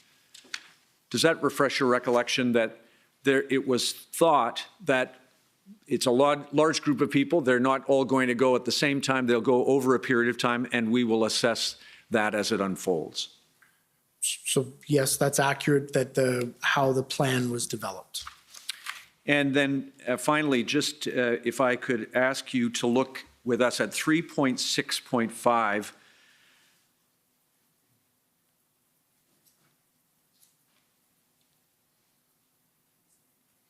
Do you see contingency staffing for a prolonged event? Due to the unknown nature of this event, staffing will be revised. This may be a typo there, but should the operational period be extended, staffing plans would include resources in the following order, and they are set out there. So there was, again, some thought given to the possibility that this event may be prolonged and additional staffing needs could arise. Is that fair? Yes, that's fair, based on this section. Now, so far as you knew from your contact with Superintendent Abrams, and you told us about the role that he played and that you played, so far as you knew from him, you were not, you should not be doing anything differently than you were doing. Is that fair? No, there was no, so I think he raised a couple of concerns as it went along, concerns about deployment of OPP members, a number of concerns that we went through this morning. But in terms of, are you speaking specifically in terms of the plan? Yes, he raised no concern about the plan. No, I didn't receive any concerns from him. And in terms of the role that Superintendent Abrams had, he was the strategic operations lead OPP, and he asked you to be, in effect, a conduit of information to acting Deputy Ferguson. Well, I don't think he asked. I think we identified between the command team that I would play that role, and that Superintendent Abrams would contact me, and then I would then have either try and resolve the issue or have conversations with Deputy Chief Ferguson. Right. At the time that the convoy participants began to enter the city of Ottawa, you believed, and fair to say that OPS command believed, that they were dealing with people who intended to protest lawfully. That's correct. And that the resources that OPS had available to it would be adequate to meet the needs of the community, to protect the community, and of course to allow the protesters to protest safely. Is that fair? That's correct. Now, beyond the OPP and Superintendent Abrams, would I be right that there was no intelligence brought to your attention from any source that alerted you to the scope or the scale or the duration or the degree of disobedience and criminal behavior that you experienced? Absolutely. Now, of course, had any intelligence come to your attention in the days, even the few days prior to the convoy commencing, I think you told my friend Mr. Rao, you would have faced a significant challenge with the resources that the OPS had available. That's correct. And like I said this morning, and I would want to reiterate it, what we didn't see in any of the intelligence, what was never brought to our attention was the actual activity that the protesters were going to become engaged in. All the way across Canada, through almost every policing jurisdiction in Canada, they were monitored, traveled with, and always lawful and always acting in pro-social behavior. So there was no indications to us about the activity that was going to happen. Right. The number of commercial vehicles, trucks in particular, that came to the city would have presented a significant challenge in terms of logistics as to where they could be diverted without cooperation from the operators. Is that fair? So what I would, and I've contemplated this, I believe that it would have taken the scale of operation that we would have had with the number of resources and the detailed planning to remove the protesters that we did over the weekend of the late February to divert them from coming into the area. So it would have been a massive undertaking. It would have been on scale with what we had to execute at the end of February. That's what I wondered, and you could provide the commissioner with assistance in this respect. Put another way, had the protesters adopted the perspective and defiance, I'll use that word, that they demonstrated in refusing to leave when requested to do so towards the end of January, then the 1,800 plus, I suppose it was maybe closer to 1,900, service personnel would have been required to manage them prior to their arrival in the downtown core of Ottawa. I would fully agree with that. And indeed, would you go further to say that some of the extraordinary powers that were available to be used as a tool would also have been required in the event that they resisted cooperating with direction or lawful orders?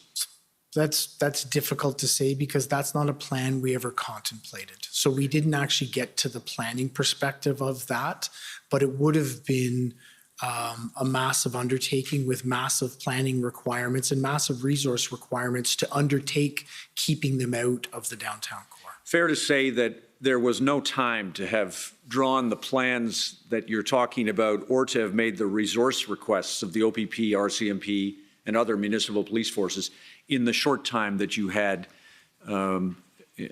available prior to the protest arrival in Ottawa? So I would say that there is always time to do planning. We would have been under tight restraints. It would have been very challenging, and I don't believe we would have had the level of detail or specificity. I think the big challenge would have been trying to access resources without having the level of plans that we know we should have to be able to bring resources in. I mean, one of the things the commissioner has heard is that there is perhaps a fair question about whether resource requests should proceed ahead of plans or plans should be in place before resource requests. In this case, do you agree that once the protesters arrived and you saw what you were dealing with, as you've described it, that the most urgent thing that this city required was resources? So I think there's a balance to that question. I think you absolutely need the plans to be able to drive the specific resourcing requests that you're going to have, the type of specific skills that you're going to require. But the other side of it is you also have a responsibility as a leader in an organization to make other organizations aware that this request may or is coming, regardless of the specific skills you need. So I think it is actually a parallel track that you can travel down. And so in the case of Chief Slowly, you support the idea that he was making requests of his policing, your and his policing partners for the, in this case, 1,800 personnel that were reasonably expected to be required to deal with the protest. I think it was reasonable for Chief Slowly to place all of the other chiefs, and then ultimately at the end of the day, chiefs across Canada, on notice that we were going to need a large number of resources. And in terms of that, I appreciate you were present with others at a meeting where Chief Slowly requested the team to assemble the information that would allow that number to be known. It turned out to be 1,800. Do you accept that your team and the Ottawa Police Service made a good faith effort to define the resources that were needed actually? So absolutely, I think we made the best faith effort we could. What we lacked at that point was the detailed level of planning to actually indicate the type of resources we needed. So we were putting best efforts forward while we were building or starting to build plans that ultimately were taken over by the integrated or developed by the integrated planning team. And the numbers and specific roles actually map on reasonably closely, don't they? So I can't comment on that because I wasn't involved in that. Fair enough. Can I get your help on this? So far as you know from the meeting, and I've seen your notes, there isn't a note of this, just to orient you to that. You didn't make any note that Chief Slowly said, fix a number and then double it. That's not the method that he chose to follow, is it? I don't have a recollection of that. Thank you. Now, so far as a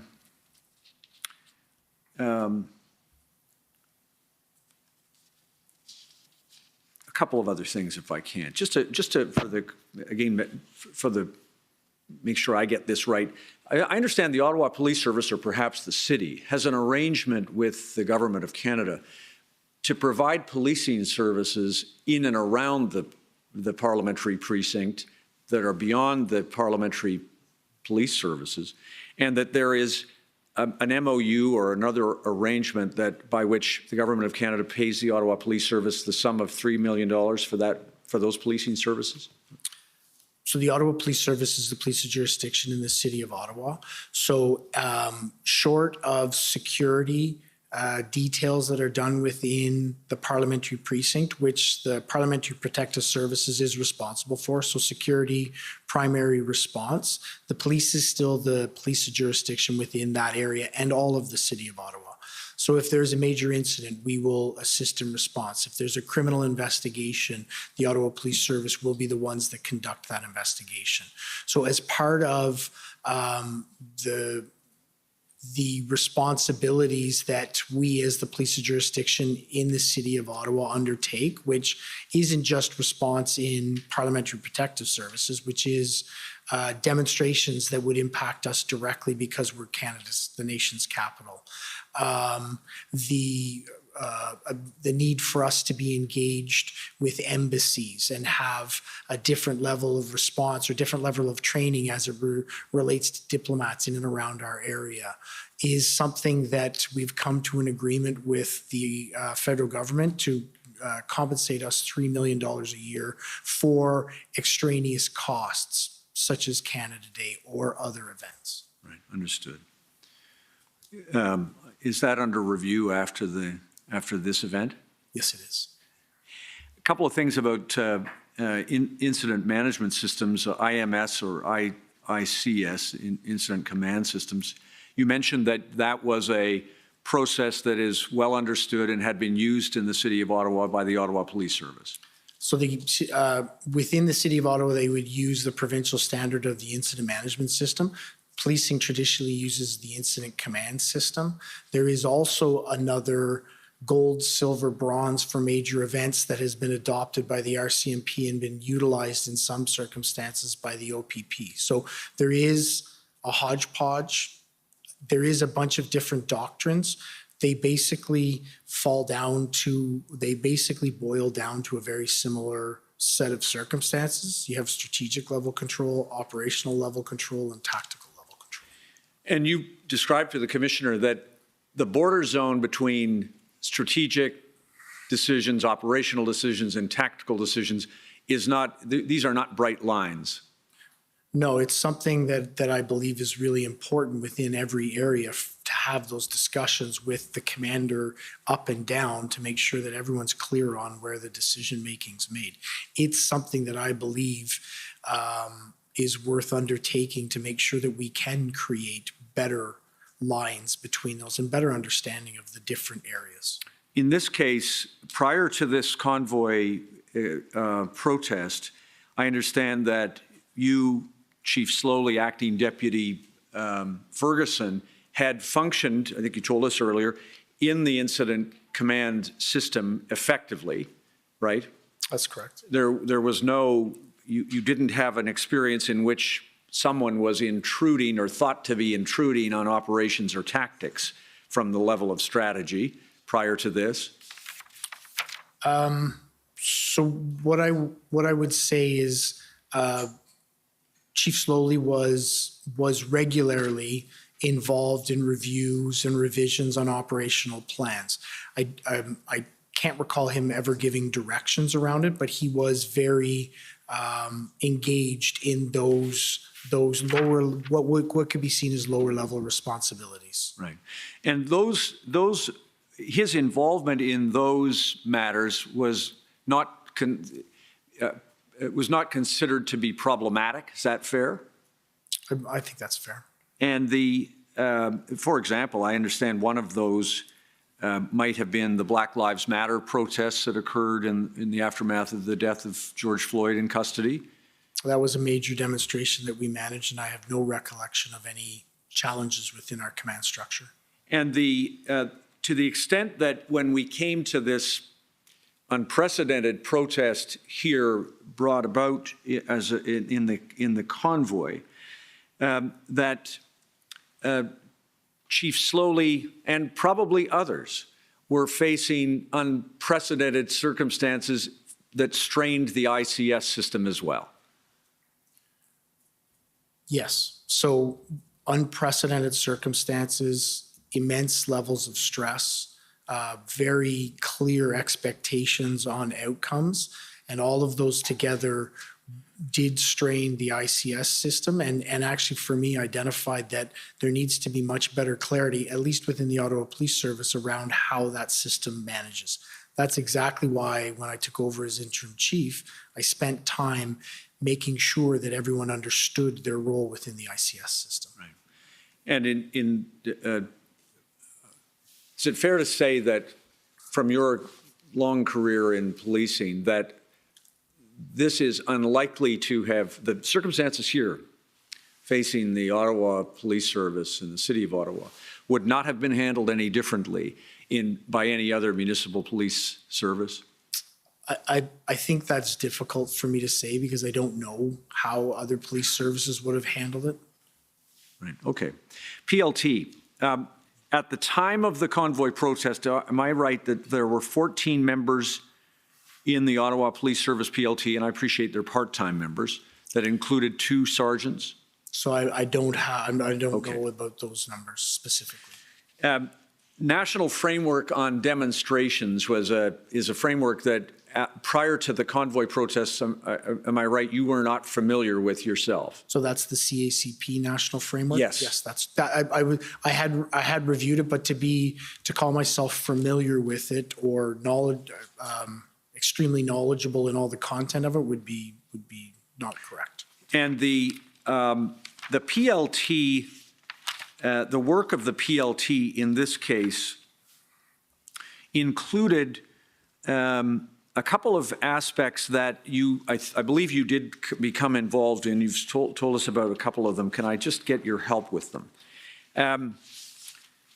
The issue of the fuel stored at Coventry. You recall that? I do.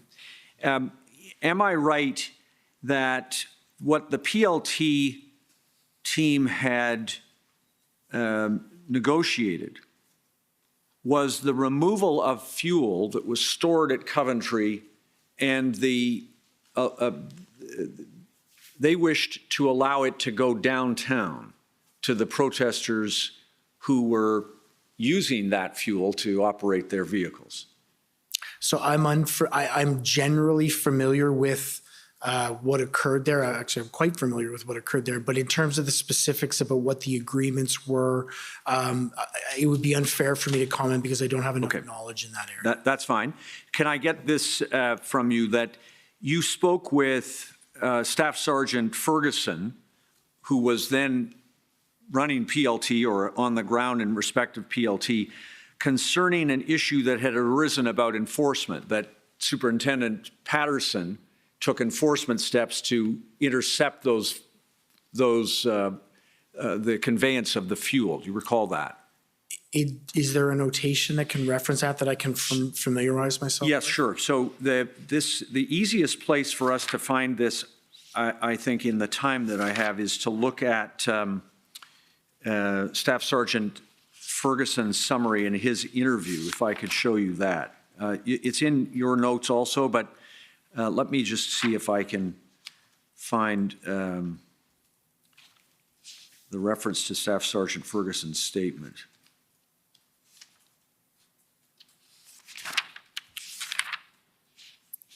Which I have.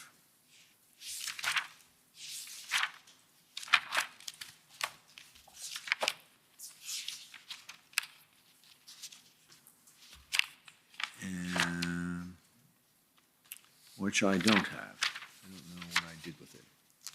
Hang on 1 second.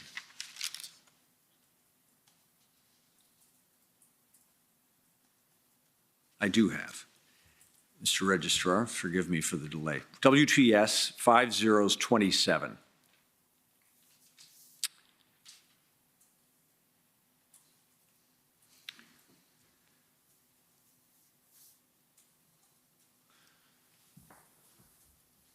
And could we go to page 7, please?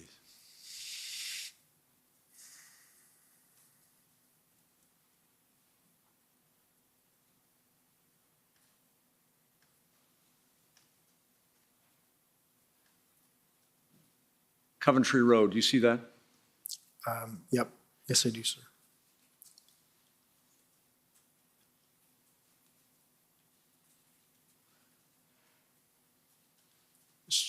Scroll down. So if I can just read the first paragraph. Yeah, by all means. It's the stuff that I'm interested in is a little later, so I could probably spare you this part, but okay. There's a reference to your conversations. If we could just scroll down, please.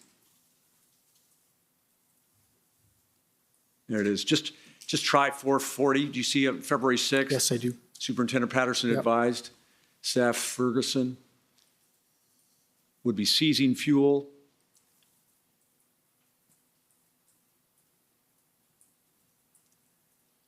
And there was a conversation between Superintendent Patterson and Staff Sergeant Ferguson. I see that.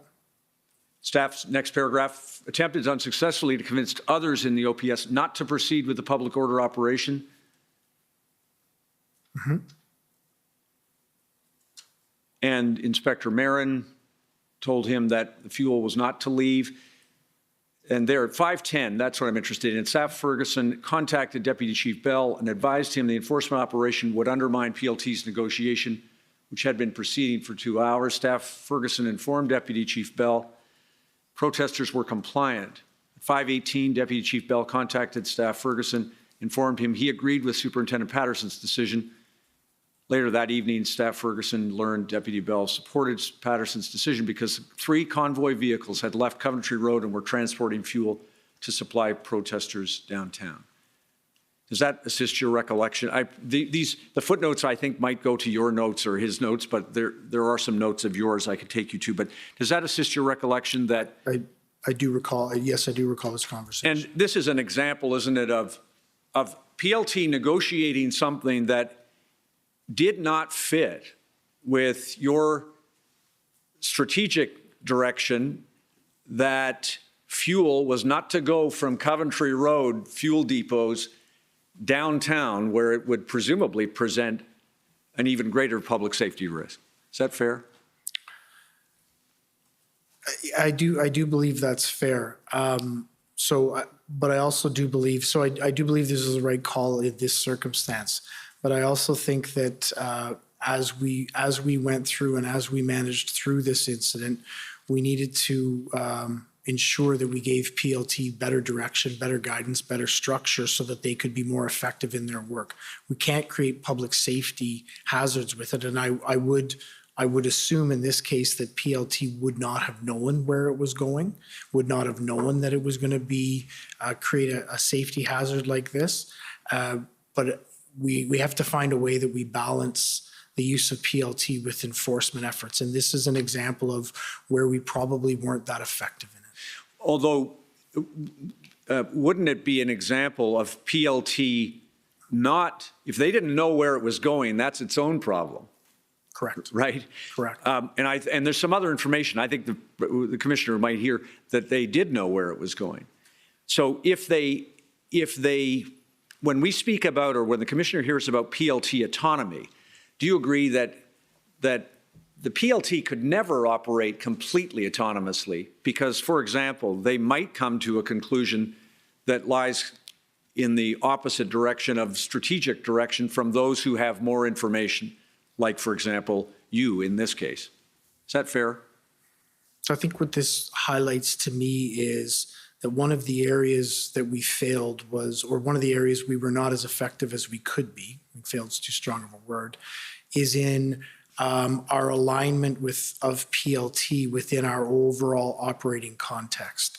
This type of confrontation is probably too strong a word, but this type of disagreement around what is occurring wouldn't happen likely, I don't believe, if we had better common understanding of what we were achieving and how we were moving ahead. So for me, this is one of the things in terms of lessons learned that we have to take very, very seriously. And I can tell you we have taken it seriously. Right. PLT needs to be aligned and integrated and help to drive the operations because they are a hugely important component. No disagreement. I think Chief Slowly will say the same thing. It just, when it comes to specific examples, just like with the strategic, operational, and tactical, there are not bright lines. There has to be good communication between PLT and operations. Is that fair? There has to be good communication so that a circumstance like this doesn't actually ever exist. Right. There were other examples I've seen in the record. I'll give you one.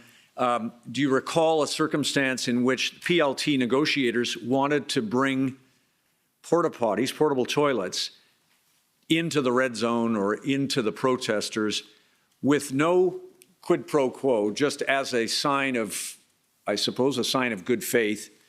And that was a decision that was not shared by, or a goal or objective that was not shared by the strategic command.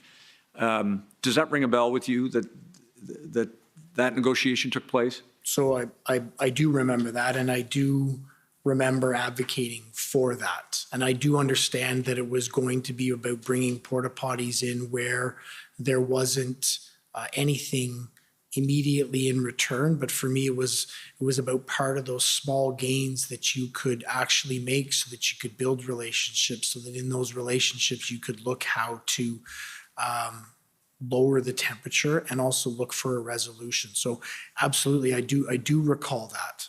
Right. And running the other way was incredible community anger. You were dealing with angry residents. I wouldn't describe them as angry residents. I think we were dealing with residents who were hurt, who were harmed, who were victimized, and who wanted this to end. They were angry, but that wasn't the emotion that I would explain first off when we describe our community during this period. Fair enough. I'll take the description that you gave. They were suffering. They were suffering. And you and Chief Slowly, Deputy Chief Ferguson, and everyone in the service was trying to do their best in good faith to help resolve this problem. Absolutely. Now,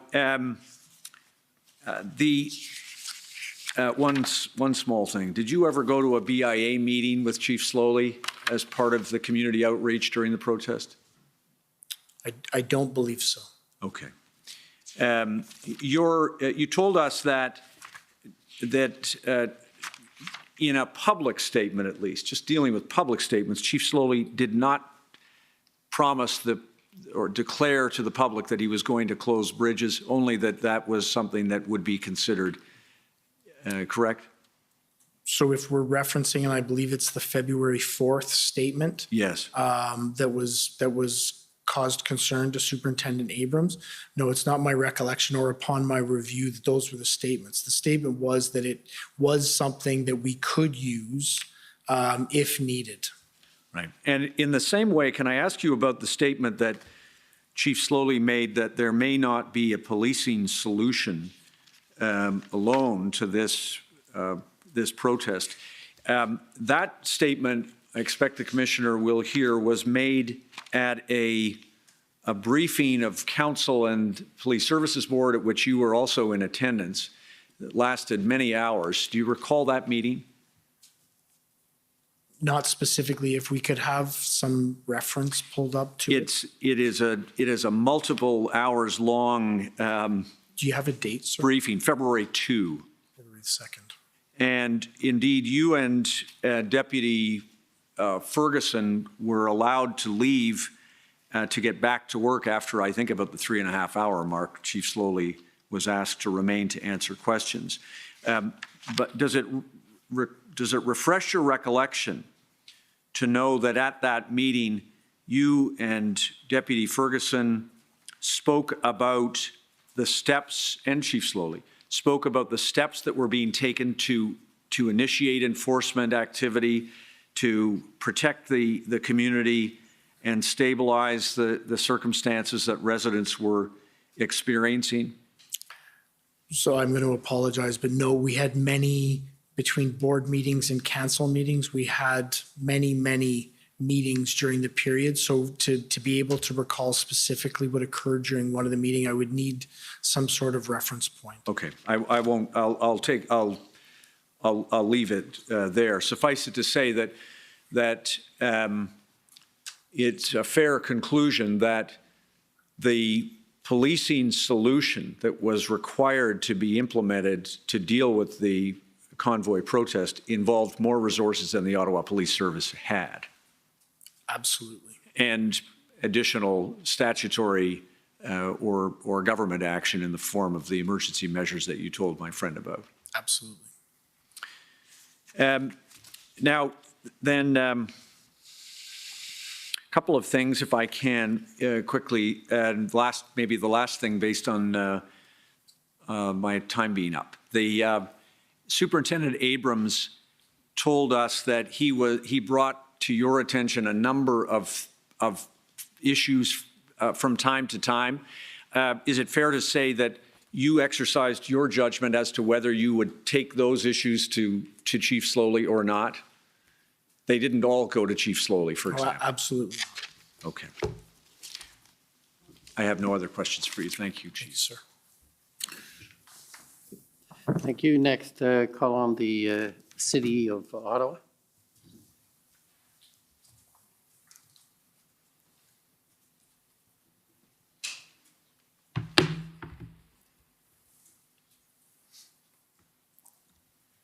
Good afternoon, Alyssa Tompkins, Council for the City of Ottawa.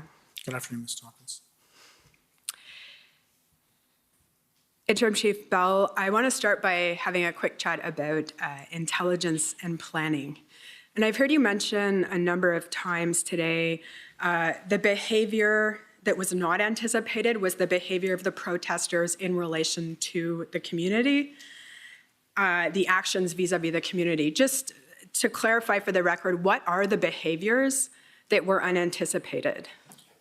So the general dynamics of what our community and ourselves were experiencing in that location. It included honking of horns incessantly, 24 hours a day, 7 days a week. The idling of the vehicles, much of the engagements that we saw between our community members and members of the protest, whether it be intimidating, hate or biased crime behavior, assaultive behavior, the feeling that people were trapped within their residence, within the place that they live and couldn't move around unfettered. It was almost constant conflict between the members of this community and people that were occupying our streets. Thank you so much. And on the issue of the potential closure of Wellington Street, am I correct that the reason command requested a legal opinion on the ability to close the streets is that they had never closed Wellington Street or downtown before to protesters? So you'll have to help me, because we sought many legal opinions through this, and we have sought many legal opinions since, specifically around Wellington Street. Are you speaking of the January 28th? Correct. In terms of why was the legal opinion obtained in this instance? And I'm just asking whether it's because it was not the general practice of the police to close streets to protests in Ottawa. So and I think it's an important point of clarification. The police alone don't close the streets as it relates to protests. That's a cooperative, it's actually under the city manager's delegated authority to be able to close those streets. We give recommendations and help assist them. So it's unfair to characterize it that it's the police that close the streets, but it was a practice that we hadn't largely engaged in prior to that. So we wanted to make sure that we were getting the best legal advice around what potential steps could be as we had this group come in and then as we moved forward. And I agree with your characterization. What I was getting at was indeed the practice. So it was not a practice that was generally engaged in. Had it been engaged in the past? Not to my recollection. Thank you.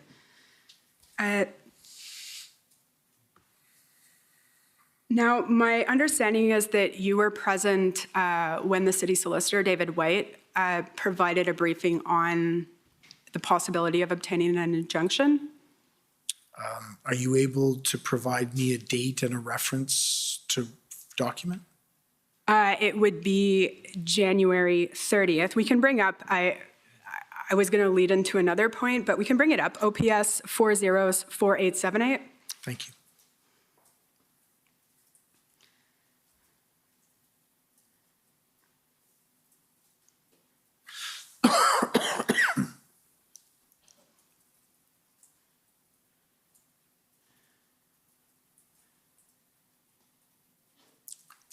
At the very least, you received this email of the command briefing, am I correct? Yes, that's correct. Okay, and I just wanted to highlight some of the concerns that Mr. White had put forward. If we can go to page 2. And I just note about the third bullet down, he noted that injunction normally associated with labor disputes. Then 2 down from that, how the injunction will be enforced will be important to outline. Then if we can scroll right down, at the end. Sorry, was there more points on there? No, I was just going to ask you to confirm that these were in fact concerns that Mr. White brought to your attention, to OPS's attention. Okay. I'm good, you can scroll down.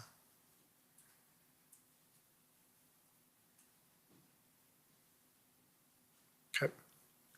And the last few points I wanted to highlight were that an injunction is a more assertive step and that it might aggravate the situation. That's a concern that you are familiar with? That's a concern that was raised by Mr. White, absolutely. And that the injunction might give a platform or an outlet to protesters. Another concern he raised, for sure. And if we can now go to document OPS, I think it's 4 zeros. maybe 504927. Maybe 4, sorry.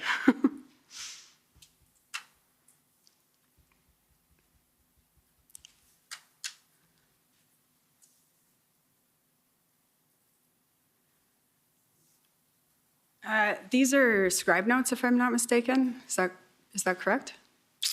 If you can go to the bottom, please, I'll be able to tell you. If you scroll right to the bottom, I think there should be a notation there. Oh. No, you can go back to the top.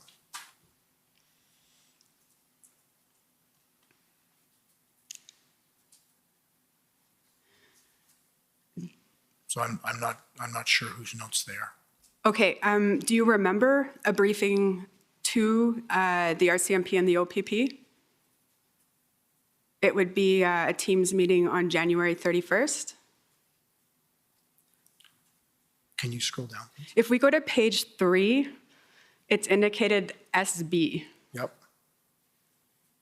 Yes. Do you think that's you? That is me, yes. Okay. Thank you, that's what I was looking I just wanted to, if we can scroll up now to page 2. Here, if we can stop here. Again, talking about an injunction. So I believe BL, is that Commissioner Lucky? Yes, I believe so. And it states, concern if injunction, now it's an official movement to another stage. This will involve the whole country. Anything official will spark a national response. Do you recall that concern being expressed by Commissioner Lucky? I do recall that. And if we can scroll down a bit further, we have TC. Is that Commissioner Creek? I believe that's Commissioner Creek, yes. And concern with injunction, you would have a legal obligation to enact it, continue to build for, I believe it's supposed to be injunction, mass arrests, and then removal of. And I believe there's a comment above. I apologize, I missed it. The 5th bullet, BL is spot on, must remain cautious. This is local, careful not to become national or international. Then if we can go down to page 3, BL again. 3rd bullet, de-escalation, negotiation, up to legal for injunction, but better not to have it. Do you recall Commissioner Lucky saying that?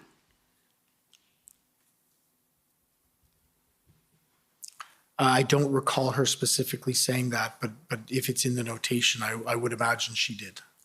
Okay, and then we'll just go to another document, OPS 405194.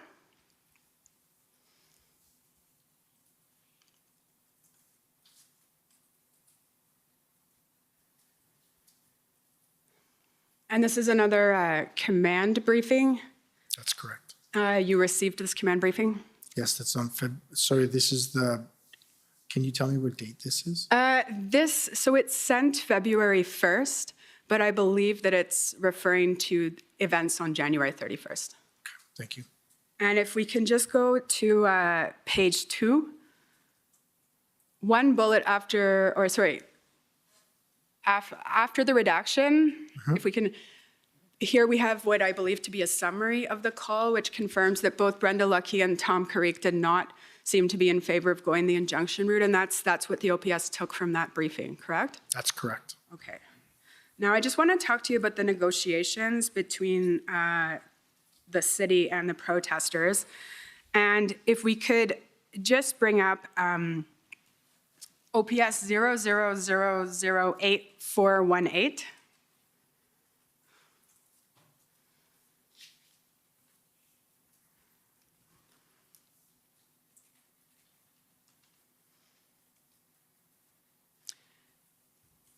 And I'm not sure whose notes these are. Are you aware? If potentially scroll to the bottom. If you go right to the bottom, like they'll probably have, there should be a name on them. No, I'm unfamiliar whose notes these are. Okay, well, we'll go to them and see if it refreshes your memory. So on page 4, again, there's a redaction, and then it says, And this, I believe, follows the correspondence that Commission Council took you to, where there was an exchange from John Ferguson to Mark Patterson, and then you followed up. And it states here, redaction, one of biggest advocates, organizers, demonstrators, negotiating with PLT members last night, going to be meeting with Steve Kay with City, wanted to meet with him, win situation, told will be some trucks that will be moved. So the idea that trucks would be moving came from the police, not the city. Is that correct? So just for my clarification, these are notes of the 9th? I believe it was the 8th. The 8th, yes, I'm sorry, I messed that up before as well. Yes, that's accurate. Okay. And if we can go back, I see Superintendent, it says Bell, we'll have update in 2 seconds. I believe that's you. Yes, that's correct. And then we get an update from Superintendent Patterson. Steve K assigned to work with PLT members to go negotiate with TM. Is that, I assume that's Mr. Kanalakos? I don't believe we assigned him to do it, but I believe that he indicated he would Agreed. meet with them. I was more making a little joke. Okay, so then we're going to follow through. So in terms, we'll go now to your notes, and those are at OPS 3014525.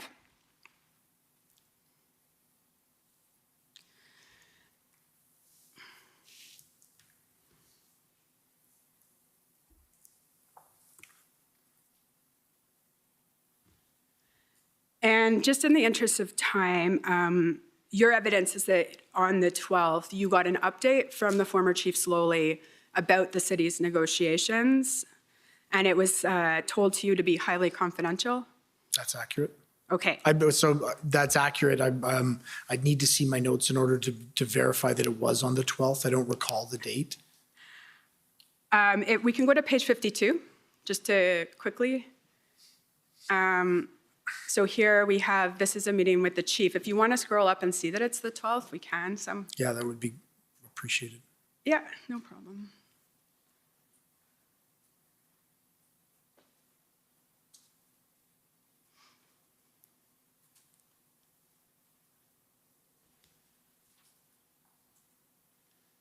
There, thank you. Yeah, so this is the quick update that you got from the chief. Then if we can skip ahead to page 64. And this is the meeting at noon. And I just wanted to scroll down a little bit. This isn't the same day, I don't believe. No, you're quite right. It's the next day. Is this the 13th? It is the 13th. Thank you, sorry. I apologize. This is the meeting at noon on the 13th. So this is, if we can just scroll down, one thing I want to keep scrolling.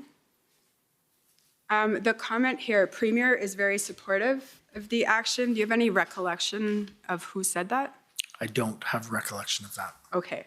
And then if we can scroll down a bit more.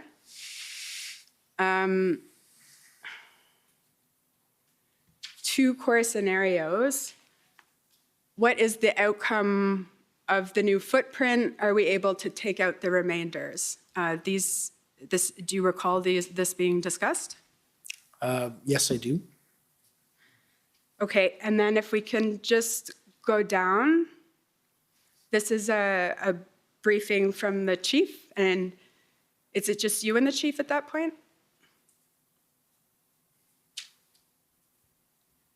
I don't recall. It's coming from the chief, though, and the It's chief. coming from the chief. I don't read, there would have been other people involved in this, but I didn't note who they were.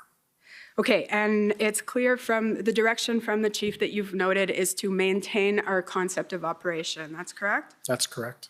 Okay. Now, if we can just scroll down a little bit more. We have another meeting at 2:30. This you're starting to get into more of the logistics. That's correct. Into some of the activities that need to occur in order to be able to make this happen. And under number 4, there's an arrow that says Elgin to Lyon is what is being looked at. That's correct. and then it says at something footprint. Can you assist?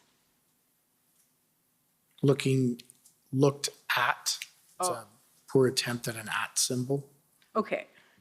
And then there's Rideau and Sussex is being developed, but the next bullet says looking at how we can manage a reduction of the footprint. Is that correct? That is correct. Now, there's one other meeting that I didn't see in your notes, but I'm going to take you to because I think you were there. It refers to Bell. So it's OPS 3011039.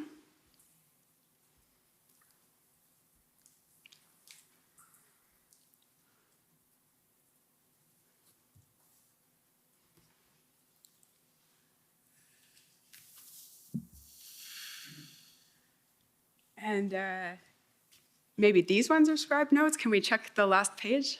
No, I don't. So we've been unsuccessful on everyone. I believe they are scribe notes. Okay, so if we can. This is the 13th now? Yes, February 13th. And if we can go to page 6.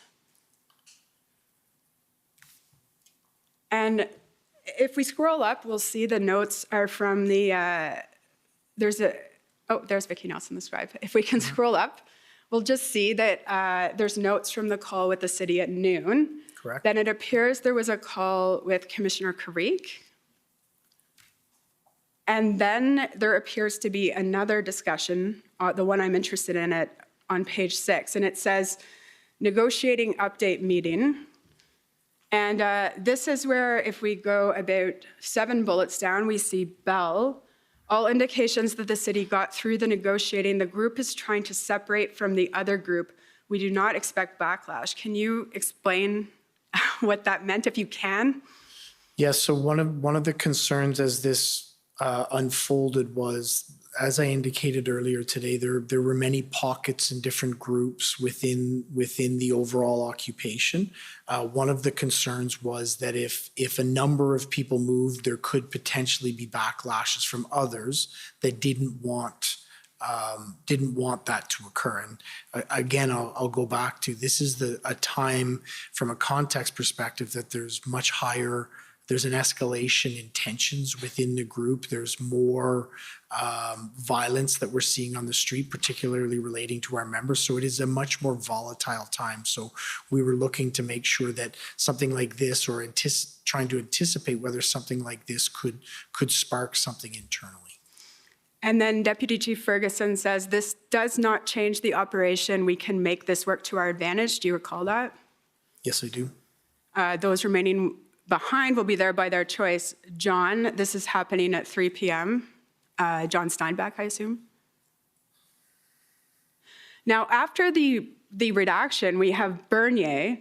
Is that Superintendent Bernier? That would be Superintendent Bernier. So when my friend put to you that there was no discussion with Superintendent Bernier about how this worked with his plan, we actually see here, there's a meeting with him, and Superintendent Bernier says, the plan aligns with what we planned and accelerates it, no concerns. Do you see that? I do see that, but I think there's clarification that needs to happen around this. We had our first briefing on this potential deal on the 12th later in the day. This is on the 13th at the point at which we would have informed Superintendent Bernier. So this is later. There is a lag and a gap between the time that we knew and the time that we brought the incident commander up to speed. But there is a discussion here about the plan. And at the time, he expresses no concerns about how it's going to work with his plan, correct? Yes, that's absolutely. And in the end, the agreement, unfortunately or fortunately, the fact is the agreement did not have an impact, not have the impact on reducing the footprint that it was intended to. It did not reduce the footprint as was intended, but did lower the temperature. And the move had very little impact on operational planning. That's going to be a question better asked to Superintendent Bernier. Okay, but I'll just put it to you in your witness summary. That was your evidence. I don't believe it had it, but the actual impact on operational planning would better be quantified by Superintendent Bernier. Thank you. I just wanted to contextualize that statement. So thank you so much for your time today, Chief Bell. Okay, thank you. If I could call on the Ontario Provincial Police at this stage.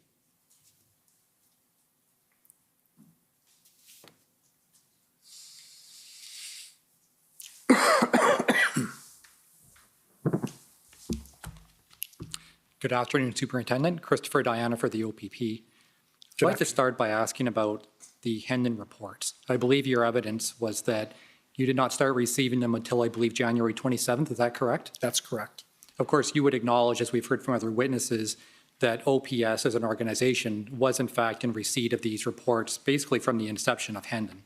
Oh, absolutely. We were a partner and a very engaged partner in Project Hendon and did receive all the reports widely within our organization. Right. And so I think from Superintendent Morris's evidence, I think he name-checked around 6 individuals that were receiving them. There were a couple of others that were referenced in Superintendent Drummond's witness summary.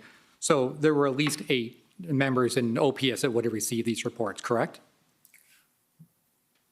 I don't know the specific numbers, but beyond the numbers, what I can say is that they did go, from my review, they did go to the Chief of Police, they did go to intelligence, and they did go to our event planning. So they were widely distributed and disseminated in the organization.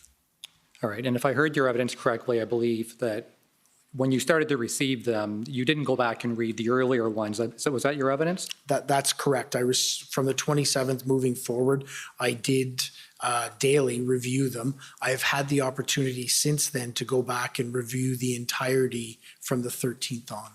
Considering the nature of the reports, do you think, and maybe in retrospect, you should have went back to review the earlier reports?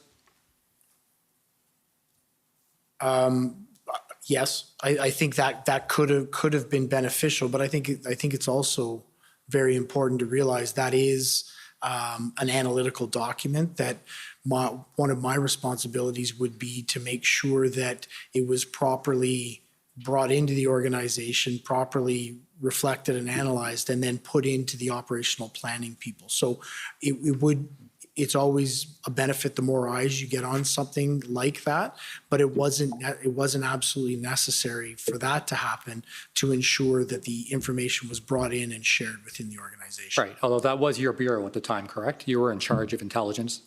Well, that was one of the areas within my command, correct. One of the things that you said in your evidence in chief, and you may have repeated it since then, was that there was no intelligence to indicate there would be any significant community impact. Was that your evidence?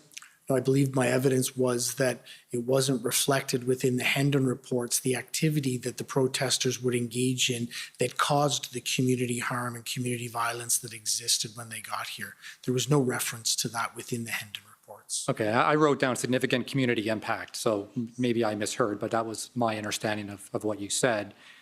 You would agree that the Hendon reports did make reference to certain things such as early as January 20th, there was reference to no exit strategy in the Hendon reports, correct?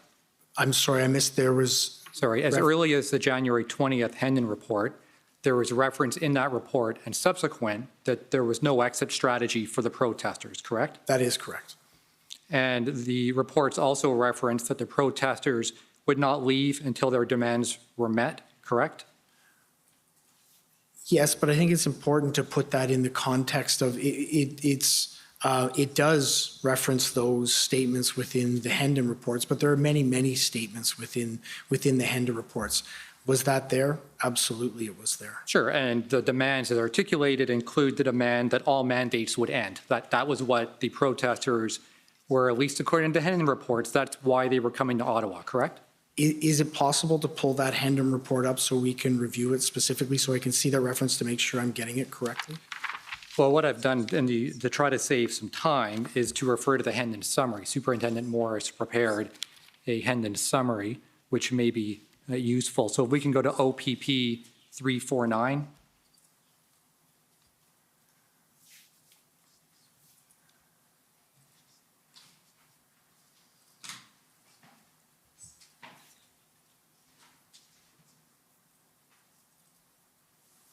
All right, so this is rather than trying to bring up a bunch of different reports, this was a summary put together by Superintendent Morris that reviews some of the relevant excerpts from the Hendon reports. So if we can go to page 3.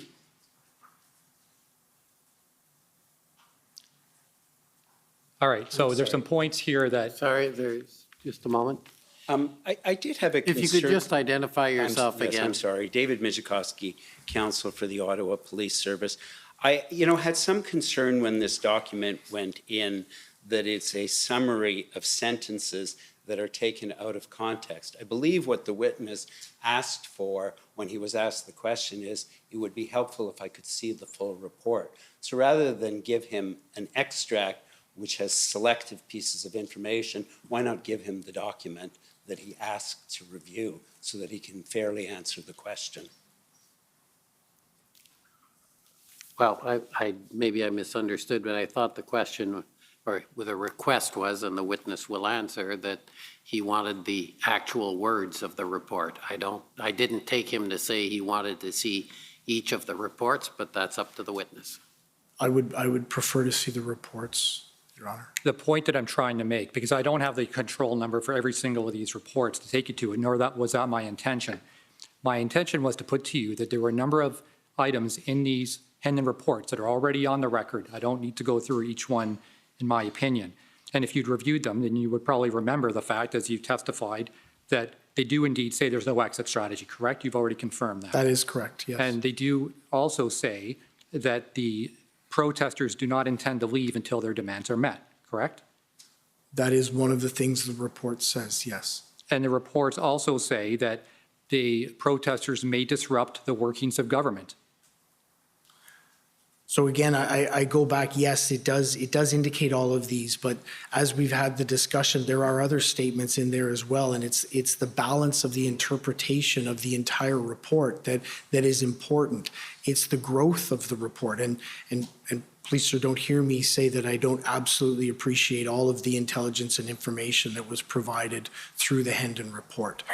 But to take individualized statements through it, I think, doesn't really reflect the flavor of the intelligence that we were receiving. There was also statements in there that said they would be completely lawful in all ways. There was statements in there that said there was going to be 1 million people arrive in the Hill. There was other statements as well. So I think it's the entire context of the Hendon report that's very important to evaluate. All right, I could take you to other statements that talk about the potential community impact, but my point is this. There's enough information in those Hendon reports to show that collectively, all those statements taken together, even in that context that you speak of, there's enough in those reports to paint a clear picture that there could very well be significant potential community impact. The potential was there, wasn't it? I would disagree with that.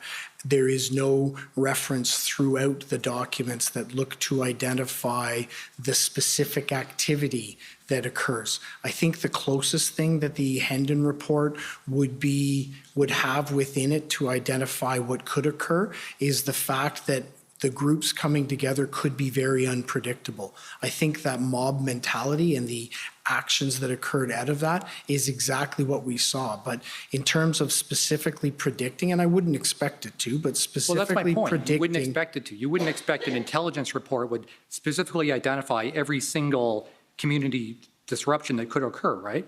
No, I wouldn't, but there wasn't any information included in the Hendon reports that specifically or generally talked about the activities that were going to occur in our city.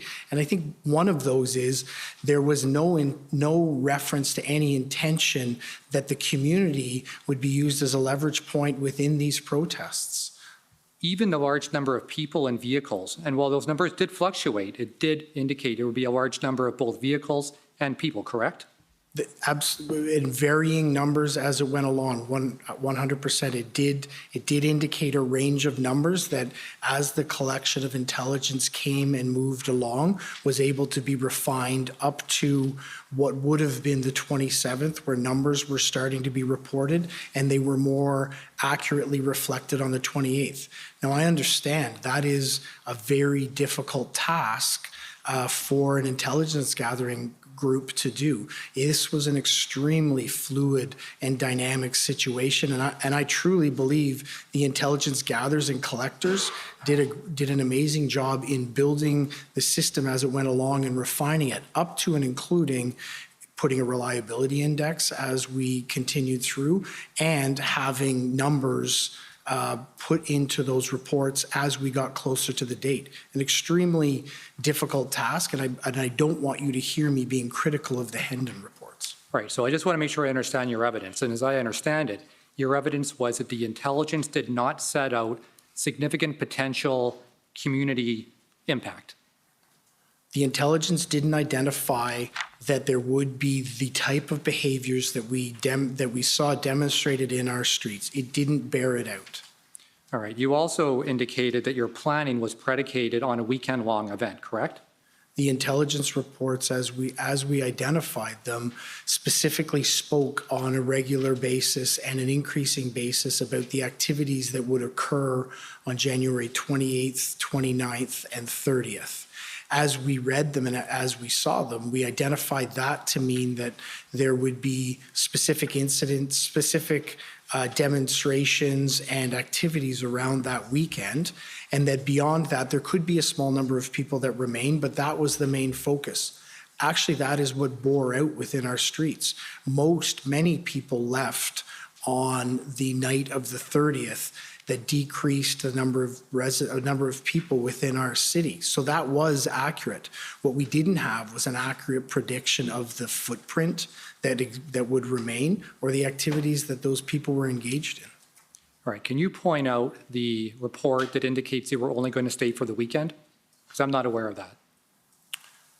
So you've continually said that it was predicated on a weekend-long event.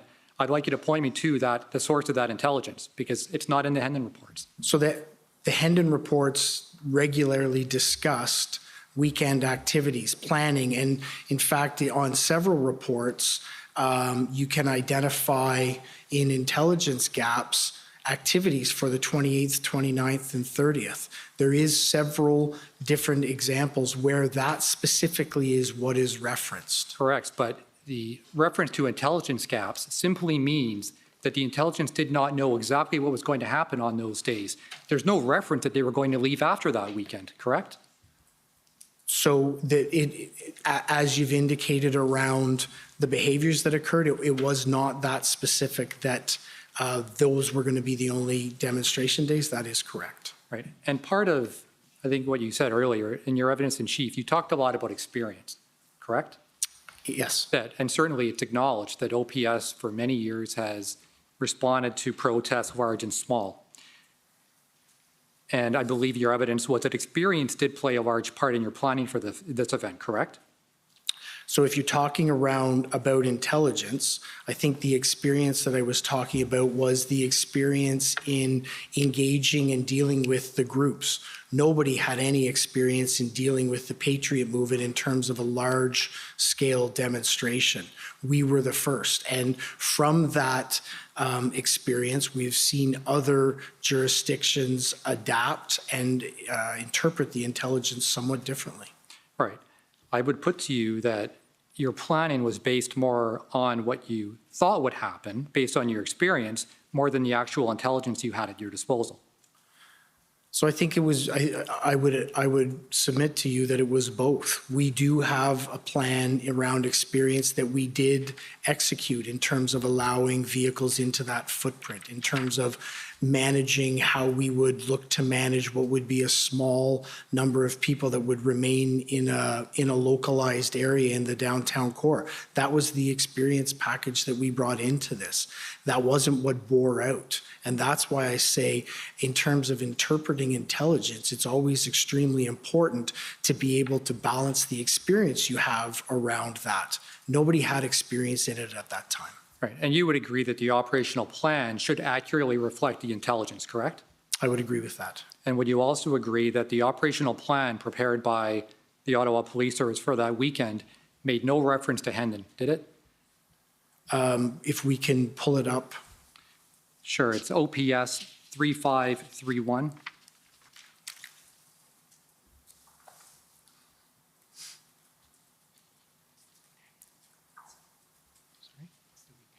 Oh, is that the redacted one? Just 1 second, we'll pull up the other one. The OPS operation plan. OPP 4262. Thank you.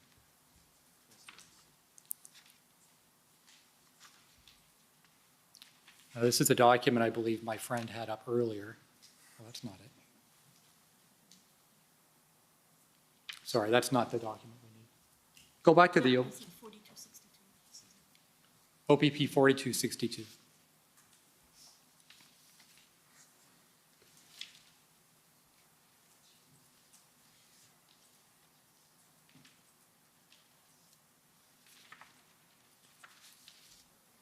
And if you can scroll down, this is the operational plan, correct? My friend took you to this earlier? That is correct, yes.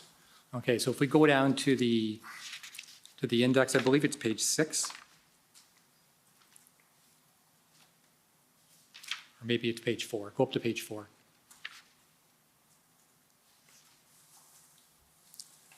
Okay, scroll down.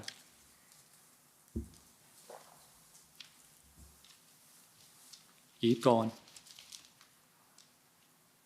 Further down, keep going. Okay, it's right there, stop. Where it says threat assessment, if you can just scroll down a little bit and allow the witness to take a look at that. And when you look at it, I'll be asking you whether or not there's any reference to the Hendon reports or whether or not there's any reference to the fact there was no exit strategy, the potential long-term stay as referenced in the Hendon reports. The reference is that there may be interference with the operations of government and those other things that I brought out. But please take a moment just to scroll through and take a read of that.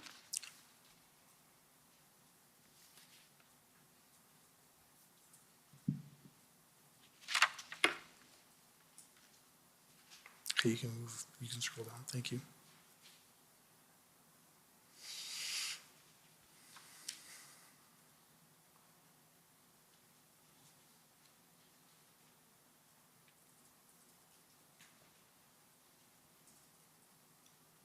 So I absolutely agree there isn't reference to the Hendon report. I wouldn't specifically expect there necessarily to be references to the Hendon report in that area. What I can tell you is I know that the Hendon reports, as you indicated earlier, were received by these groups and used in developing the threat assessment and in developing the plan. And I also do acknowledge that it is a gap that there is no reference to the potential of the convoy lasting longer than the 3 days. Even when it comes to planning, you know, you can kind of hope that something may turn out a certain way, but in policing, you always need a contingency, right? Yes. I asked Deputy Chief Ferguson whether or not she agreed with my proposition that this plan was not intelligence-led, and she agreed with my proposition. Do you agree that this plan was not intelligence-led? I believe I would agree with you that this plan was intelligence-led, that the intelligence provided was actually shared with the planners, was properly brought into the organization, assessed, analyzed, and adequately shared to be assessed and developed into the plan. Okay, so you disagree with Chief Ferguson then? Deputy Chief Ferguson, yes, I do believe, and through all the review that I've done, I on several points and frequently identify where there's references between the planners and the intelligence group to actually look to access intelligence that exists. So I do know that that existed. I do know the planners were very conscious and cognizant of intelligence and making sure that it was put into this plan. So even though it doesn't reference Hendon and the various attributes that I pointed out, you would still say it's intelligence-led? Yes, I do believe so, yes. All right. Thank you. No further questions. Okay, next is the Government of Canada.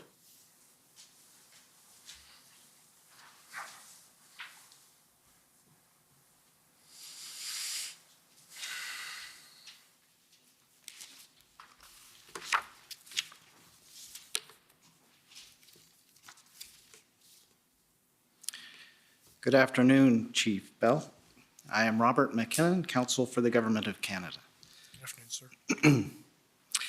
You were the intelligence, head of the Intelligence Directorate at the end of your position there, and you spent several years in that directorate. Is that correct? No, that's not correct. I was the Deputy Chief in charge of Intelligence, Information, and Investigations from mid-December 2021 to up until the point that I was assigned as interim chief of the Auto Police Service. Prior to that, I was the chief administrative officer for a year. And then prior to that, I was in the Community Policing Command. Okay. What I'm getting at is how many years of experience in the intelligence area have you had, would you say? So my experience is within at the lower levels within drug investigations and intelligence, where I had a number of years of experience. And then as I've gone through, I've had different command positions within the intelligence that would oversee the intelligence directorate. Okay. So you would have reviewed, apart from the Hendon reports up to January 27th, you would have reviewed intelligence reports coming concerning the convoy in mid to late January before it arrived? So no, as I indicated in my evidence, I started to receive the specific Hendon reports on the 27th of January. Apart from the Hendon reports, are you saying you received no other kind of intelligence reports before then? I would be briefed on intelligence reports from my command. Okay. And at the time you started receiving those reports plus the Hendon reports, there were conflicting reports on the number of vehicles and people coming to protest, correct? There was a wide range of reporting on who would be coming to the city for sure. And how long it would last as well. Absolutely. And would you agree that the nature of intelligence generally is that it is seldom black and white? It's mostly in the gray area, put it that way. Oh, I would agree with that. And then you have to assess the intelligence as best you can with others and other perspectives and sources, as many sources of information as you can. Is that right? I would agree with that.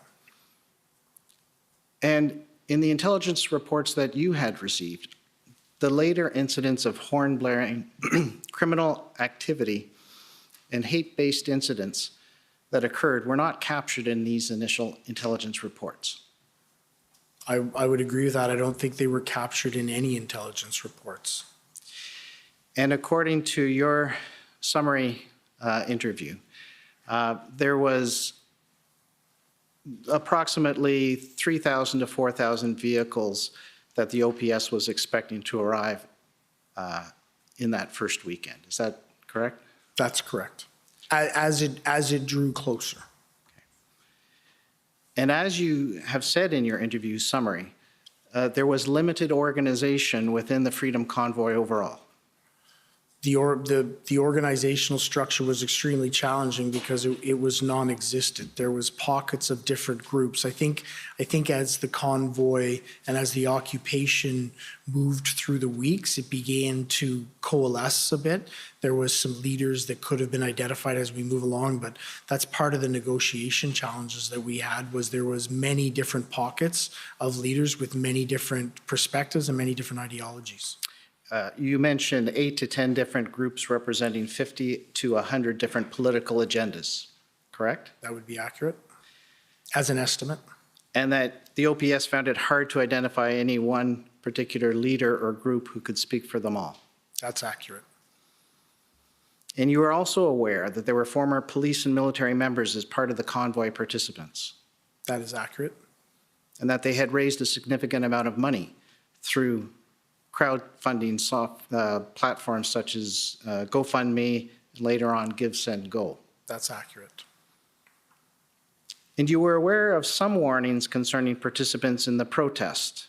And in that respect, you were taken to a document earlier, which I'll make quick reference to. It's the intelligence assessment by Sergeant Chris Keys on January 29th, the OPS 4039.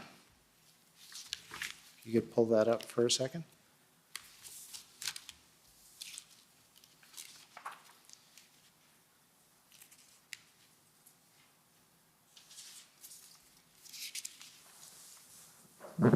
And if you could go to page 5. And under lone actor concerns, you go down to the heading just below the middle. Mm-hmm. Yeah.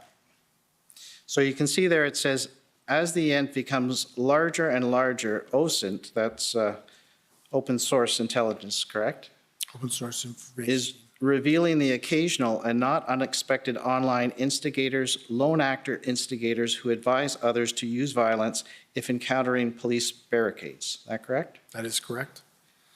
And on page 6, there's a warning. At the top of the page, yeah. The third bullet point, the open nature of this event, coupled with the high concentration of attendees, may further add to the potential appeal among certain individuals who may embrace extremist ideologies. Do you see that? Yes, I do. So there was some warning in advance as to some things to be worried about. Is that correct? There was some notations here that raised concerns that we should be looking for.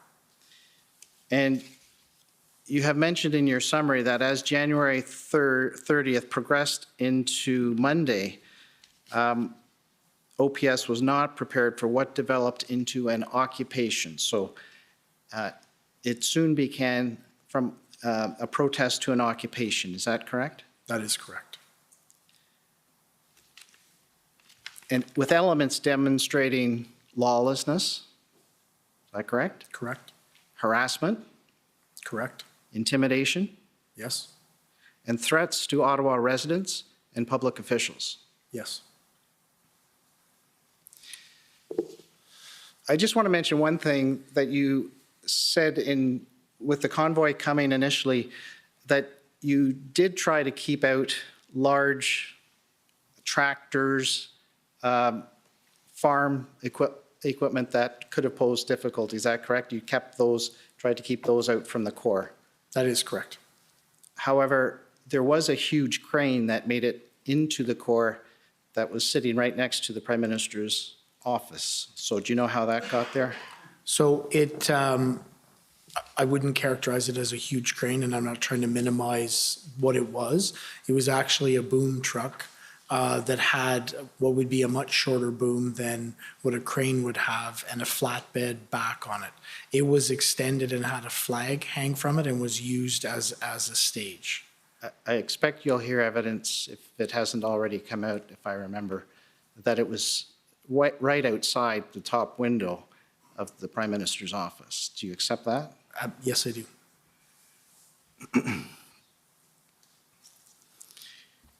Now, you mentioned a few areas in questioning of powers under the Emergencies Act, the Federal Emergencies Act, through its regulations that were instrumental in assisting the police to resolve the situation. Do you remember earlier in your testimony? Yes, I do. Okay. And those powers were instrumental to the OPS in ending this occupation. So I don't think I used the terminology instrumental. I don't believe that's the words I used, but they were absolutely of a benefit to allow us to end this occupation, and were widely leveraged. Okay. You did mention 4 areas. I'll just mention, I think there may have been one that was missed, so I'll just mention 3 quickly, and that come from your interview summary, and you can just confirm or not. One very important power was the authorization to create an exclusionary zone, both the 4 zones that were used and the red zone, correct? That is correct. And which, to your mind, was the most important power because it allowed OPS to stop the movement of more people into the downtown core when it came time. Is that correct? It created a very clear legislative framework that was clearly articulable to our members as to their powers to create the exclusion from that zone.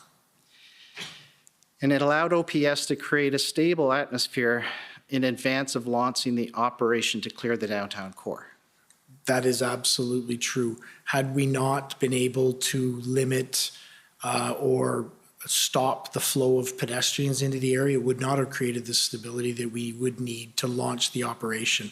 And I think part of that stability is what led to the safety that we were able to use while we did it, that resulted in a very low, small number of injuries.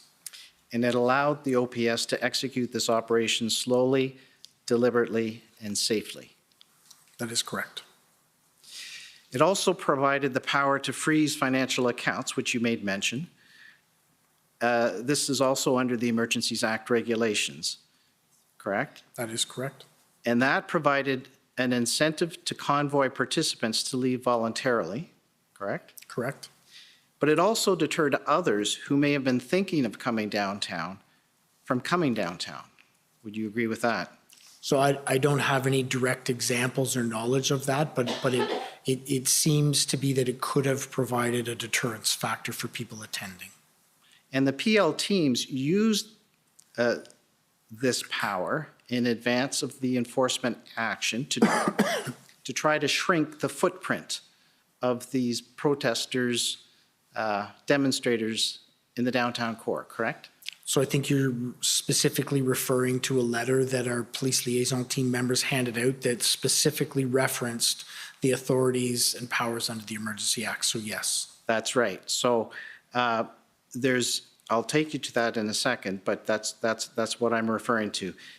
Both in a media release and in a leaflet, there were certain actions, and I'll refer you to them in a second, but that's exactly what I'm referring to. And you also learned of others whose accounts were frozen who left downtown, after which their accounts were unfrozen. Is that correct? That is, I don't have specific examples, but that's my knowledge. That's my general knowledge that occurred. Okay.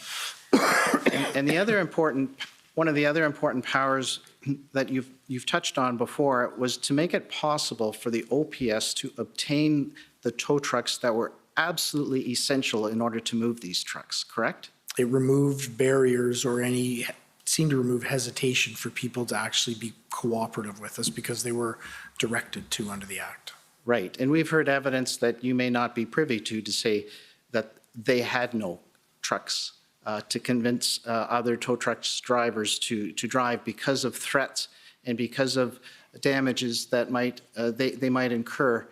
And so the indemnity provisions of the emergency regulations also eased that aspect in convincing and compelling these tow truck drivers to come and assist, correct? I believe so, yes.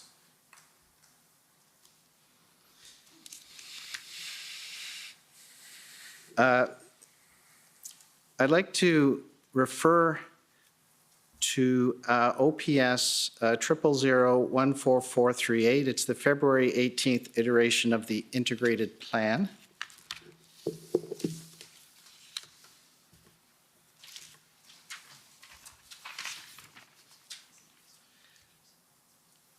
And at page 5, at the bottom of the page, yeah. So you see where it says, as a result, and this is dated February 18th, but this is an iteration of an evolving plan. As a result, delivery of information, education, and enforcement response was led by the police liaison teams. Do you see that? Yes, I do. And the subsequent response was based on a negotiation approach with the primary objective of voluntary dispersal from the participants who could continue to protest and occupy a number of areas within the downtown core. Do you see that? Yes, I do. And so that was to reduce the footprint to make it easier for the officers to enforce with whoever was left. Is that correct? That's correct. We wanted to have as many people voluntarily leave, knowing that there was going to be an imminent police action, so we could shrink the footprint as much as we have and had less people to remove. Okay, the last point there, it says on Wednesday, February 16th, a media release was provided, further notice to demonstrators, and this is the one that's also in the pamphlet. It has the same points. So if you go to the next page. Sorry, sir, am I able to reference what document is this? This is the integrated response, February 18th. Concept of action plan approval. Okay. So in here, there's 9 bullet points. We've made reference to some of them already, but this is what was handed to the demonstrators, correct? These points, these bullet points in a pamphlet form. It's also in this media release as well. So the first bullet point deals with the criminal charges. That's provincial. The second point deals with vehicle and property may be seized and removed. That can be both provincial and the federal, if that includes the tow trucks. Your driver's license may be suspended and the certificates may be suspended. That's provincial. And then the next four encompass federal emergency regulations. So your personal bank accounts may be subject to examination and restriction. If you bring a minor with you to an unlawful protest site, you may be charged. That's specifically in the emergencies regulation. Do you agree? Yes, but the only clarity I would provide is around point number 1, you indicated that the criminal offenses would be provincial. That would be because the criminal code is a federal piece of legislation. It would be federal. Sorry, federal. Sorry, I'm thinking just of the regulations under the emergencies, the respective Emergencies Act here. So that's what I'm distinguishing, that in this pamphlet, there are a number of these warnings and facts given to the protesters that come directly from the Emergencies Act regulations is what I'm pointing out. Yes, okay. I agree with that. And that the OPS used because they were essential in dispersing these protesters. We definitely used the authorities granted to us under the Emergencies Act. All right. And bringing fuel and other supplies, that also is encompassed by the essential provision of goods as well. That's encompassed by Emergencies Act regulation as well. I believe so, yes. Yeah, and again, persons traveling to an unlawful protest site to participate or support an unlawful demonstration, that also comes from emergencies regulation. And the last one, that's from the provincial regulations, but it also is encompassed with the federal regulation, which added more sites. It added parliament and government buildings to that. That's correct. So just see if you'd agree with this statement, that there was no realistic expectation that negotiation through the PLTs, as much as they are useful and helpful, would have led to the voluntary dispersal of all those demonstrators. There was no indication in any of the efforts that we had made that that would be a way that we could successfully negotiate the end of this. After 20 days of occupation. That's correct. And you agree that the illegal occupation in Ottawa was having not only a direct deleterious effect on the residents of Ottawa, but was also acting as an example, an incentive, and an inspiration for other illegal protests and blockades that were popping up around the country. Do you not? I don't know that I could make the nexus that it was Ottawa that caused others to want to occur. What I can say is that it was a phenomena or an occurrence that we saw at several locations across the country. Others have said a more interconnectedness. For instance, Superintendent Abrams said one event had an immediate impact on another. Would you agree that areas of coverage, such as, in Windsor, Fort Erie, Emerson, Coots, Surrey, among others? I absolutely agree there was an interconnectivity between all of the protests that were occurring. My exception that I was taking was I don't know that Ottawa was necessarily, that they were doing it because Ottawa was still existing. I think there was absolutely just an interconnectedness between all of the movements that were being undertaken at that point. But it was the prime location. It started in this, would you agree? It was the first and it was the largest. That's right. And it acted, would you not agree, as an example to others? I would agree that it was the first and it was the largest, and that people watched what occurred here on an ongoing basis. You agree that, you said it, you said that this situation, the volatility of the situation in reference to Ottawa, correct? Correct. Would you also agree that these other pop-ups that had, in similar fashion to Ottawa, maybe not to the same extent, provided an escalating situation across the country concerning these type of protests. I would agree with that. Thank you. Thank you very much. Okay, well, this may be a good time for the afternoon break. People may need to stretch their legs. So we'll take 15 minutes and come back in 15 minutes. The commission is in recess for 15 minutes. La commission levée pour 15 minutes. Thank you, sir. Did you see me squirming?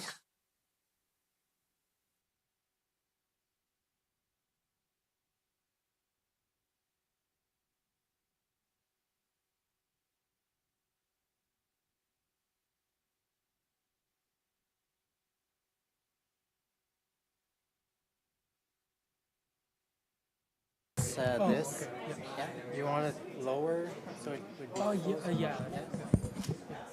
Or, I think actually that's like where it was is fine. It might be like in my line of sight.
televised, government been telling lies. If you're not with us, you better step aside. Witnessing a genocide, everything is centralized. The food that we consuming, they spraying it out with pesticides. Easily identify the sheep and the snake, the real and the fake, giving us a reason to pray. I'ma make my own choices, a voice for the voiceless. They trying to destroy us, avoiding the poison.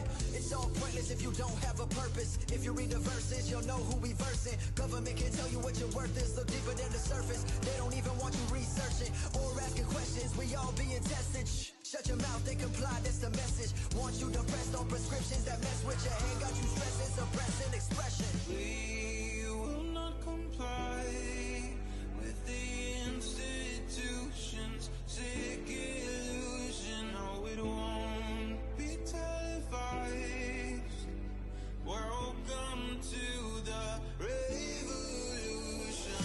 We will not comply with the institutions. Sick illusion, no, it won't be televised.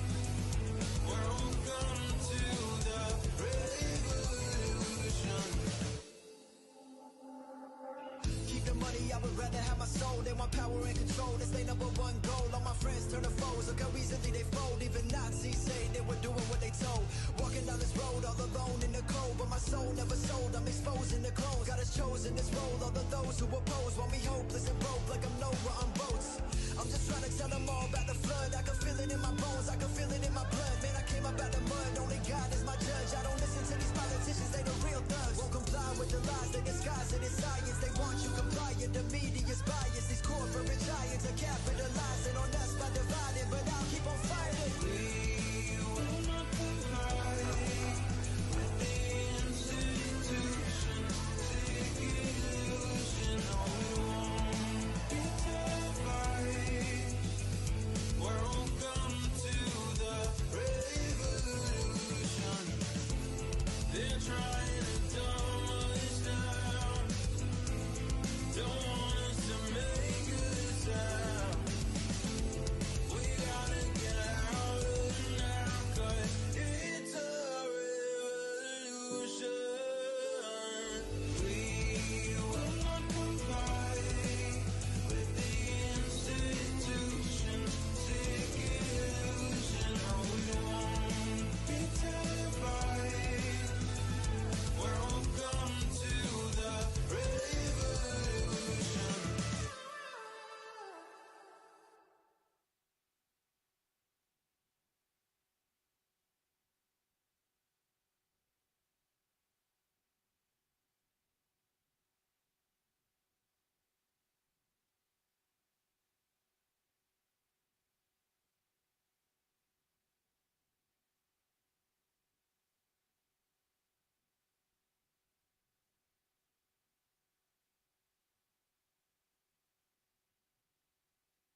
Order à l'ordre.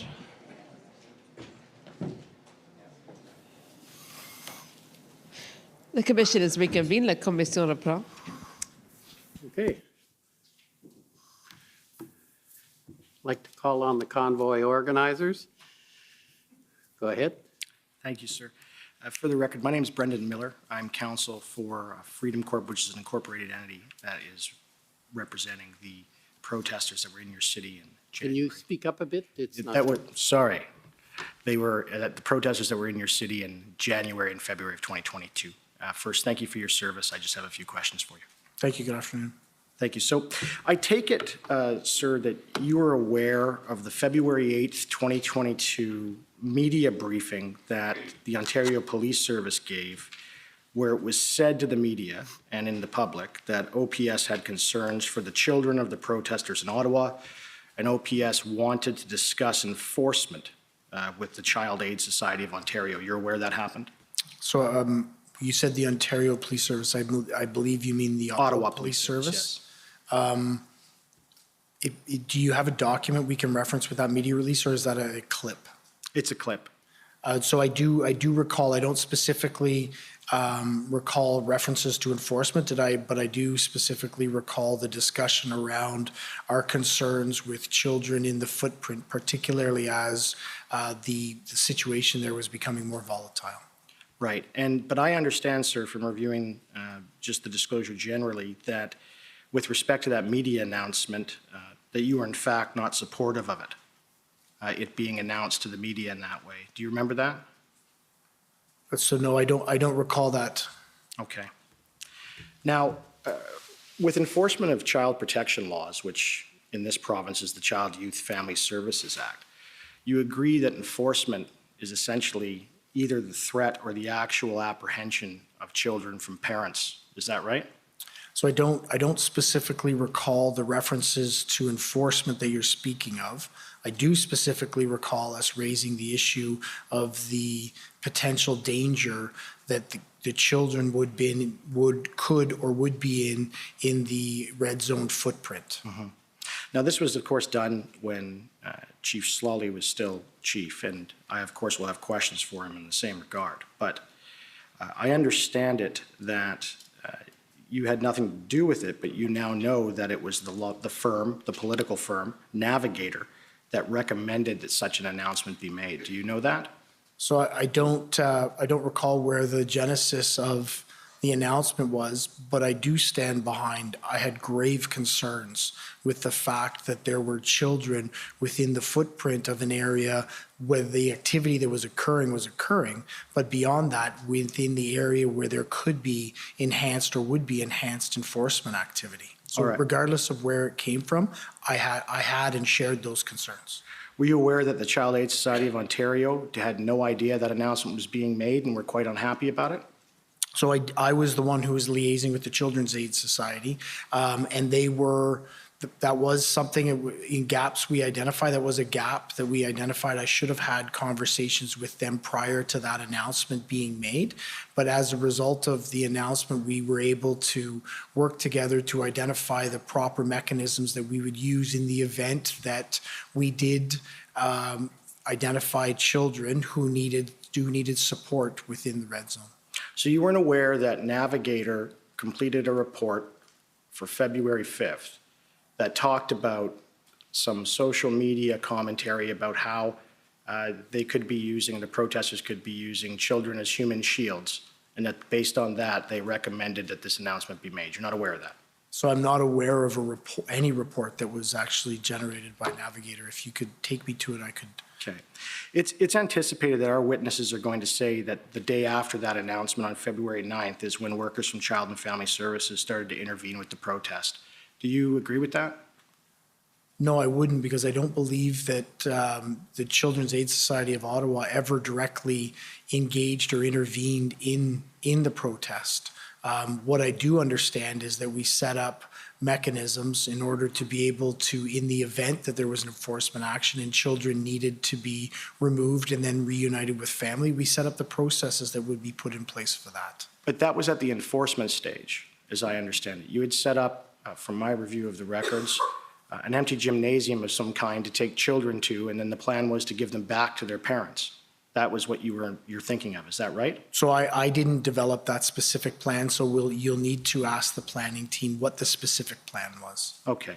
So you're going to hear evidence eventually from some of the protesters when they eventually testify that some of the ones that were arrested, upon their release, they were essentially kidnapped by OPS officers, driven out of town in the middle of February winter by OPS officers, and left in various rural areas and parking lots outside of town with no shelter or resources. Are you aware of that? No, because I don't know the specifics of what they're speaking about. What I do know is that we, as part of our planning, and Inspector Lucas tomorrow will be able to provide more details, but we did have remote arrest processing sites, not in rural Ottawa, in the south end of Ottawa, in a residential mixed commercial area where they were protest and then released to be able to find transportation to wherever they needed to go, which is common with the police. Right. So one of the areas, there was several, as I understand. One of them was a municipal parking lot where the trucks were being towed to. That's correct. That's in the south end. Right. And that parking lot doesn't have a building you drop them off at. It doesn't have a phone. It doesn't have any of that, does it? So I don't know what the logistics at the building were. I would imagine it would have needed to have a phone because you have to be able to call your lawyer. So well, I can tell you it didn't. So, and these people driven out there, they were already told they weren't charged, and they weren't being charged, they were being released. But they were driven and forced outside of Ottawa or in the outer skirts and dropped off in the snow. Now, are you aware this happened, yes or no? No, I'm not aware, and it wasn't outside of Ottawa. It was still within the geographical boundaries of the city of Ottawa.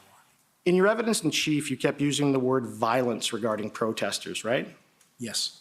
All right, and you've heard the evidence of Superintendent Morris already. You sort of touched on that, and he had stated that the lack of violence in Ottawa during the protest was actually shocking. So I don't recall that statement. All right. So is it fair to say that when you use the phrase violence, you're not actually describing any form of physical assaults, are you? Well, physical assaults do contribute to what I'm describing. I was specifically describing the violence that our community felt as a result of the culmination of actions that the occupiers engaged in.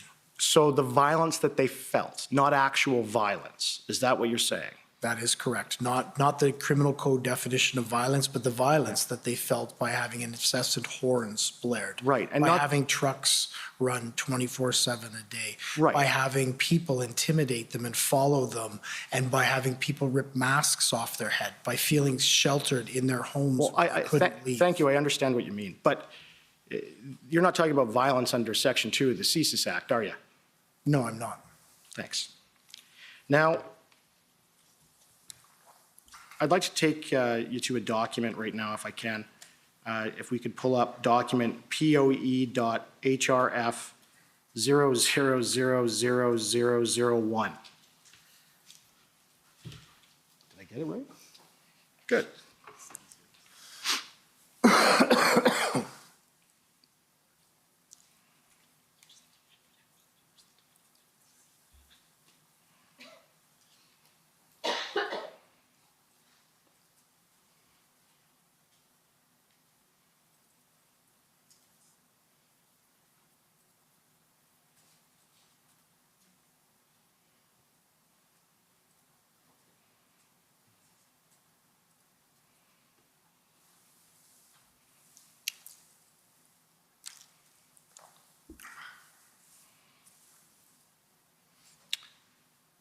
Is it possible to turn that so that it's the...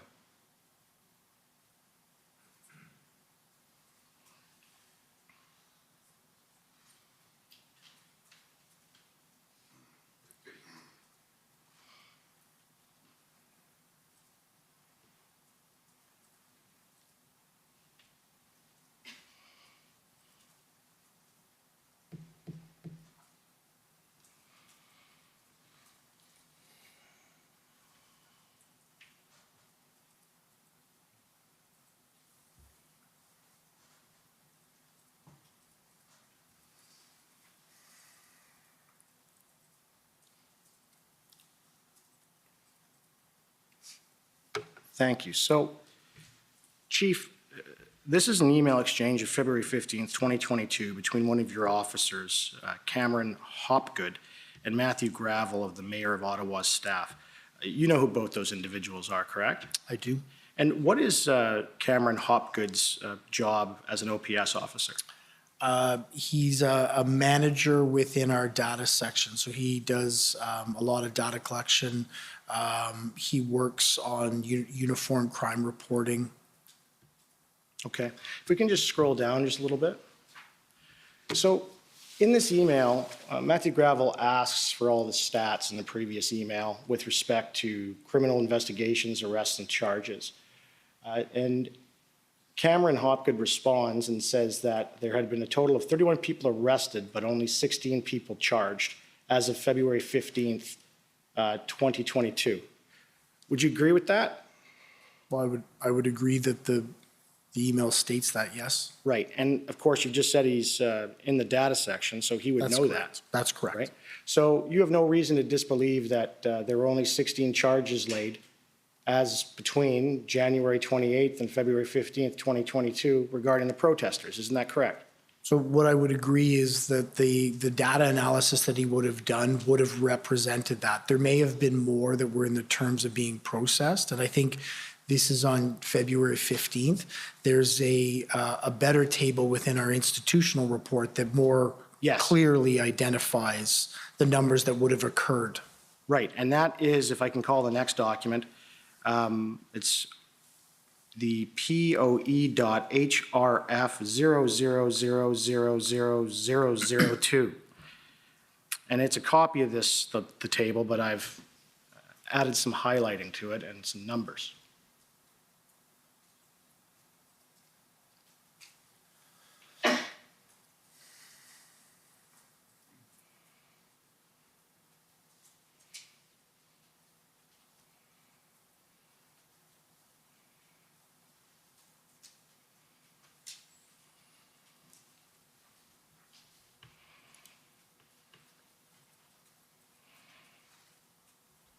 If we can zoom in on that. And this has been provided to all the parties. So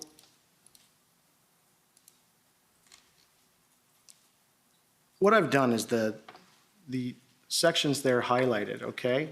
Okay, I'm sorry, there's an objection, yes? David Michikowski, counsel for the Ottawa Police.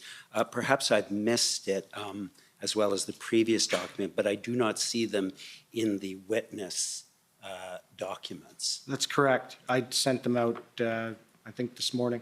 I appreciate that, Mr. Commissioner, but the whole point of having the documents beforehand is that the witness has an opportunity to review the documents before they testify.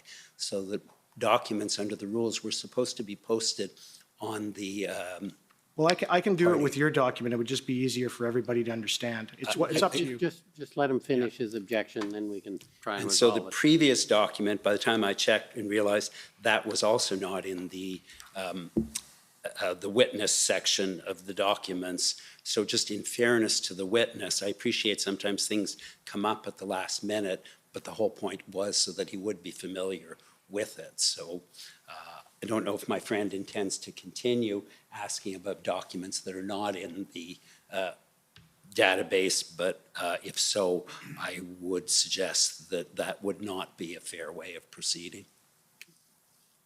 So, sorry, you were about to add something? Yes, sir. So all this document is the exact document he just referred to, except I highlighted the stats between January 29th and February 13th, and then calculated 3 times, double-checked the total number of charges and what they were for that time period. That's all it is. I'm happy to ask him the same questions if the commission is inclined, but I think it would help everybody to essentially see. It's essentially a cross-examination tool per se. Do you have any objection to reference to this document? It seems to me it's the police document you referred to earlier. I do believe it is just an adaptation of the report in our institutional report. So once I be able to see it, I'll be able to assess, but I don't believe I have any challenges with it or problems with it. Okay, on that basis, can we proceed with this at the moment? I'm not sure what the document is, but I believe that my friend may have highlighted it and Yes. have some annotations on it as well. And I guess I'd be concerned about what's the annotations on it. But They're just the numbers to that date. That's it. And it added up. Okay, if you could just make clear when we put it up, just so Yes. the record is clear. Okay, go ahead.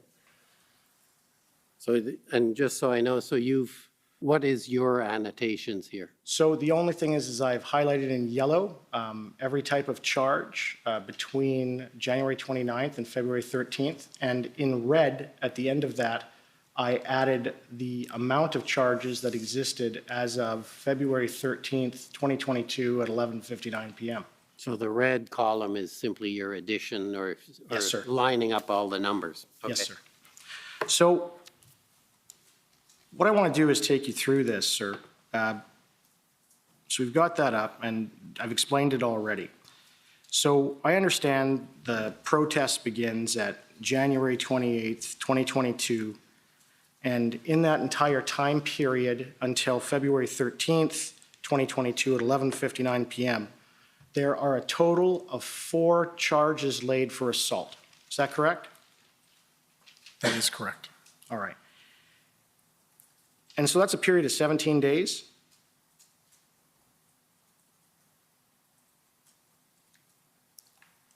I don't believe from the 29th to the 13th is 17 days. Well, it's 29th. They put the first charge first. You'll see that it doesn't have every single date on it. They only put the dates on it with respect to when charges were laid. There were days that went where no one was charged at all. I think it's just simple math. 29 to 13 is not. And it's not 17. It's 16. Is That's the it? point you're Okay. making. That's why I went to law school. I can't do math. Thank you. But, and you can agree with me that between January 29th to February 13th, there was a total of 4 assault charges laid then. We can agree on that. Yes. And with respect to assaults with a weapon, from that same time period, there was a total of 1 assault with a weapon charge laid, correct? Yes. All right. And if we can scroll down. Oh, no, just back up, sorry, my apologies. Can you agree with me that in the entire same time period, there was no charges under the criminal code for causing a disturbance by fight or shouting or swearing? That's yes. And there was no charges laid against any of the protesters in that same time period for causing a disturbance by impeding or molesting a person? That's correct. All right. And there were also no charges laid with disturbing an occupant of a dwelling apartment or complex under the criminal code either, was there? That's correct. Okay. Can we scroll down? Perfect. And can you agree with me in that time period, that is from January 29th to February 13th at 11:59 p.m., there was no charges of inciting hatred in a public place ever laid, was there? Correct. And you can agree with me that in that same time period that only 1 charge of intimidation by threat of violence was ever laid. Correct. If we can, last one, there was no charge either in that same time period for taking a weapon of a police officer in execution of his duty.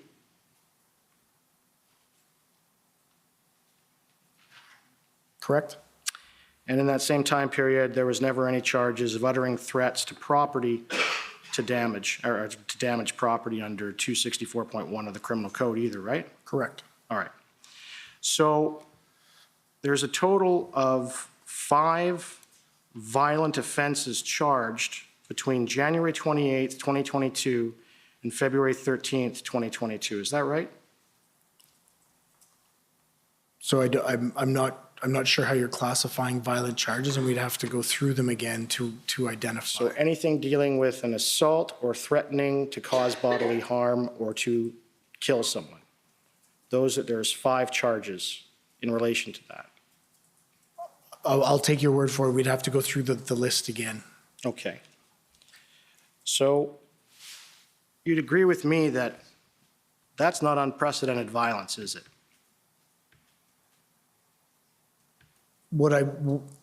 So as I defined violence, it wasn't strictly criminal code violence, and I'm happy to again go through the definition that I was using when I was talking about community violence.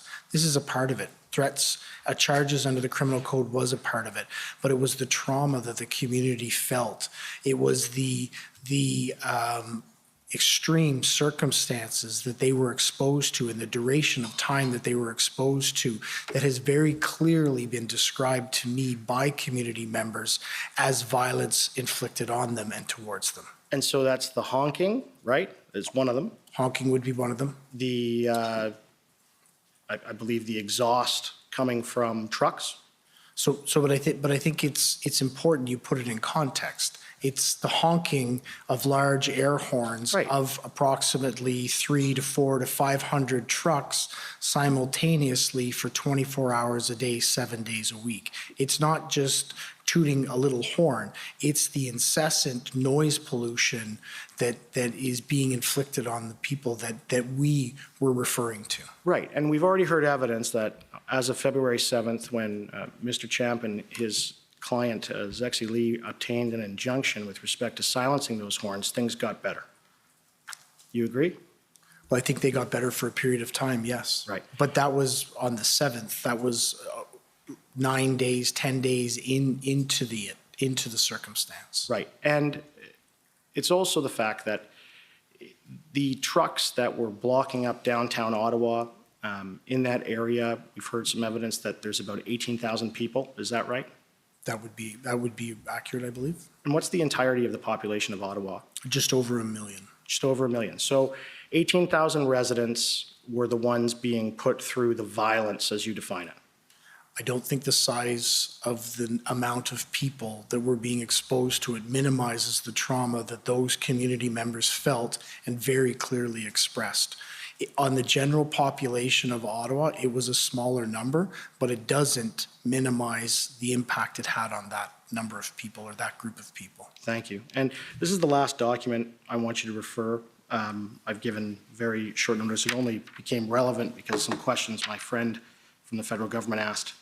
It's pb.nSC.can.0003256_REL.0001.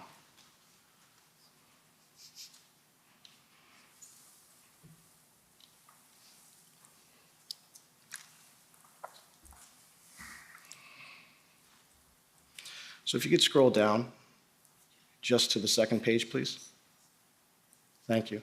So just so you know, this is, and I know you haven't seen this before, but this is an email from Commissioner Brenda Lucki to the Chief of Staff for the Minister of Public Safety, and she has a discussion about her views on the invocation of the Emergencies Act there, and I just want to read it to you, and you can read it as well.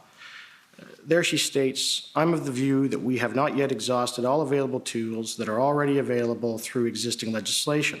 There are instances where charges could be laid under existing authority for various criminal code offenses occurring right now in the context of the protest. The Ontario Provincial Emergencies Act, just enacted, will also help in providing additional deterrent tools to our existing toolbox. Then she goes on, these existing tools are considered in our existing plan and will be used in due course as necessary. So you've had an opportunity to read that and hear it, and you also, I take it, heard the evidence from Superintendent Morris regarding there being no credible threat under Section 2 of the CSIS Act, correct? That's correct. All right. And you agree with me that Superintendent Morris is the most senior intelligence officer in the provincial apparatus, is that right? It's difficult for me to scale exactly. He's a seasoned and experienced and senior intelligence officer, yes. Okay. You're pretty well out of time. Yep, I just have two last questions. Do you agree with what Commissioner Lucki said in the email I just read to you? I believe it's a perspective for sure, and I think it's one that would be more appropriate to question her on. I've been very clear about how we utilize the provisions under the Emergency Act to actually execute our plan and create stability around the execution of our plan. Right, do you agree with her perspective? I do believe there could have been other opportunities. There was provisions within all of those. What I have said, and I'll say again, is we leveraged the Emergency Act as it came out to create a very stable platform to be able to access tow trucks, to be able to do the 4 or 5 different areas that I identified. So while these abilities do exist, absolutely in what Commissioner Lucky has identified, the Emergency Act created a very stable platform, a stable environment for us to execute our plan. But last question, just because I just want to get this clear. But so you're saying that there was existing laws that you could have done the same thing under, is that right? We had a plan. We were going to execute a plan. Thank you. Okay, next is are the Ottawa residents and businesses.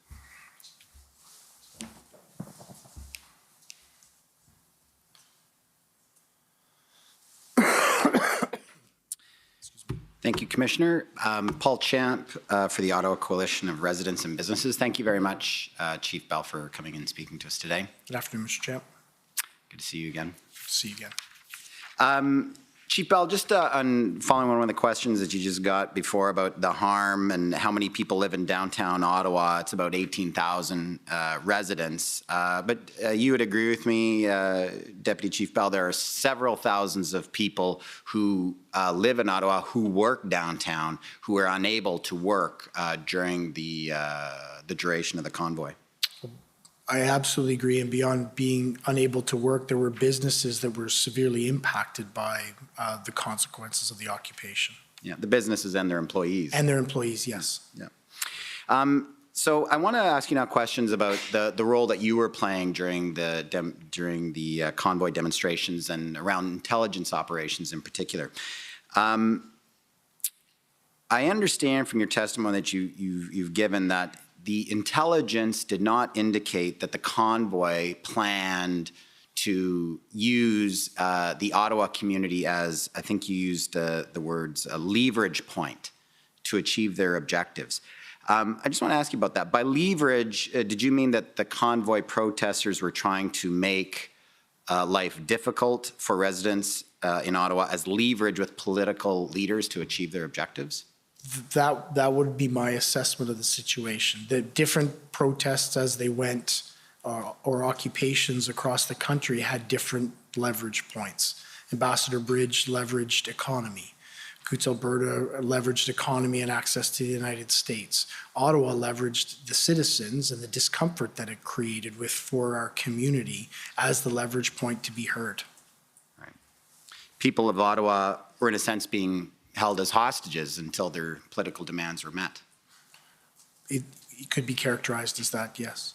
Now, in terms of the intelligence, Chief Bell, there was intelligence about phrase bear hug or Operation Bear Hug. Do you recall that? Yes, I do. And what did you understand was meant by that term, bear hug? My understanding of what bear hug was, it was to be a protest that would, in sense, encircle all of Ottawa to, in essence, close down the entirety of Ottawa. Right. To encircle downtown to apply pressure to them. No, I think it was larger than downtown. It was supposed to be a larger geographical area up to and including all of Ottawa. Okay. I trust you'd agree with me, Chief, that a lack of a contingency plan for a prolonged occupation was a tactical error by the police. I think that the level of depth that we had attributed to contingency planning was an area that we need to be better on moving ahead, and one that we've identified and improved on. Well, here there was none at all. That's what we've heard from Deputy Chief Ferguson. There was no contingency plan for what to do if these big rigs decided to stay longer than the weekend. You would agree with that? Well, I would agree that if Deputy Chief Ferguson feels that there wasn't a properly developed contingency plan, she was in charge of the planning, so yes. And in retrospect, Chief Bell, we can agree that the Ottawa Police Service, unfortunately, was exceptionally unprepared for this protest. So the Ottawa Police Service was absolutely unprepared for the unprecedented circumstances that we were faced with on the 28th through to the end of February, middle to end of February. Now, Chief, I want to ask you some questions about the intelligence during the protest. You were receiving intelligence and were aware that there were former police and military members who were participants in the convoy, is that right? That is correct. And some of them were involved in some of the planning and logistics for the convoy protests? That's correct. And these individuals, I gather, the police assessed, were quite sophisticated logistically and had knowledge of police tactics. That's correct. And I presume that caused some concern for the Ottawa Police in terms of how to manage or respond to what the convoy was doing. Well, I think it caused concerns for all of the police agencies who were involved, because it wasn't just Ottawa police members. It was police members, military members from across the country, in a small number. But the knowledge that group would have about our operations was concerning. Right. Now, this is a different question, but on a related point, Chief. Were there any concerns or was there any intelligence about current police members from the Ottawa Police or other police forces who were sympathetic to the protesters and may have been sharing information with them? So there was concerns raised around that regularly, and there was investigations conducted into that. And as a result of those investigations, we didn't find any circumstances where there was a compromise of information or actions because information was shared from inside our organization into the protesters. But your investigations did confirm that a number of Ottawa Police members were very sympathetic to the protesters and, for example, were donating funds to them? So there was two circumstances where members had donated funds beyond to the Give Send Go account, and those were followed up on through discipline. Right. Now, in terms of other intelligence that you had, Chief, what about, like we know that the broad number of people who came to Ottawa were from, all kinds of different backgrounds and so forth, working folks and so forth. But there were also different elements who were participating in the protests who were of greater concern. Isn't that so, Chief? Bad elements, bad actors and groups? So can you be more specific? Well, for example, the seizure of firearms in Coutts, Alberta, and the arrests that were made for attempted murder of RCMP officers, those individuals were associated with a group named Diagolon, and it's my understanding the leader of Diagolon was in Ottawa for the duration of the demonstrations. Isn't that correct? That is correct. And that was of concern to the Ottawa Police? That was of concern. And there were other elements, others who were affiliated with known white supremacist groups in Ottawa during that period of time? That is correct. And that was of concern to the Ottawa Police? Yes, it was. Now, I want to ask you some questions about some concerns that others had with the OPS plan and the use of policing resources. We heard from Superintendent Abrams last week that he raised concerns with you on a number of occasions about OPS plans or the deployment or what he viewed as misuse of OP resources. That's all true, Chief Bell? So I believe through my testimony today, we've gone through the individual circumstances. There was an occasion where OPS did not deploy a number of OPP officers. That was rectified shortly thereafter. The concerns about our plans were raised, communicated, and as we progressed and as we had the integrated planning team come in, that was rectified. So I believe from my perspective, all of the concerns that Superintendent Abrams were raised to me were appropriately channeled and dealt with. Well, how about with respect to the plans? We heard evidence from Mayor Watson last week that he was hearing from the Prime Minister and the Solicitor General and the Federal Minister of Public Safety that there were concerns from the OPP and the RCMP about providing resources to the Ottawa Police because they had some doubts or concerns about the OPS plans and whether it was the right plan or whether it was safe. Were you aware that those concerns were being raised at the higher levels? I wasn't aware that those conversations were occurring. Did you yourself have any concerns about the readiness of the OPS plans in the first, let's say, 12 days of the protest? I would have concerns about the time that it was taking to develop the plans. I do think, particularly once we had the integrated planning team with the amazing assistance of the Ontario Provincial Police and the RCMP, that we did develop the fulsome plans that we needed. That took some time to get to. So while this is occurring in our streets, the time it's taking to plan, coordinate, and then execute is of concern to me. And was it your impression or your understanding, Chief Bell, that Chief Slowly was a bit resistant to the integrated command? I think we've heard some evidence of that already. I believe Chief Slowly was raising concerns or kicking the tires on what an integrated command or planning team would look like, and that would have indicated he had some resonance to it. Well, and he made comments to you and Deputy Chief Ferguson that he felt the OPP and RCMP were not there to help and were taking directions for their political masters or comments like that. You recall that meeting? That's correct. And you and Deputy Chief Ferguson didn't agree with him and you raised concerns about that? That's correct. You also had concerns, did you not, Chief, that Chief Slowly appeared to be taking operational advice from the PR firm Navigator? That was your impression? So I don't believe it was that he was taking operational advice. It was the fact that a PR firm, a crisis communication firm, was involved in that level of operational discussions. It was atypical to me. It was ultimately, at the end of the day, Chief Slowly's prerogative and choice to make as the Chief of Police. It was just something that I hadn't experienced before. But as the crisis in Ottawa continued and became more prolonged, Deputy Chief, you had some concerns about the leadership of Chief Slowly, did you not?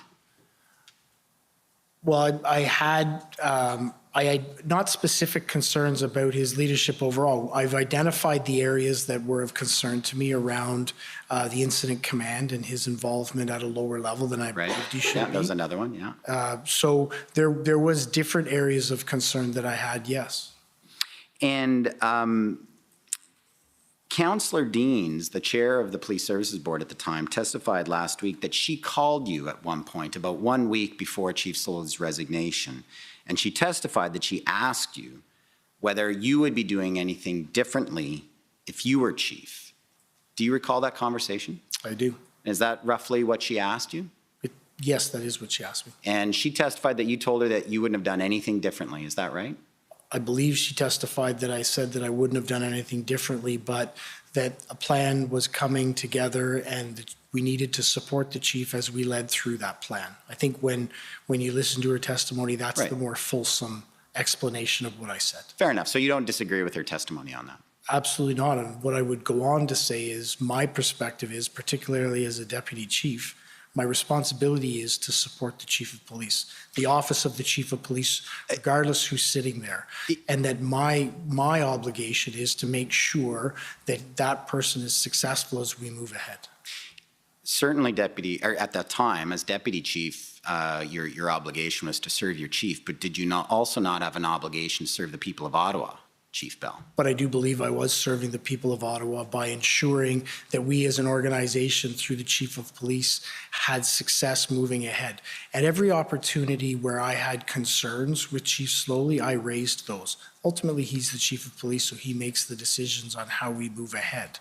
But to have him fail, particularly in the middle of a crisis, would not have benefited anyone, particularly the citizens of Ottawa. Precisely, and that's the point, though, Chief Bell. So if you saw Chief Slowly, from when I heard your testimony today, reviewed your interview summary, it sounds like you had many points of concern, shall we say, about Chief Slowly's leadership, and that this perhaps was a reason why this occupation was so prolonged. And so what I'm asking you, Chief, is that if you had concerns that Ottawa police perhaps were unable to respond the way that they could, or as effectively as they could, because of the leadership. Did you not have some duty or obligation to raise that issue with the Ottawa Police Services Board or some other authority? So my concerns would not have met to the level where I felt that obligation was necessary. The challenges I had were addressed on a regular and ongoing basis, and if I thought they had surpassed a level that I needed to report it, I would have reported it. They did not reach that level. Okay. You learned about Chief Solly's resignation from Chair Deans on February 15th, is that right? Well, I believe I first learned about rumors of it on social media, but then ultimately Chair Deans did call me at some point during the day to indicate, to suss out my interest in taking over as interim chief. Right. And between that conversation and the Police Services Board, many of the members being removed the following evening, did you have any communications with the mayor, the mayor's office? No. On the mayor's negotiations with the protesters, you made the connection between City Manager Steve Kanellakos and the PLT on February the 10th? That's correct. And did you know what was happening between February the 10th and February the 12th on those negotiations? No, I did not. And but you now understand or now are aware that there were different negotiations going on between the mayor's office and the protesters? Yes, I do. Okay. Did you have concerns that no police guidance or assistance was being provided to the mayor for these negotiations? It was atypical. It would likely have been, could have been facilitated what we wanted to accomplish more easily, but at the end of the day, like I said before, I truly believe it took the temperature of the protest down, and that was a good outcome. Could we have arrived at that circumstance better by having police involvement, by advising our incident command earlier? Yes, it was an imperfect process. I will absolutely agree with that, but I do believe the outcome of it was beneficial to having the streets remain calm for the time we needed it to execute our operation. I hear you completely, Chief Bell, that if that was a way to get any kind of dialogue with these protesters and get any kind of movement or agreement on them to relieve the pressure on people of Ottawa, that was probably a good idea. But the question I'm wondering is, how did it turn out that way, that the mayor's office was on his own conducting these negotiations with practically no input from the Ottawa police? How did that happen? That I don't know. That I can't answer. And just finally, I might be at my 20 minutes, I believe. Thank you very much. Thank you. Thank you. Thank you, Chief Bell. Thank you. Next, National Police Federation. Hi there. I'm coming in via Zoom. Sorry. Thank you. Hi there. My name's Lauren Pierce. I'm attending via Zoom, if you can see me. I can. Good afternoon. Great. Hi there. So I'm counsel for the National Police Federation, which is the bargaining agent representing RCMP members and reservists. Okay. Yep. So I understand that you, Chief Bell, met with representatives of the RCMP and the Parliamentary Protective Service on January 28th. Is that right? Do you have a document to reference? And I'm going to apologize. I met with several different people on several different occasions. For sure. So I can turn it up if it would be helpful. It's just from your witness statement, though. So why don't we do that? It's WTS 6029. And I think from my notes that it's near the bottom of page 8 is where we see that reference.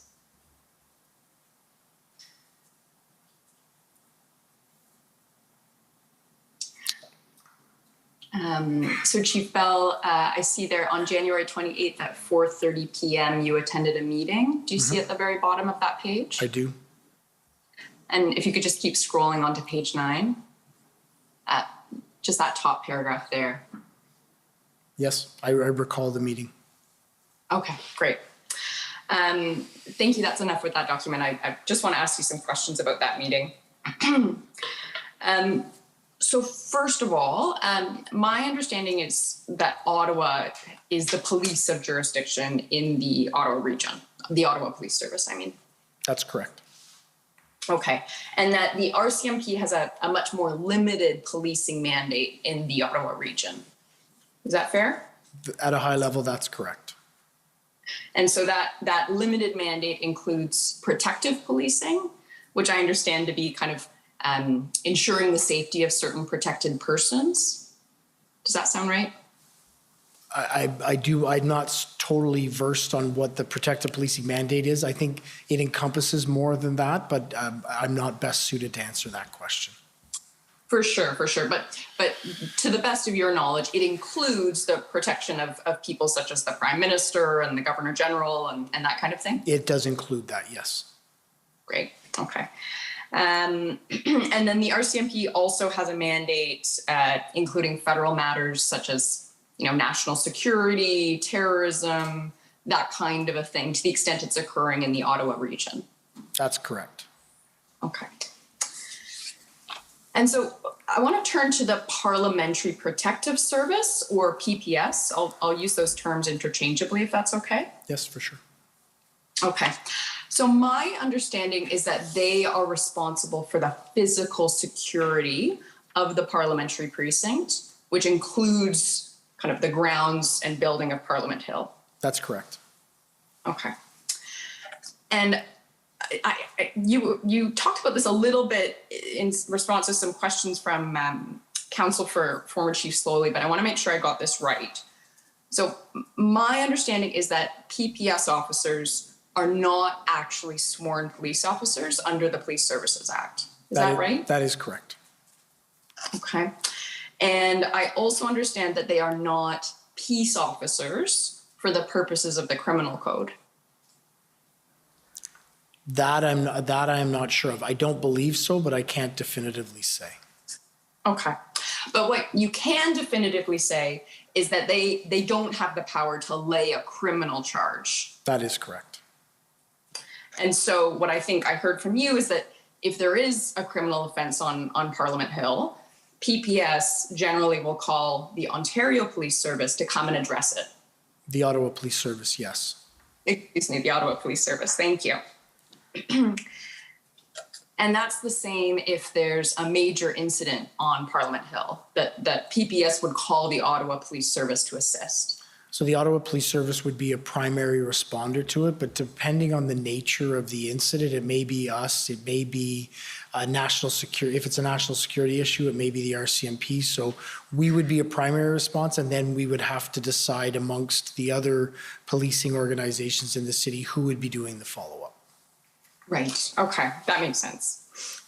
But in either case, whether it's Ottawa responding or RCMP responding or some other police service potentially, it's true that where there's a criminal offense that occurs on Parliament Hill, PPS can't deal with it alone. That's not for the purposes of laying criminal charges, no. Okay. Is it fair to say that PPS officers do not have nearly the same kind of training that police officers have? It would be unfair for me to comment on that. I'm not sure of the curriculum of the Parliamentary Protective Services training. That's fair, but at least to your knowledge, you're not aware of PPS officers attending anything that's equivalent to Ontario Police College. Oh no, I am aware that there is extensive training that's provided to Parliamentary Protective Services. I can't comment on what the content of it is, but I do absolutely know that they are trained. Okay.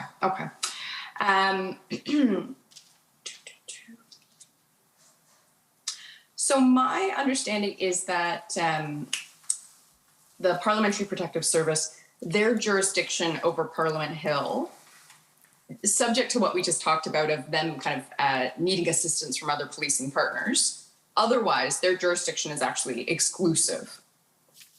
Is that fair? To the parliamentary precinct, yes. Correct. Okay. And so unless PPS invites the Ottawa Police Service to come and respond to an issue on Parliament Hill, your Ottawa Police Service officers are not, conducting routine patrols in the area. So we actually don't need an invitation if we're called upon to there to provide police jurisdiction responsibilities. But in terms of general patrol or general activity within the parliamentary precinct, no, we don't engage in that. That is the responsibility and left to the Parliamentary Protective Services. Right, okay.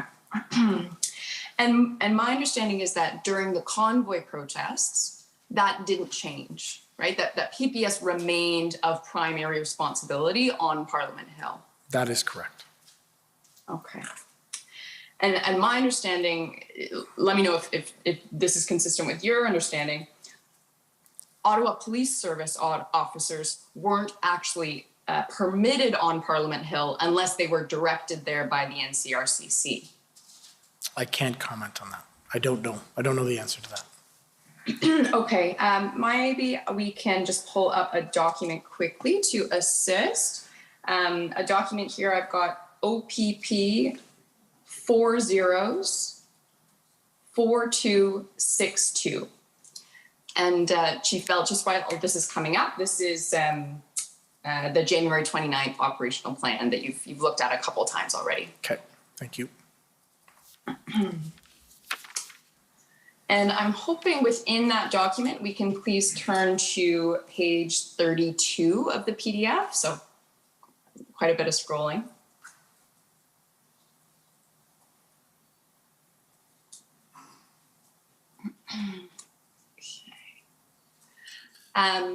So I'm looking at the very top of that page. Scroll down. Could you scroll up a little bit? Scroll down. Oh, I'm sorry. Up, yes. All right. Thank you. So, Chief Bell, I wanted to ask you about the second paragraph that you can see there starting, any decisions regarding support for PPS. Do you see that there? I do. Okay, and then in the parentheses, I see no OPS member shall be on Parliament Hill unless directed by the NCRCC. Do you see that? I do. Okay, so does that appear to be consistent with what I just said, which is that Ottawa Police Service officers couldn't have responded on Parliament Hill other than if they were directed by the NCRCC? No. I'm going to suggest this is a question better posed to Inspector Lucas, but as I read this, what I understand is that all of the movement in and around the area of the parliamentary precinct will be directed and controlled by the NCRCC. That would be typical and understandable because it's going to be important that there's communication and deconfliction around activities that are happening between the Ottawa Police Service, the Ontario Provincial Police, RCMP, and Parliamentary Protective Services. That would be funneled through the NCRCC because there are the incident commander and representatives from all of those agencies present there. Right. So I actually don't think we're disagreeing on this point. The point I'm making is that even in the event of the convoy protests, it didn't change that Ottawa Police Service officers were not kind of asserting jurisdiction over Parliament Hill. It was still PPS jurisdiction unless directed by the NCRCC. Yes. Okay. So my understanding, thank you, we're done with that document for now, thank you. So my understanding is that PPS's jurisdiction extends to Wellington Street and then it shifts to the Ottawa Police Services jurisdiction. Is that consistent with your understanding? Comes up to the gate of Parliament Hills, yes. Okay, so beyond the gate of Parliament Hill, so that the sidewalk and then Wellington Street is all Ottawa. That's correct. Well, Ottawa's police jurisdiction for the entire area. PPS has responsibility for safety and security up to on the parliamentary precinct, which extends to the sidewalk at Wellington Street. Okay. Just note you're out of time, so you're going to have to wrap up. Okay. I will make my last couple points very quickly.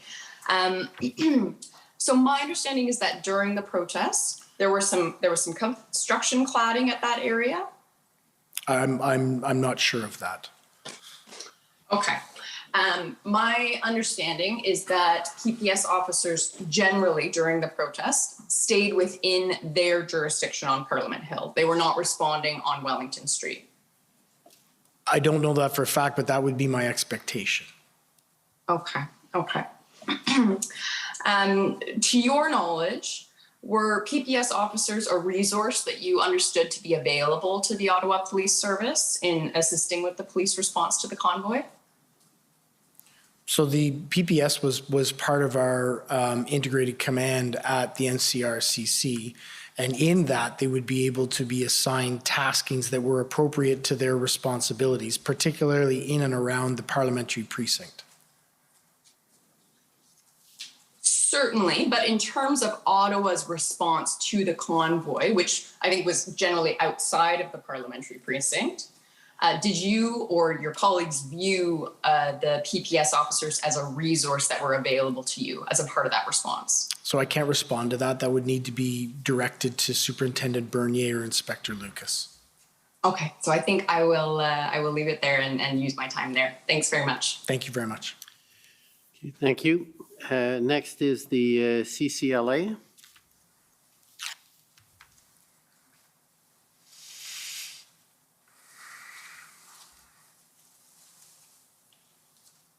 Sorry, good afternoon, Chief Bell. I'm also coming in from Zoom. Can you hear me and see me okay? We can see, we can hear you, but not see you yet. Oh, that's because I have not turned on my camera. My apologies. There we go. Okay. My name is Kara Zwiebel. I am a lawyer for the Canadian Civil Liberties Association, and I just have a few questions for you. You were asked earlier about the Ottawa Police Service's authority to really preemptively stop traffic from coming into the city.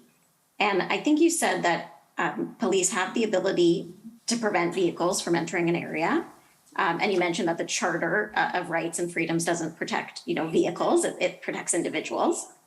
But you also said that it was clear that the truckers were coming to Ottawa and that part of their plan was to be in the nation's capital. Is that right?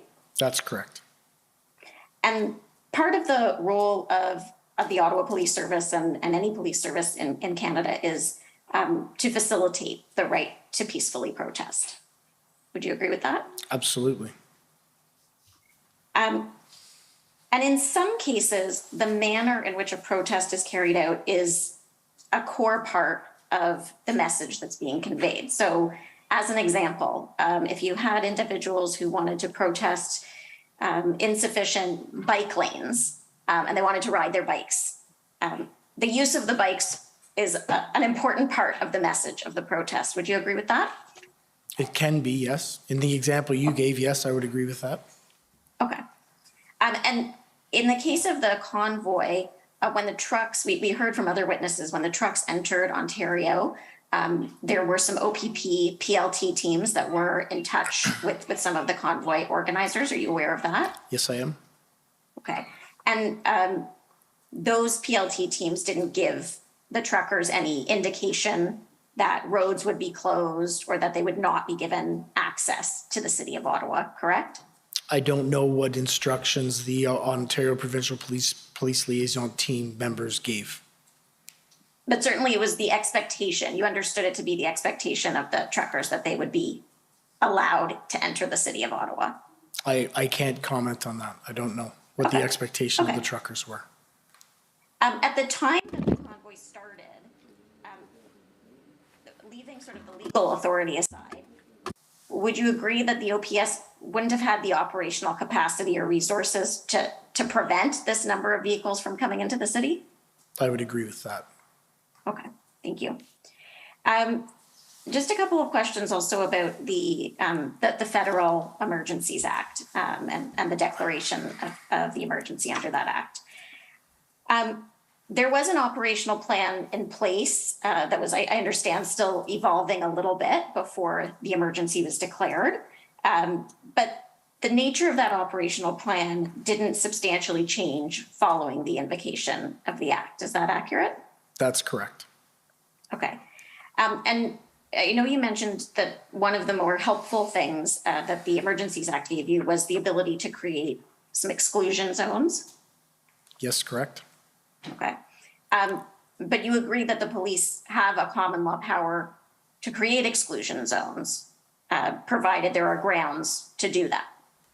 So I would agree that we were developing a plan based on those authorities, but when the Emergency Act came in, it negated the need to rely on those authorities and provided a really well-structured legislative framework for us to be able to enact an exclusionary zone and explain the legal authorities and our officers' legal authorities to all of our members on the front line so they could clearly, efficiently carry out their duties to enforce that exclusionary zone.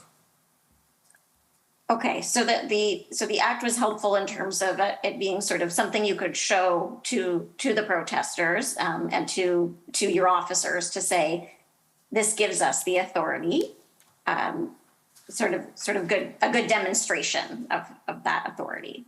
No, I would suggest it was much more than just a good demonstration of authority. It was a very clear legal framework that we could rely on to create the exclusionary zone with direct wording and intentions around creating that exclusionary zone.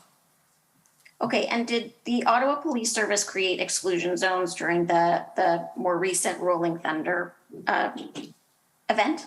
So we didn't create an exclusionary zone in the same way we created a restricted zone in our downtown core for vehicular traffic. Okay, so you weren't clearing individuals out of there, but you were saying these are areas where vehicles can't enter. That's correct. Okay, and you didn't need special legislation to do that? No, we worked on the authority with the city manager to look at areas that we would look at limiting or prohibiting vehicles from flowing. Right. So would you agree with me that the authority that the police have to do various things depends on the circumstances and the context? So when we talked earlier about not stopping the trucks from coming into downtown, you mentioned that there was no previous experience with an event like this. There was nothing to suggest that there would be the level of disruption that there was. So those were pieces of the circumstances and context that were considered in making a determination that you couldn't exclude the trucks from the city. That's correct. Okay. And I mean, in every case, would you agree with me that the police's authority to do things depend on the circumstances, that police shouldn't have the authority to stop people or vehicles without some grounds or reason to do so? I would agree with you that in every circumstance that we exercise of authority, the situation and context that we're in needs to be considered prior to us exercising our authority. Yes. Okay, thank you.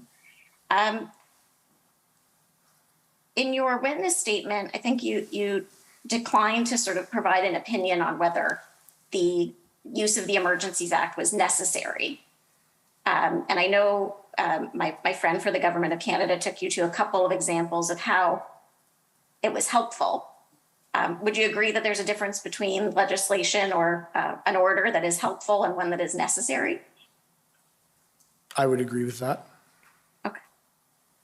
It would probably be helpful to the police's work to have all kinds of authority, but there are other considerations that we need to consider, right? That's correct. And you stand by the position that's in your witness statement that you don't take sort of a position one way or the other on the necessity of the Emergencies Act. No, I would believe that this is exactly the forum that the necessity of that will be flushed out and discussed. It was exceptionally beneficial to us in the execution of our plan, well utilized, and created a stable environment for us to actually remove the occupiers from our streets. Thank you. Just one more area, and I think this has been covered, so I just want to double check. I apologize. I've had some issues with my Zoom. So if you've answered this, I apologize.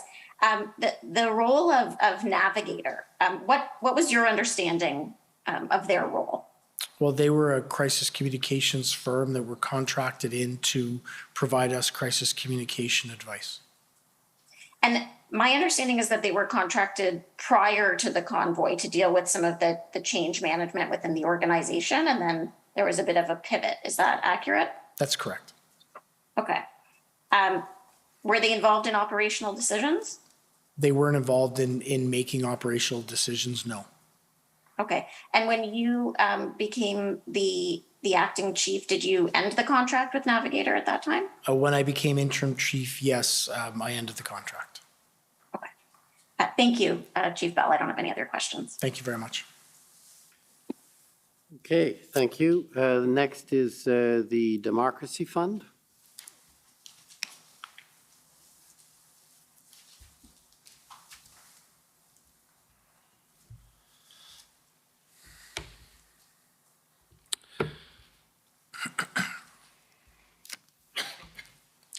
All right. Good afternoon, Interim Chief Bell. I'm Rob Kittredge, acting for the Justice Center for Constitutional Freedoms at these hearings. And I have just a few questions for you today. And to show my hand a little bit, they're all geared at, as you say, fleshing out and discussing the necessity of invoking the Emergencies Act. I'd like to show with these questions that under your leadership, the OPS was quite capable of clearing the process, even if the Federal Emergencies Act was never invoked. So, as I understand your testimony today, you identified 4 ways in which the invocation of the Emergencies Act may have been helpful to police in clearing the protests. First, it streamlined the swearing in of officers from other jurisdictions. Second, it made it easier to procure towing services.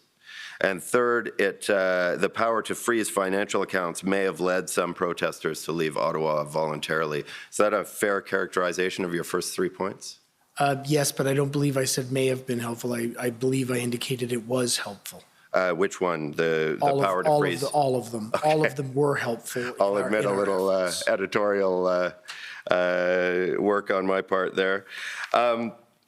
So things were a little bit rushed at the end of your time with Commission Council earlier, and I want to make sure that I properly understand your 4th and final point, which was basically you said something like the invocation of the Act created a solid legal framework within which police could do their work. Am I understanding you correctly to think that the framework that you're referring to there meant the power to create an exclusion zone? That is correct. Okay. So going to your first point, streamlining the swearing in of officers from other jurisdictions, Acting Deputy Chief Ferguson testified that saved a few hours and some paperwork. Would you agree with that testimony?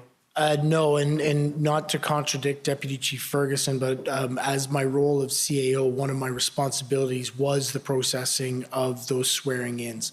It is a much more labor-intensive administrative process that has several checks and balances and layers to it. So I personally wouldn't describe it in hours. I would describe it in normally days. It likely could be streamlined into 24 hours, but there are a lot of people you have to line up to be able to do that. All right. So in short, though, it could likely have been done in 24 hours.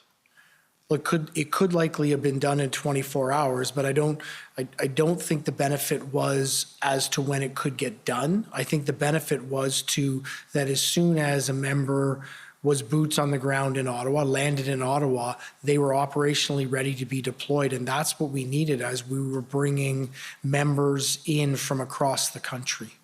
But you don't dispute that those officers could have been sworn in without emergency powers, do you? Oh, no, they absolutely could have been sworn in without it. It just could have created a backlog in lag time, right, particularly with the number of officers we were bringing to the city from all across the country. All right. So in this regard, though, the invocation of the Emergencies Act was helpful to police, but not necessary, strictly speaking. Is that fair to say? It was helpful to us, yes. All right. Thank you. Your second point, making it easier to access towing services. In the end, emergency powers were not used to compel any tow truck drivers to provide services, were they? I don't know that. So Not to your knowledge. that's a better question directed at Superintendent Bernier, who directly interacted on that. Fair enough. And he is expected to testify to the effect that emergency powers were not needed to compel towing companies to supply trucks or drivers because by February 13th, the OPP had retained 34 tow trucks with willing drivers. Do you agree with that? I'll let him to testify to that. I don't know that. But you wouldn't have any reason to dispute that if that's what he testifies? If that's what he testifies to, yes. All right.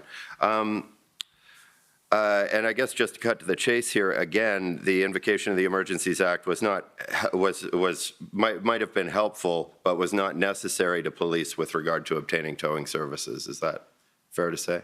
Again, I can't comment on that because I don't know the structure or the challenges that were occurred to towing. That was a planning responsibility. All right, but if it was not used, in fact, you would, like if it turns out. This is like the fourth time you're going at that same question, so Okay, all right, fair enough, I'll move on. On your third point, the idea that the power to freeze financial accounts may have incentivized protesters to leave Ottawa voluntarily, you don't have any direct knowledge of that, do you? No, I do not. And same with the point put to you by Canada's Council that the freezing order may have deterred some people from coming to Ottawa to join the protest. I don't have any direct knowledge All of right. that. And so you have no direct knowledge of the power to freeze financial accounts being necessary to the clearing of the protest then, I guess? No, I do not. You speculate that perhaps it helped, but. Yes. Okay, thank you. And on your final point, the power to create an exclusion zone, there are other non-emergency powers police could have used to exclude people from the area, weren't there? Yes, there were. Yes. And so here again, the emergency power to create an exclusion zone may have been helpful and may have been very helpful to police, but it wasn't strictly speaking necessary, was it? The exclusionary zone and the powers granted around it were very clear. There was no debate about them. And that's what we leveraged to actually execute our plan. The need for the exclusionary zone was very important because we needed to be able to limit the movement of pedestrians in and out of that area. That is an uncommon authority that police exercise. So the ability for us to be very clear in how we were managing, striking up, and excluding people from that zone was extremely important to us to be able to execute the plans that we did. Right, but in the absence of the invocation of the Emergencies Act, the OPS would have been able to clear the protests.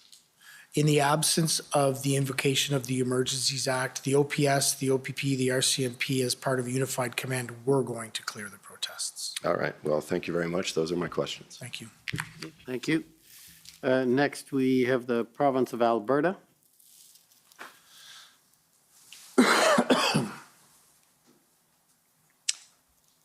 Good afternoon. Good afternoon. It's Mandy England for the Government of Alberta. The questions that we were going to cover off this afternoon have already been addressed by Council, so we have no questions. Thank you very much, sir. Thank you. Okay, next is the Ottawa Police Service.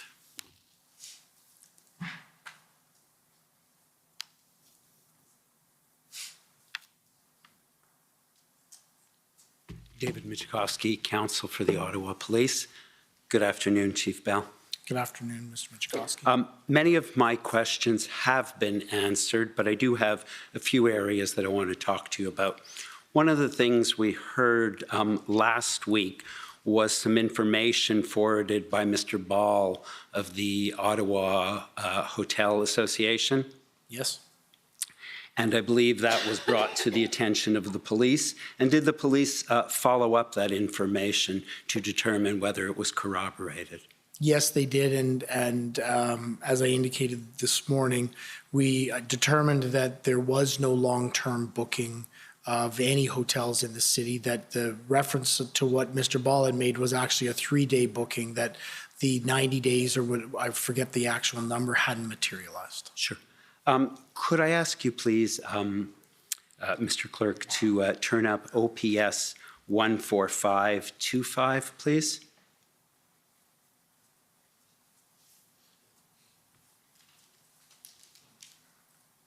And it's page 31.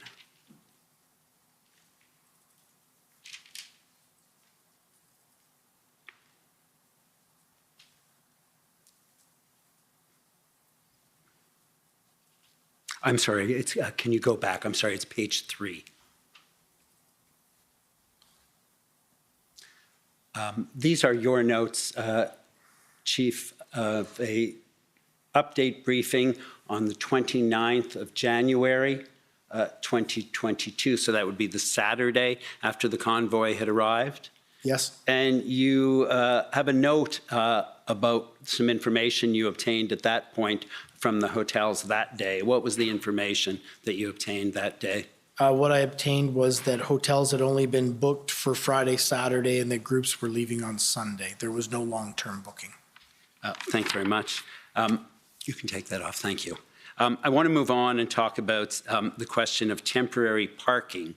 We've heard some evidence in this proceeding about temporary parking or staging for trucks being arranged by the city with the assistance of the police. Do you recall that? Yes, I do. And can you explain, is that something new or is that something that has been done in the past with other demonstrations in Ottawa? So to my recollection, I don't recall us ever establishing temporary parking for other demonstrations. This was the first time I believe that we'd attempted that. And has it been done for other special events, however, in Ottawa? For other special events, yes, it would be a regular and common occurrence. And why was it done in this case? What would be the alternative to not doing it? It was done in this case to try and limit the footprint that trucks would come to for the demonstration and allow people to park in other areas and access downtown through busing, through rideshare, however, so that they could participate in the protester demonstration without actually bringing their vehicle into the downtown core. Thank you. You talked earlier in your evidence about heavy machinery, and there was reference to a crane being in downtown Ottawa, and I believe you explained that it was not a crane, correct? That's correct. It was a boom. And can you just remind me what that piece of equipment was? That piece of equipment was a boom truck, a truck that would normally be used to lift construction equipment and deliver construction equipment. And what was it used for?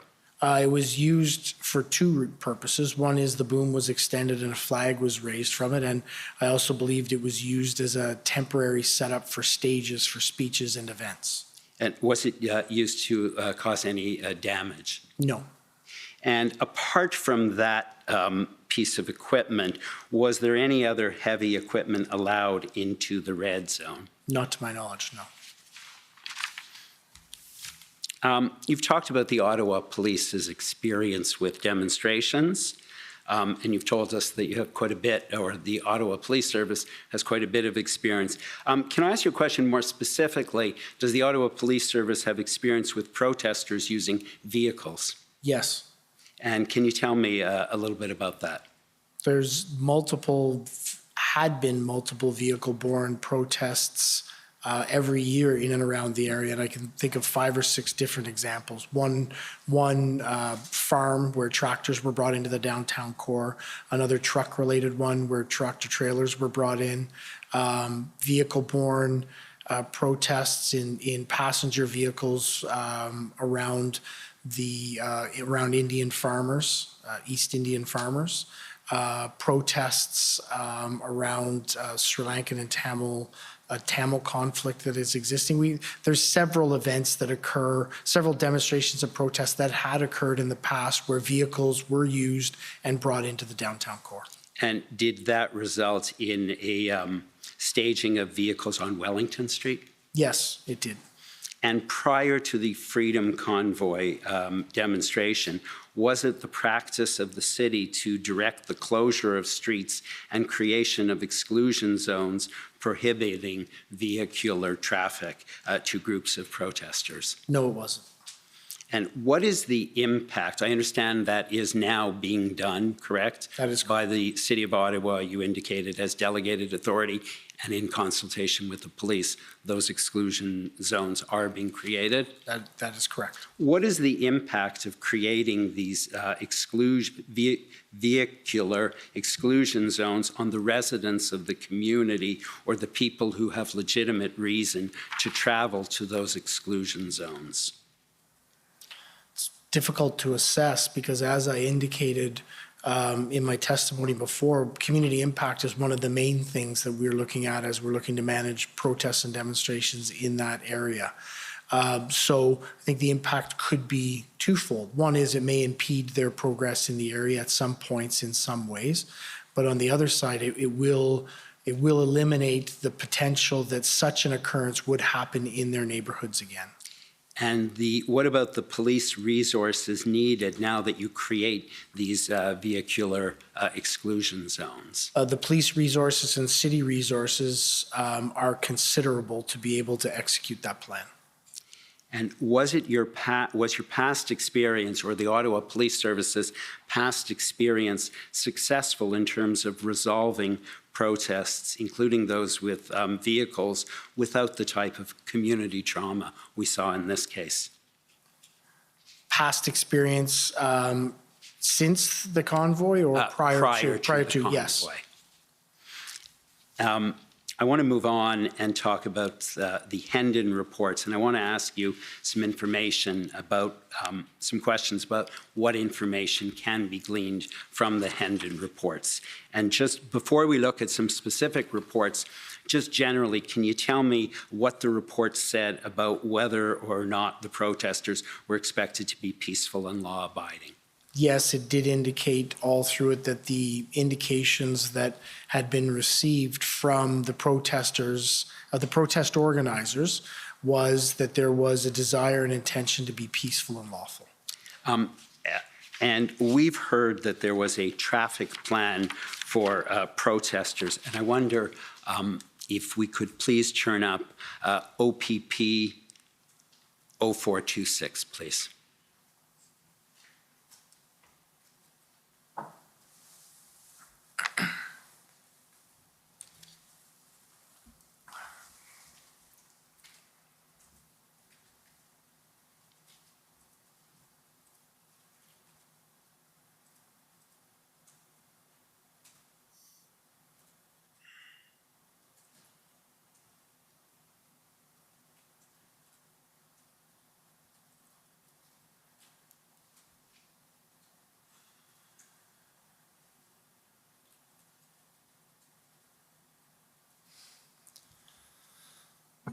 Council, if you could you repeat that number? Yes, it would be OPP 400426.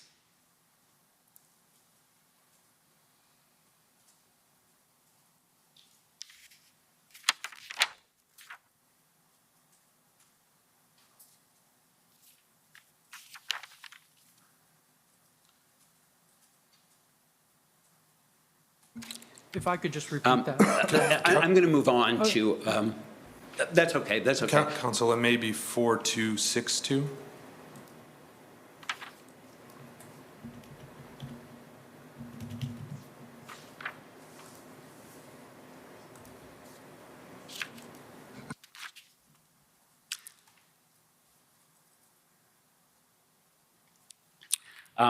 Can we just scroll down, please? Thank you. Can we just scroll down? And if we just go to the next, keep going.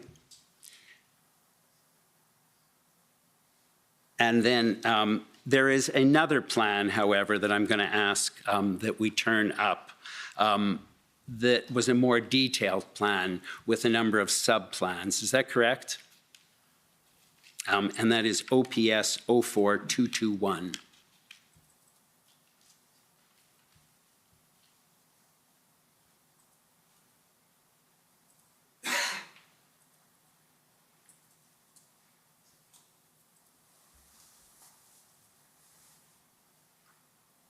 I'm going to move on. As I understand it, we've heard that there was an initial traffic plan, and then we heard that there was a more robust plan with a number of sub-plans prepared for that weekend. Is that your understanding? Yeah, that is correct. As the intelligence continued to come in and became more refined in terms of the size of what was going to occur, we moved from a traffic plan. The planners then pulled together a larger, more complete and fulsome operational plan. A question was raised last week as to whether that was something just pulled off the shelf. Do Do you have any comment in response to that? So while I wasn't directly involved in the planning efforts or the development of the plan, all of the information that I have seen, the back and forth between the planners and intelligence, the conversations that occurred around how to build it would indicate it wasn't just a pulled off the shelf plan. It was one that was fully developed and sounded out around the circumstances that were evolving and developing and coming towards Ottawa. And did the Hendon reports contain reference to the possibility of fringe groups and lone actors and the possibility of violence? Yes. And were those seen as significant risks? Yes. As significant risks? Were they seen as significant? They were significant risks if they materialized. They didn't materialize. It was risks that we identified through our threat assessment and our planning process. And so did the plan address the possibility of there being violence or serious criminality? Yes, it did. And we've heard about POU units who are specially trained. In advance of the demonstration, did OPS take steps to get additional POU units on alert to be in Ottawa if necessary in anticipation of potential violence or fringe groups? Yes, we did. And was their use in fact necessary? Yes, their use was necessary over the course of managing the dynamics that we had, specifically towards lone actors around issues of violence. I'm unsure, but the POU units, every resource that came to Ottawa was utilized. I'm talking about in the first weekend. In the first weekend, POU units were utilized in terms of crowd management. Okay, thank you. I want to ask you about a couple of the Hendon reports, and I wonder if we could start with the January 20th report itself rather than the summary. And so if I could ask you please to turn up OPP 401024.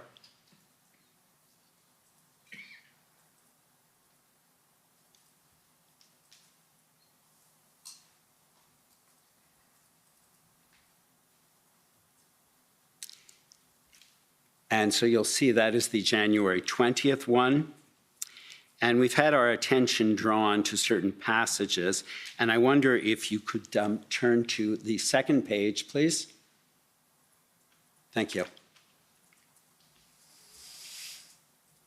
And the second paragraph indicates that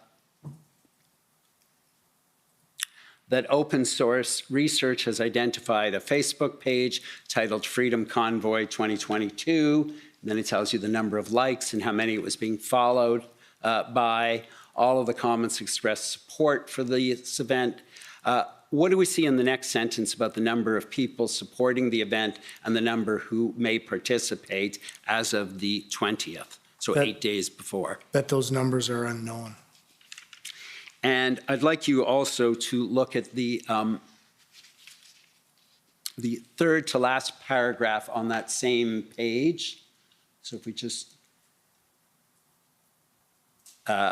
what information, what do you take from the information in that third to last paragraph on that page? I think there's two pieces. One, that it is the organizer promoting as a safe, lawful, and peaceful protest, while other individuals seem to be advocating aggressive tactics. And were the aggressive tactics prepared for? Yes, they were. And if you could please go to the assessment section on page 4.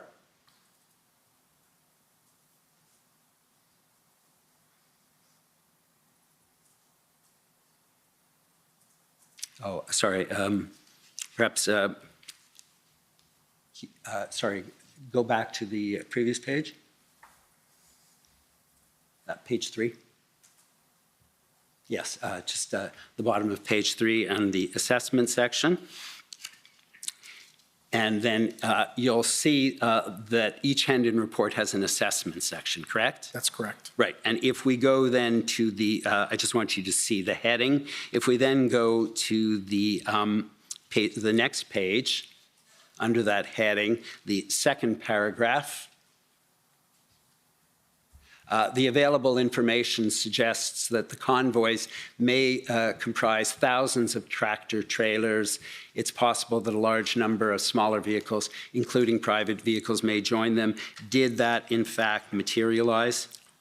There were thousands of tractors. There were very few, if and I don't believe any tractor trailers that made it down into the red zone. And does the January 20th report tell you how many people are going to attend and how many vehicles? No. How many will stay? No. And whether they will engage in the type of criminality or antisocial behavior we've heard about during this inquiry? No. And so that's on the 20th. Based on what we've heard here, that ultimately the Ottawa Police Service needed, I think, several thousand additional resources. Based on what you see here, would it have made sense to mobilize 2,000 additional officers from somewhere else at this point in time and bring them to Ottawa based on this information? No. But I also think it's very important to note as we go through these, that I understand the challenges of gathering this information and intelligence, and I understand that it's imprecise and unrefined, and that's why I tried to make the point that the experience we have is so important in assessing these. So I believe every best attempt and great work was done by the Ontario Provincial Police and all the partners in bringing together this information to be able to share with communities, other police services, to be able to conduct planning. Can I ask you please to turn up OPP 401476 on the first page? That is the Hendon report from the afternoon of January 23rd.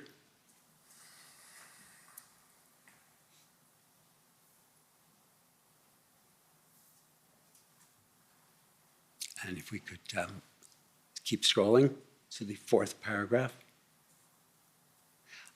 The fourth bullet, rather, information indicates that convoy organizers are cooperating and have developed a thorough and well-organized plan for conducting the event safely.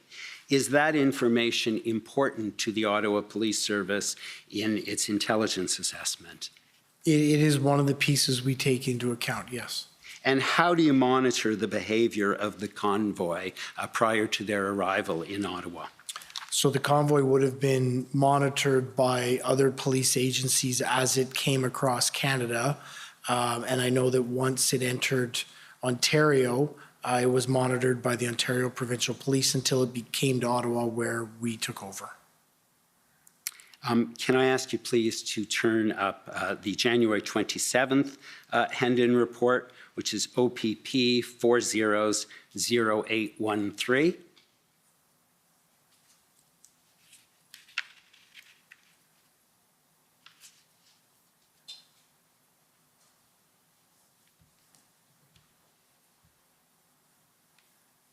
So you'll see this is on the Thursday. Is this the first time we have an indication of numbers?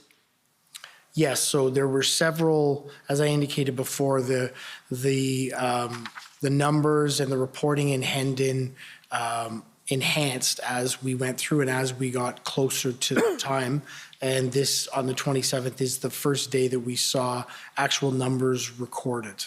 And understandably the first day, but the first day that we got a much better picture on the numbers that would be attending. Thank you. Can I ask you now to go to the January 28th Hendon report, which is the Friday, and that would be the Friday that the first trucks start to arrive in Ottawa, correct? That is correct. And so if we could please turn to OPP 400815.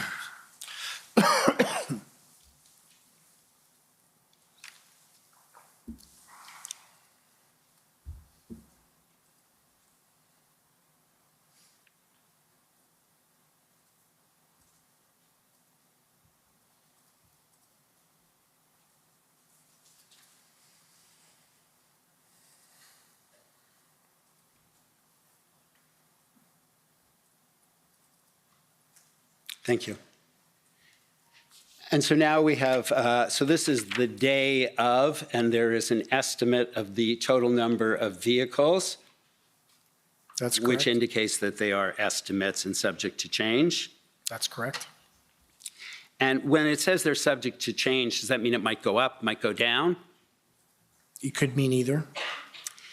And if you could please turn to page 7 of the document.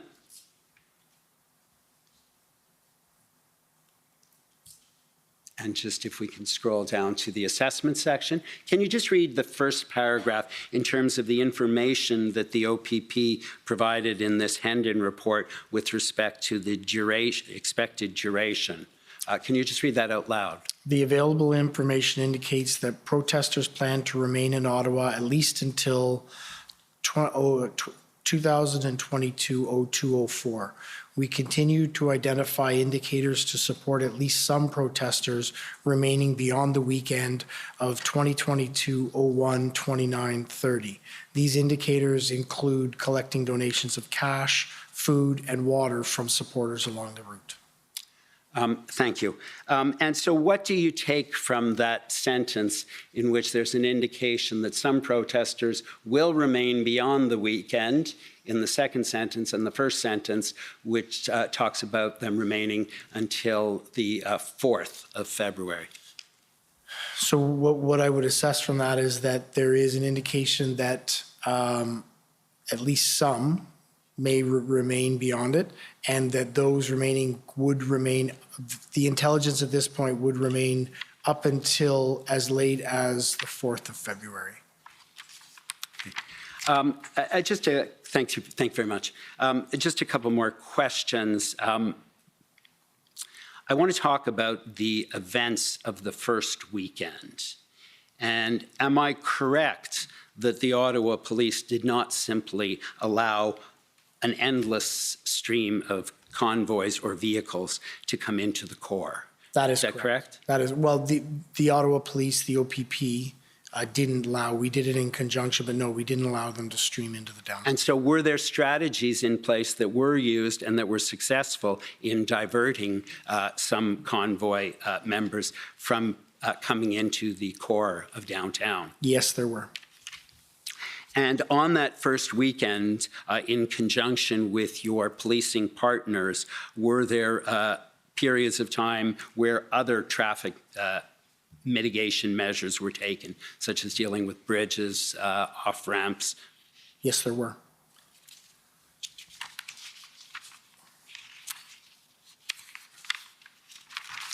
And finally, we've heard some individuals during this inquiry talk about officers not coming down hard enough or not taking enforcement actions. I just want to be clear, was there any direction given to police officers to ignore criminality? Absolutely not. And what I will say, and I've said it before and I want to say it again, our officers, the officers of the Ottawa Police Service, the OPP, the RCMP, and every other agency that came in worked in exceptionally difficult and challenging circumstances at an exceptionally difficult and challenging time. So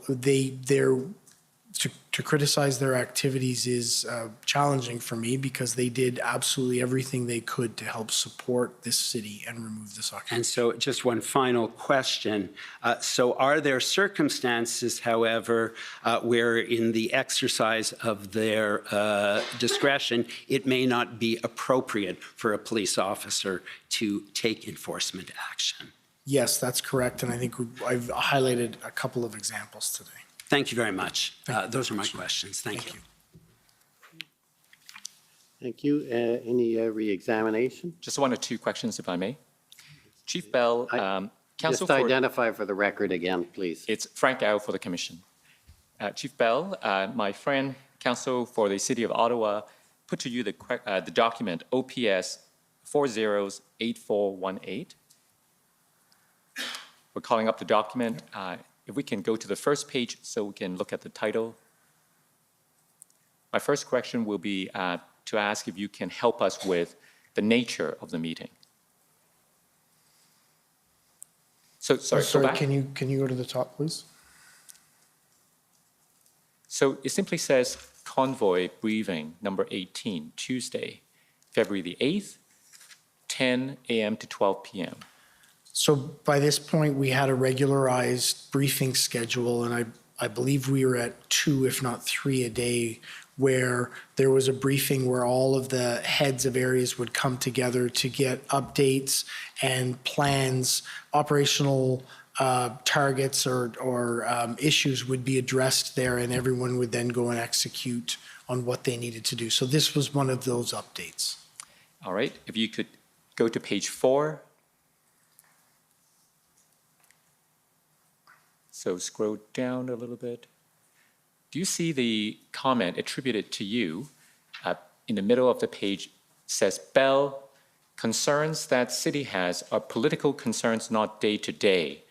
If city sits at table, is concerned about sitting down as city, feds will back down and leave it to the city. What does that mean?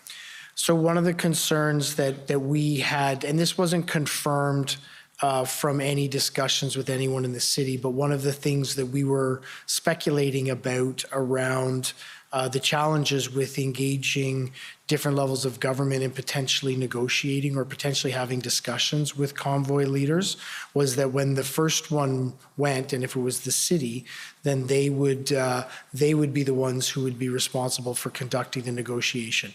This was never confirmed. We were just wondering or whiteboarding what some of the concerns about different levels of government would or could have in coming into negotiations. Thank you. Those are my questions. Okay, thank you. So that terminates your evidence. Thank you very much, Acting Chief Bell. Thank you very much. We will adjourn until tomorrow morning at 9:30. La commission is adjourned. La commission est adjournée.